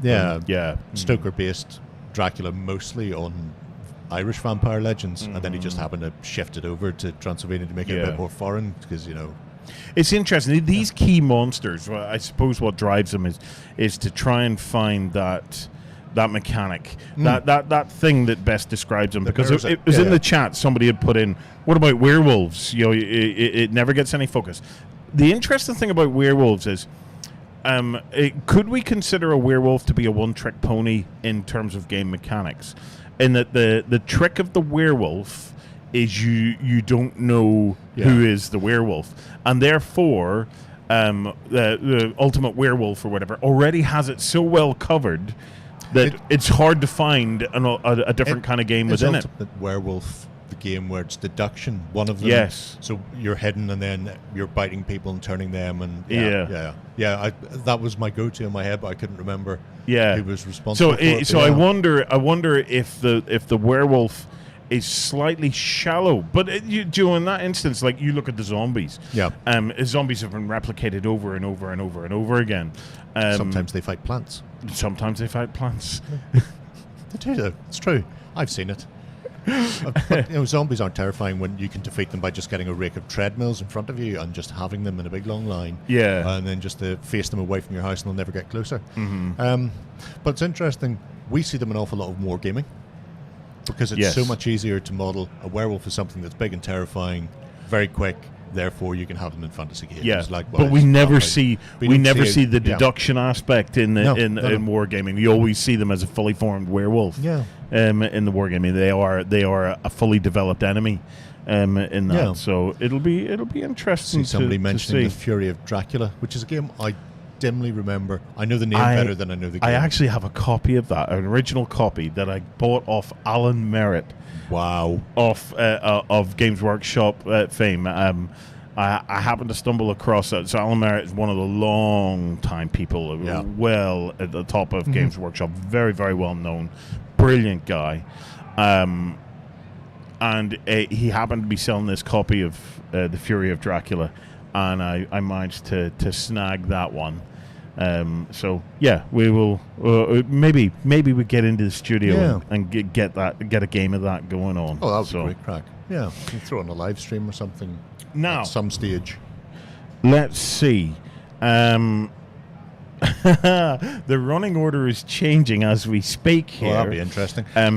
But I do believe that we have something from Phalanx coming up. But in the meantime, do you want to talk a little bit about the open gaming? So for anybody that's here, so they can get an idea of just what they can do as we move towards the evening? Yeah, so for all those concerned, if you plan on getting involved with some open gaming, there are two venues. The Hilton Hotel has all of the RPGs pretty much, with the exception of a small set that are here, very close to us, actually in Hall 2. But they run Friday, Saturday and Sunday from 10 a.m. till very, very late, depending on your tolerance for all of the gaming. For the NEC itself, Hall 3 has got the open gaming, and in there you'll find a ton of games, including, I believe, the tournaments are all set up in there. So if you want to go in and see some of the games that are going on, awful lot of 40k tables set up. I've seen those. I think I've seen some Infinity as well. So yeah, there's a ton of stuff to do with the open gaming, apart from the demo games that are obviously all around us in the actual hall itself. So you know, if you're planning on popping down to the NEC and having a few games, it's a cheap weekend. Once you get your ticket in, you can just spend your time going round and playing all of the games, and keep your hands in your pockets, and you won't even go out having spent money. Yeah. Well done you. Yeah, I think that's an impossible task. I honestly do. To answer another question in the chat, no, Justin is not sleeping with the Vikings. I'm glad you asked, because as we were walking out here at midnight last night, we walked past the Viking camp, and I did in fact do my customary ask, as I do every time we're here, saying, Justin, do you fancy bunking in with the Vikings? But Justin says no, and for a very, very good reason. Justin blagged himself an upgrade to the hotel room. Yeah, this is outrageous. I know. We all arrived. All of the hotel rooms were divvied up. Yep. I was the odd number, so I got a room to myself. Mhm. And then because there are two massive snorers, I mean sawing logs, snorers, and one of them was going to be put in with poor Tom. And Tom has suffered enough, I feel. So I went, you know what? Take my single room, Ben. Just go take your snorers to another floor, and we'll leave you in peace. And then after that, everybody else seemed to be springing free single rooms. Yeah, Justin managed to blag an upgrade. So not only a single room for himself, but an upgraded single room with a full mini bar. So a full mini bar. So what we're going to say is, if you can make it down, but you've nowhere to stay, we now have 3 people. 2 of them snore, but you can just bunk in their room. I'm quite happy to let you do that. Justin, yes, we are quite happy for you to bunk in with Justin if you need a place to stay here at Expo. One thing, don't forget, little Mr. Seamus also got the same as me. Yeah, well, so Shay, okay, you're right. Justin, we really appreciate that, man. Yeah, so Shay and Justin are now offering their rooms. Very decent. 100%. Oh, by the way, as far as the open gaming goes, and technically it's not a bit of open gaming, it's a demo game, but right beside us, and if nobody spoke to them yet, then we will attempt to speak to them tomorrow. Yeah. There's the Band of Brothers game. Yes. Which is absolutely amazing. If you haven't seen the table, it's about our buddy Luke. Luke Fellows made that table, and then into rubbled sort of city, and it is amazing to look at. It's beautiful, absolutely stonking gorgeous. So yeah, so we will be bringing you that. Don't you worry, we will pop in and play that one. We will be bringing you that. The others. Right. Next up, we're going to visit Phalanx. So we had a chance to chat with the guys at Phalanx. So, yeah, let's see what those dudes had to tell us.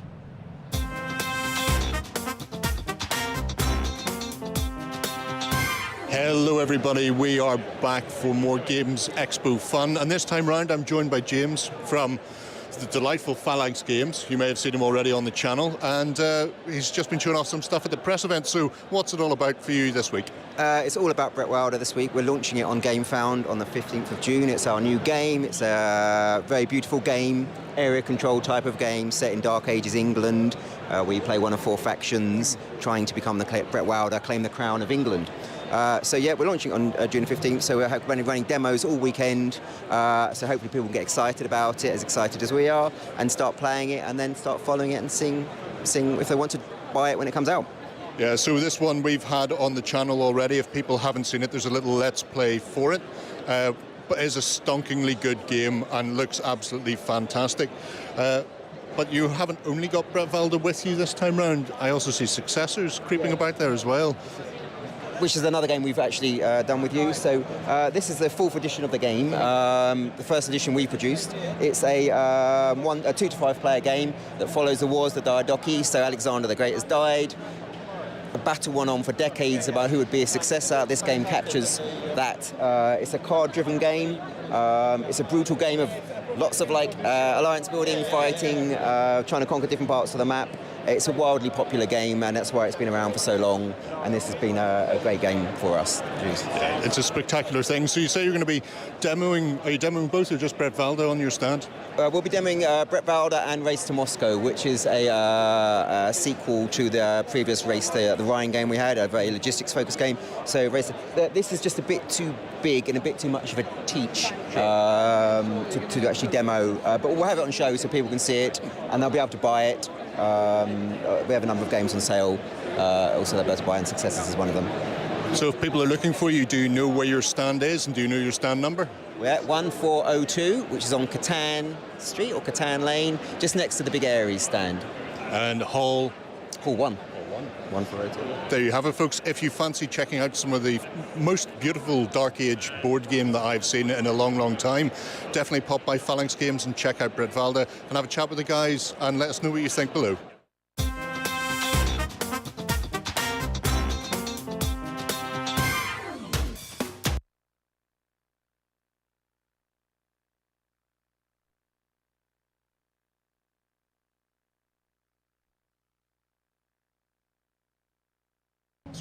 There we go. That's the international distress sign used to full effect. Better.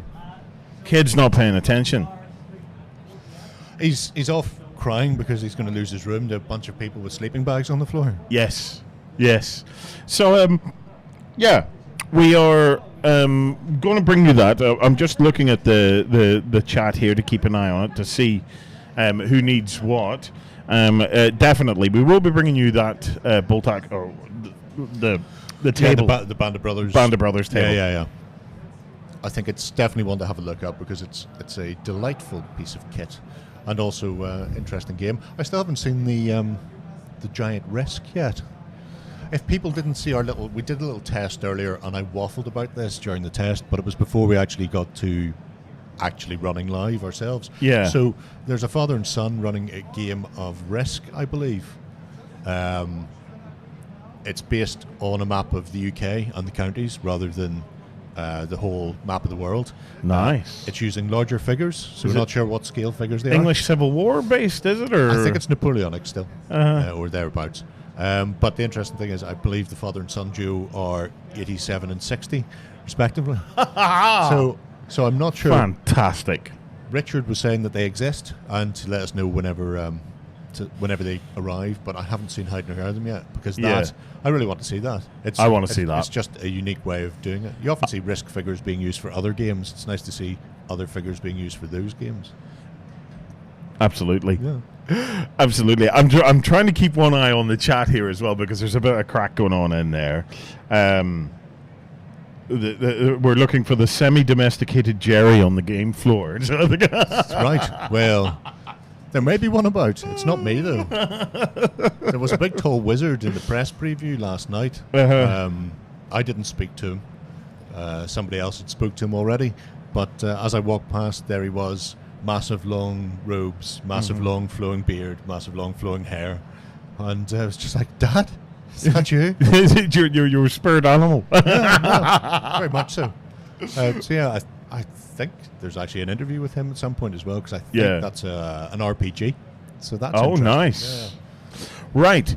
So we've got another one for you, I believe. So we've got a few more re-interviews that we're going to show you just to kind of bring us back up and catch up with what we've got. And then we're going to be getting ready to shut down tomorrow. So tomorrow there will be more of the same. We're going to have games. We're going to try and see if we're actually going to see if we can twist Free's arm to do a couple of the challenges as well. So we'd have a challenge Ben and a challenge Free and a challenge Jerry all in the same day. Do we want to challenge Justin? He says bring it. He says bring it. If you want to challenge Alpha Strike, he's here. And yeah, that'll be fun. Not for the child that leaves in tears. Oh, you sweet summer child, you're getting no toys here. So the next one we have a little interview with River Horse. So let's see what they got up to.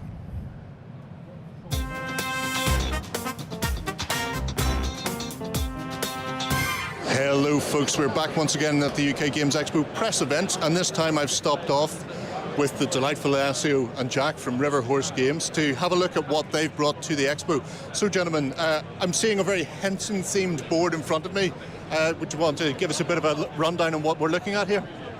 Yeah, we've chosen a strong theme this year and sort of brought all the stuff that we've come out with during the last year basically. From the sort of classic, like we've got the Labyrinth chess set, we've got Labyrinth and Henson puzzles, but then we've also got sort of original games as well, including Ready Steady Worm, which is came out last year, I think, and that is basically what the goblins get up to in the labyrinth, torturing the worms, prodding them, and making them race for fun and profit. Torturing might be a bit of a strong word there. Yes. Encouraging. Encouraging, yeah. So that's kind of like you roll the dice, they move randomly, and you're kind of betting on your worm to leave the labyrinth first and sort of gain points based on when that happens. And you've got cards you can play, action, super friendly, super sort of family friendly, easy to get into. Lots of luck involved, and with a special rotating board. Executing rotation. Well, on that note then, I take it this is one of your little hallmarks then, that you've decided to throw in a little quirkiness to the game board. Nobody likes a static board. Well, definitely the idea is to create the feeling of the labyrinth. If you remember, it always changes. It constantly changes. So again, the walls move positions, all the internal and the external wheel can rotate, so there's a lot of changes of the board itself. So you know that feeling of, where's the gap? Well, the gap is behind you. Sometimes you have to go backwards to go forwards. That's what we learned from the Labyrinth as kids. It's a stunning range of stuff from, well, Jim Henson, pretty much across the board. But this isn't the only things you have this weekend, is it? Yes, we are indeed pretty much the Jim Henson stand, really, at the fair. But no, we do have other products. We do have, for example, the Tales of Equestria, the full collection. Everything is here, so you can have all the My Little Pony role-play game books.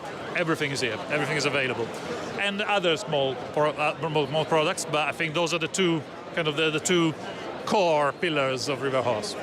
So if people want to come by and see you, which stand will you be on? The official number is 1T83, I think, but more easy is just in the entrance on your right. Literally the first one as you come into the convention. Can't miss us. So starting off strong with you right out of the gates then. Well, there you have it, folks. If you fancy checking out all of the River Horse goodness, definitely check out these books because they are amazing. Come by their stand, have a chat with the guys, and buy Alessio a drink. He thoroughly deserves it.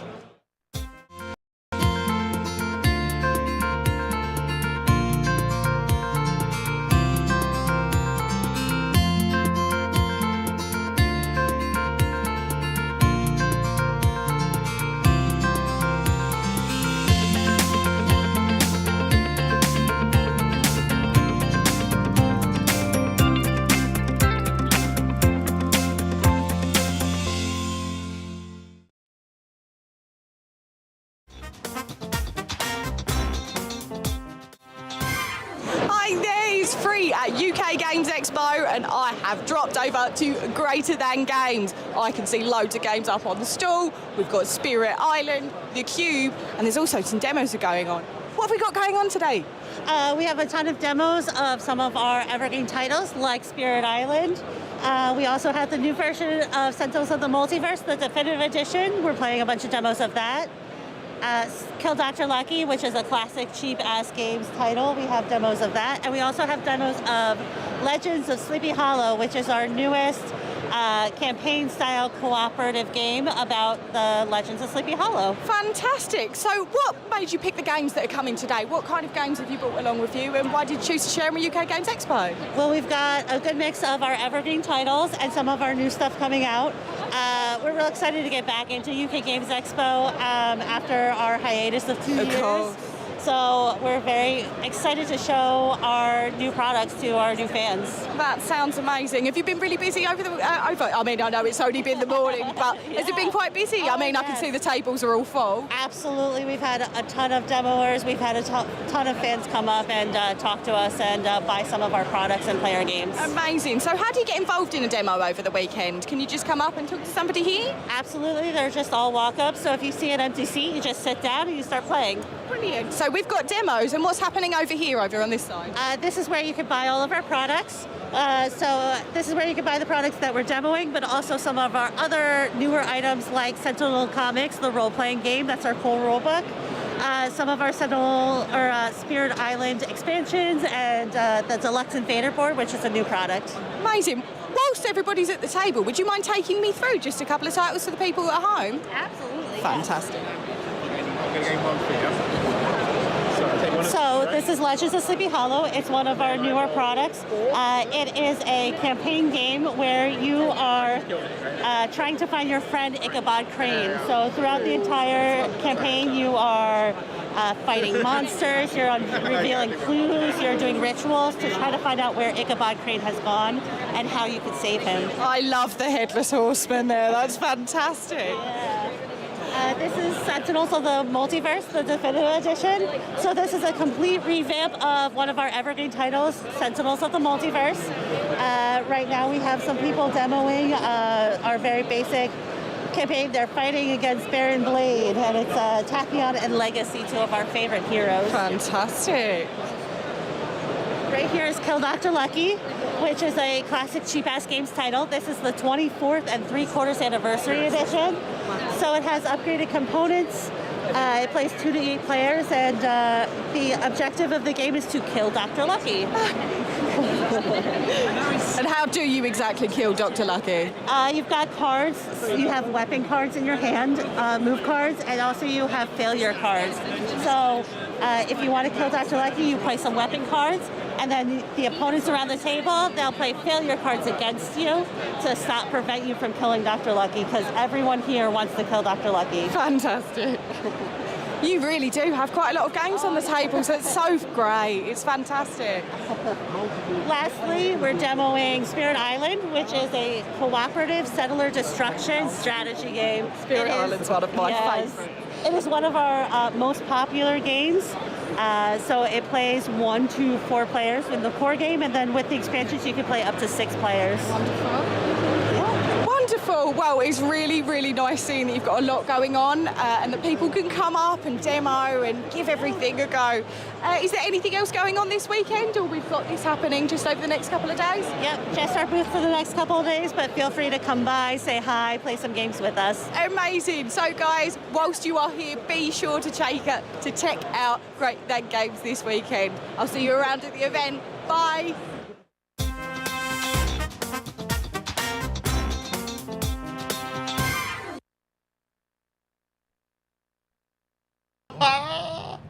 And we're back. And we have captured a wild free. Is this what it means to be stuck between a rock and a hard place? Is this what it means? Yes. Yeah. No. How's it going? How's it been going in here today? Everything's working, but I hear extra noise. Have you turned on another mic by any chance somewhere? So here, as this day goes on, right, I have a little running order. Sith behind us. Oh, no, that's a saber and a half that walked past there, isn't it? It's not a loom. Oh. Sorry. Distracted by evil Sith. Wow. They look awesome. Oh, look at that. Oh, amazing. Sorry, distracted. Squirtle. So here we have an evolving running order. So the editorial team out there, Free, Ben, Shay, Tom, as they're out grabbing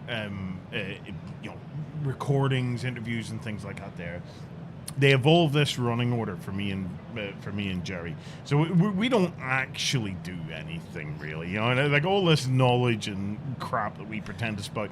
We're just reading it off a sheet, It's like it may as well be Tightly scripted. Yeah, very tightly scripted. Yeah. Even the mess ups are included in here. Yeah. You can't see it, but it says fluff camera, fluff Yes. microphones. Mm-hmm. Have Justin walk in front of camera. Yeah. Surprises. Got to keep you on your toes, guys. But I was looking at the evolving running order, and it came up. Are we getting into board games now? Literally you too, Warren and Jerry. Now, am I Bono or are you? If we're literally you two, we want to learn. You can be Edge, and I'll be Bono. Is he Edge? What do you call him? The Edge, Yes, the Edge. Yeah. Silly nickname anyway. So. It's just a man with a wah-wah pedal. But anyway, it was an interesting question. I know what they were getting at. Look, obviously we like our war games, Jerry, and our minis and the likes. But we're not adverse to board games. Never have been. No. If anybody wants to see Tide of Iron in its entirety, which is impossible to get since Fantasy Flight discontinued it, I have it with all the expansions. I really enjoy some board games. There's one person in particular I will wind up about board games not being particularly clever, but then, she's allowed to hit me on occasion, so... There's so much opportunity with board games, that's the thing, because you guys know me, I'm quite new to wargaming in general. So I will play a bit of... I'm going to scooch. Yeah, you Scooch. scooch. We'll scooch over. I've been found that I've liked war games because of the theme more than anything, because I'm quite interested in... no, serious, I have seen them this weekend. Moonstone. But with board games, I feel like there's so much diversity. What is everything? She stood on me headphones. Oh no! So you bring. I'm so clumsy. No, you're okay. You're okay. We're all right now. I can hear again. With board games, I feel like you've got so much to choose from in terms of theme, in terms of different types of mechanic. I know you do have similar in wargaming, but maths is what puts me off of wargaming. The maths, and I'm very, very much a creative person, and I love the colours, and I love getting involved into something a lot more creative. Do you know, I'd be first to admit that on its surface, wargaming can look quite samey, okay? Wargaming, for you to truly appreciate the difference in wargaming, you really need to be into it, okay? Because you have to get past that superficial wargamey kind of, these are the things that have to happen for it to be a war game, okay? Now, get past that quickly, as quick as you can, and then there's where you start to find the evolved aspect of it. Whereas with board games are like blockbuster movies. They can, from the outset, they can be something entirely different, entirely fresh, and it doesn't take the investment.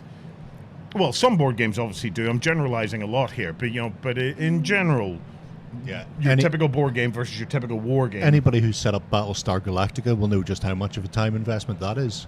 Yes. And you can sink your life into it. One of the reasons why I don't play as many board games as maybe I could is because of my gaming group. If I'm only ever playing one opponent, and there's a lot of great board games out there that are for 4+ or 5 to 8 players and things like that, they just get frozen out of the park immediately because I don't have that group around me that I can play. But there's an awful lot of really good games out there. Brett Valda that we looked at and I played with the guys from Phalanx, apart from looking amazing, plays particularly well, although it's still in sort of final play test. But then there's an area control game, Britannica, from Plastic Soldier, and it's a stonker of a game. But it's a new edition essentially with a change in how you can play, so you can play it faster and with a smaller number of players, because it was a massive board-sucking adventure that would require everybody to take their afternoon off pretty much, and you were playing with 4 or 5 people again. So it's one of these things where there's a lot of great games out there. I don't know why people think I don't like board games. Oh, I think it's because you predominantly talk about war games. It's because, I think people automatically assume, because we are so invested in war games, that board games somehow play second fiddle to that. I don't feel like it's necessarily like that. I feel like there's becoming more hybrids, especially with Kickstarter. You get Kickstarters where you get people coming with sets of miniatures on Kickstarter now. So you'll have your board game, and just to kind of tick a box, what a lot of them do, it's bringing a lot more war gamers into board gaming, I feel, because you've got the chance to paint up something and invest something that's putting into your board game. Another thing about board games is they are highly collectible. Do you know what I mean? They're a very collectible thing. So, one of the things that unites us all as hobbyists, okay, is ultimately, for 99.999% of us, collecting is the part of the hobby that we don't realize is the main part of our hobby. We just love to hoover stuff up and collect it. And hoard. So, and board games fit that mold really, really well. It's, look, I will admit, as I get older and as my gaming group gets younger, because I play more with the family, I'm not that interested in games that take a massive amount of setup and stuff like that. The investment of time and the listening to the. Are we there yet? Are we ready to start yet? No, we're not ready to start yet. Are we there yet? Oh, you say that once more. I think the thing that daunted me with war games in comparison to board games, because I'm sorry, I sit back. I want to sit up straight because you all keep moaning how tiny I am. I'll make as best as I can. The thing that daunts me with war games in comparison to board games is because although in board games your rule books can be a couple of pages, in war games, however, they are volumes as anything. So I'm always the person on my games night who teaches the rules, who kind of read through the book for those who are too lazy to do it themselves and take them through that. But when it comes to the complete polar opposite of war games, I don't think I have the patience to sit there and read through a novel. It's interesting because I look at a lot of the games I have. They do tend to have novelizations as rule books. Yeah, they are massive, and I'm not talking about the war games. I'm talking about the board games. They are chunky games to be read at. But anybody who watches us regularly will see two 1980s classics, little chit counter, Block Wars and Attack Mega City Run, sitting on the shelf behind me. Yeah. I got those because my original copies got creamed years ago in Belfast, but I had those and I had Chainsaw Warrior as well, which was amazingly good fun, just tearing around the place. And that's mid-80s I got those games originally. So yes, I've probably been a board gamer longer than an actual traditional war gamer. As has anyone whose entry point in was Hero Quest, because remember that was a board game. Yeah, we were board gaming long before that. If you want to go back before that, I played board games with my grandmother. Now, to be fair, it was Ludo. There is substantially better now. But here, at the time, it wasn't about the game. It was about the spending time with a really special woman. Do you know what I mean? So it didn't matter so much the game. And obviously, in that time of my life, I didn't really know what I was missing out on, because I wasn't missing out on an awful lot, because board games weren't that sophisticated over in this part of the world. Isn't that what they're all supposed to be like? Shouldn't we all just be playing games with people we want to spend time with? Yes. Obviously, there are the tournament players, and there are a lot of games that can be played in a tournament style, but for the majority, I would say the vast majority of board game players, they're not playing it to be competitive. They're not playing it to be, the leader of solitaire or backgammon or whatever it happens to be. They're picking up something that they can play either with their friends or family in an evening or at a weekend or on holidays or whatever it happens to be. And that is probably one of the most, endearing qualities. Wargaming tends to skew towards the tournament play more than board games do. It depends on your war game of choice. One of the things that to give wargaming now a little bit of a boost. One of the things that has always drawn me to wargaming is the incredible visual spectacle of it all. Yeah, I understand. And I'm going to throw out a game that I think we'll all agree on: Moonstone. I'm aware of its work. Yes. You like that one, don't you? I agree. I agree completely with what you're saying, and I can relate to it because it is very much a spectacle. I have become a holder of Moonstone. I have really become a holder of Moonstone because it's beautiful. It very much fits the theme which I enjoy cinematically in any particular game, whether it be board game, war game, and it really has helped close the gap with the small character count, It's been a fantastic spectacle to be involved with, and I've only got in a good few games, but I've pitched into all of it because I really do love the concept. Yeah, and this thing about a miniatures war game, you cannot look. The games and stuff are interesting, okay? Where they truly come to life is when you lay out an amazing gaming table. Moonstone allows you to do that on a smaller scale, okay? You're not looking at your 6x4s, your 8x4s, or Perry 15x12 kind of tabletops. You know, you could do a beautiful tabletop now in our industry from very small up to very, very big. But the key is it's that beautiful visual bonanza of the eyes, of getting down to the model eye level and seeing what it sees. That's the beauty of it for me. Well, yeah, I can see why that works. But weirdly, for war games, for me, I could play them with cylinders. I know you could could. play them because it's the game and the mechanics and how that reflects the type of conflict or game that you're playing. But it's strange how aesthetics, it isn't everything. No. But sometimes people sort of let themselves be swayed by certain things that look a certain way and go, well, I'm going to play that, or that game looks fantastic because of the miniatures. Oh, look at all the miniatures in it, and then you get it, and the game is incomprehensible, to say the least. Yeah. But then you get the other side. So if we go back to board games of a type. Oh, yes. Another Kraken. So, yeah. But it has such a simple aesthetic to it. It's all black and white art. Is the Jerry Cam still up? Can we get a Jerry Cam? Can we get a Jerry Cam? Yeah. Oh, excellent. So if you've not seen it before, it is just the most divine. And Escape the Dark Castle, its precursor, had this very harsh, minimalist sort of black and white inked art style. Yeah, to it's your it. proper 1980s kind of, Yeah, like a retro thing. And if people just go simply by aesthetic in today's world where so much is all the money's thrown at the graphics, throw all the money at the graphics and then the art and digital art and this, that, people would look at this or look at Escape the Dark Castle and then just sort of go, they miss out on the amazingness. Yeah. But here's it. But back to wargaming on that one. One of the interesting aspects in this is, you see, I can understand why you could play with 2Ps.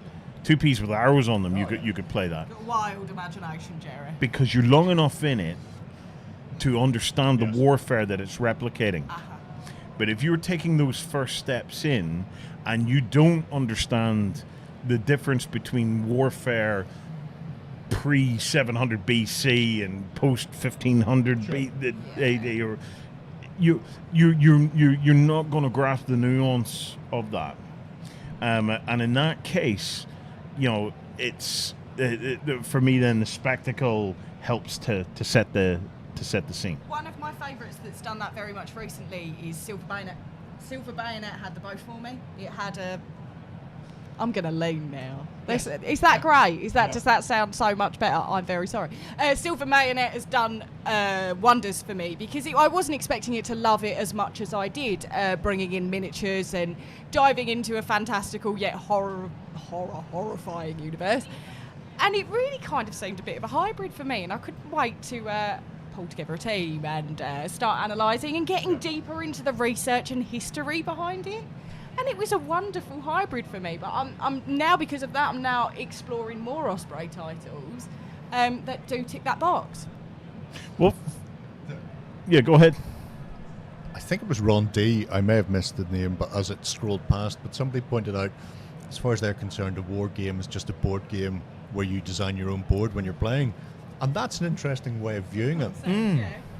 Because in a lot of war games, the terrain is as important. Yes. Because nothing's ever played out on a flat green field. You have to deal with the various terrain elements that kick in and disrupt your plans or change how things occur. In the same way, you know, snakes and ladders at the end of the day. Is the hill I can go down or I can shoot over the top of my troops. Yeah. There's a river, it's going to slow me down. There's your snake or your ladder, depending on how you view it. I'd never thought about it like that. And it doesn't work for every war game, but on broad strokes, it's not far off, is it? Yeah. No, at all. So free. Yes. We're still very early days in this. You've had a bit of a walkthrough. Any highlights to tell us about on day one? I'm not going to say my obvious one because... Moonstone! You've got to see the table that Tom's built. See, I had a conversation with Tom probably about I want to say 6 months ago, it could be longer, and we were both building a table. And I said, I'm building a tabletop, I'm building a moonstone table. And he said, I'm building one as well, I bet you'll beat me. He comes with it today, and it is glorious. It's got a banquet under rocks, there's zombies in there, it's fantastic. But I have to tell myself not to pick some up.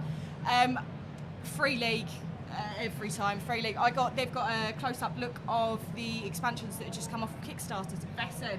So that's been really, really nice to have a look at and see what we're expecting.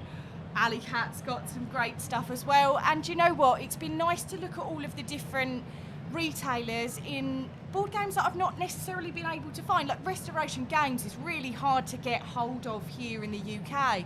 And I've seen loads of different unmatched copies here and there. Here is your place to get hold of that stuff, the stuff that you can't find anywhere, and you'll find little gold nuggets across each and every retailer. So at some point I'm going to need to have a look and have a skim at all of the individual retailers. We're going to have to shut the live blog down early one of these days so we can all get out and get a shopping done. You know? I know. Just let me run off. Let me off my lead and I can get excited about board games. Well, I think we have one more interview to play out today. So we have, I think it's peculiarity. So if the Jerry gives me the nod when he has it ready, we shall watch that together. Right, so remember, we're back again tomorrow morning. I think it's 11 a.m. We're back again tomorrow at 11 a.m. We'll have more stuff to show you. We'll show you as much as we can, get a few more games in. We've got a challenge, Ben. We're going to see if we can do a challenge free. Ooh, what kind of challenge? You pick your game, and we pick a kid, and you stomp them. I don't want to play this game. That's not very wholesome, is it? And then, yeah, well, there might also be a challenge, Justin. Dun, dun, dun. Right, we're going to cut to peculiarity. Let's see what they have to tell us.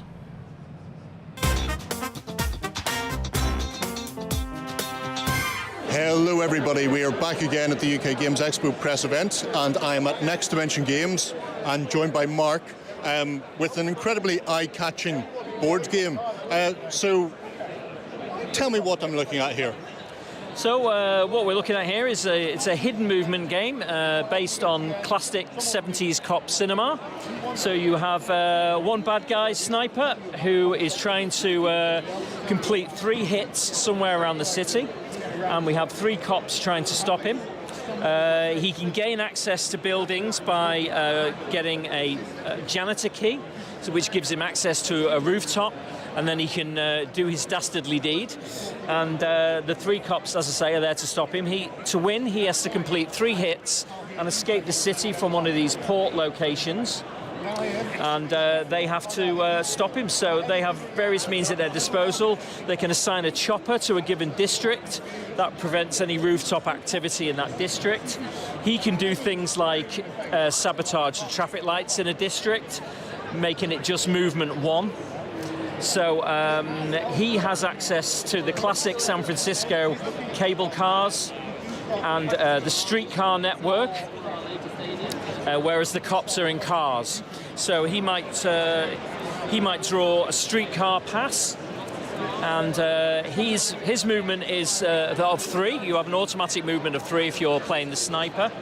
So if he was there, they might have a situation where they were really hot on his heels, and frustratingly, he can play his streetcar pass and go 1, 2, 3, and move right across the city on a pass and slip through their fingers. Unlike other hidden movement games, where you catch him, that's the end of the game. In this game, typically in a game, you'll catch up with him 3 or 4 times, and combat ensues depending on which weapons he's carrying and the cops are carrying. And typically, as I say, he'll slip through their fingers, but they're always slowly grinding down his health.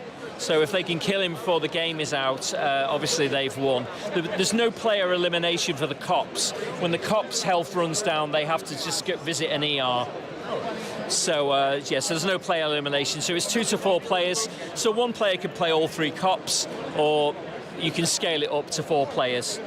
So, are you demoing this at the expo then? Or is this? Anybody wants to have a game, they're more than welcome. We're in Hall 1, stand 573. So people can come along and have a look at this. Is just our prototype. We're pretty much there, but there will be some minor changes. Obviously, the cards need completely doing. We have the card backs, but at the moment the cards are unfinished. But we're hoping to go to crowdfunding later this year, and people can follow us on ND Games UK, Twitter, Instagram, and Facebook. And they can follow the progress of the game and see how we're getting along. It looks fascinating. And then, in contrast, there's a very much simpler looking game here with Spell Out. Yes, it is a complete contrast. This game is designed to be a 5 to 20 minute quick game that you can pull out when you don't want something particularly deep. The idea with this game is, if you imagine what a cross between chess and Wordle might look like, you're probably getting somewhere close. So the idea is, you draw, at the start of the game, you would draw a challenge card. So this one here is, you have to think of a 5-letter word that has the blend ND. So, for example, handy is one word there. And then, so each person thinks of a different word, doesn't tell anyone else. Well, that is the word you're going to aim to try and collect. So then you start moving your pieces around the board.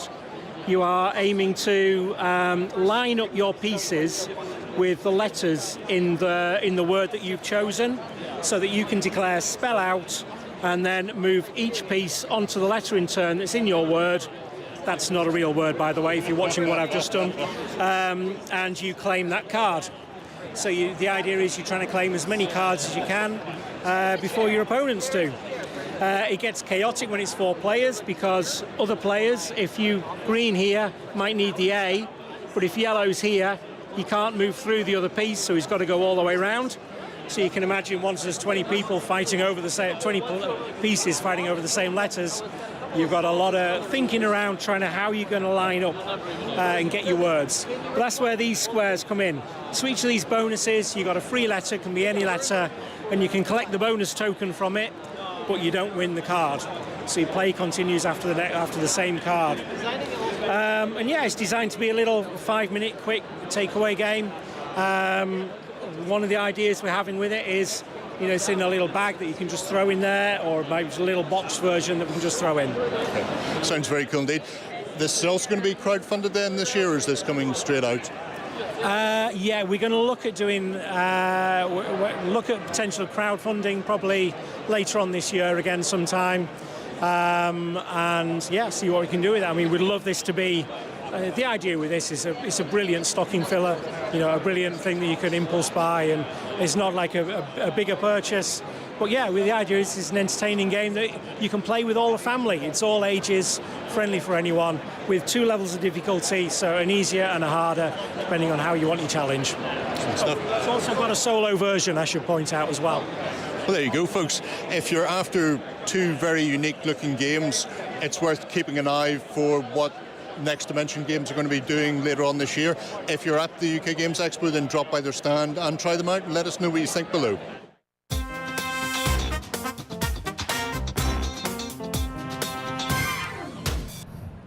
And that wraps us up. We have come to the end of our live coverage for day 1. I'd like to thank you all for tuning in. It's been wonderful to spend the day with you, interacting on the chat, having a bit of crack while we see just all the stuff that's going on. We are not finished work by any stretch of the imagination. There's going to be a bunch more filming and stuff now done so that we can bring you more content tomorrow. And yes, we will catch you at 11 a.m. If you fancy spending the day with us again, we would love that. And if you are coming down, be sure to knock the glass. Let us know you're here. Come it's along, great. say hello, drop off alcohol for me. It's all gratefully accepted. So, we're going to call it now, and we will see you tomorrow. Take it easy. Outlaws of Alkenstar.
Sometimes a bullet is best. In Alkenstar, lead is the law.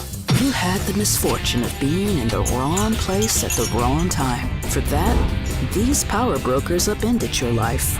Join other desperados to pay back the villains who ruined you. Together, destroy your enemies, clear your names, and enjoy sweet revenge.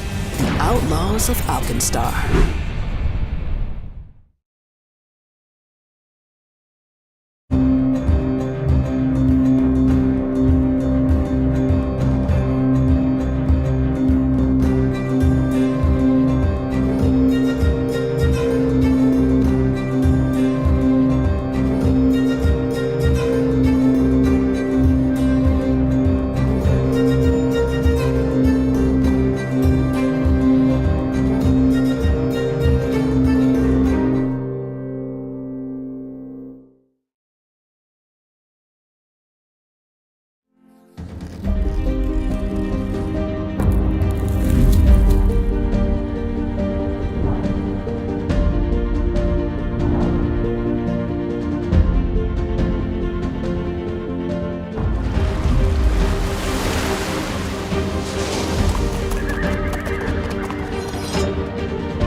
Sometimes a bullet is best. In Alkenstar, lead is the law.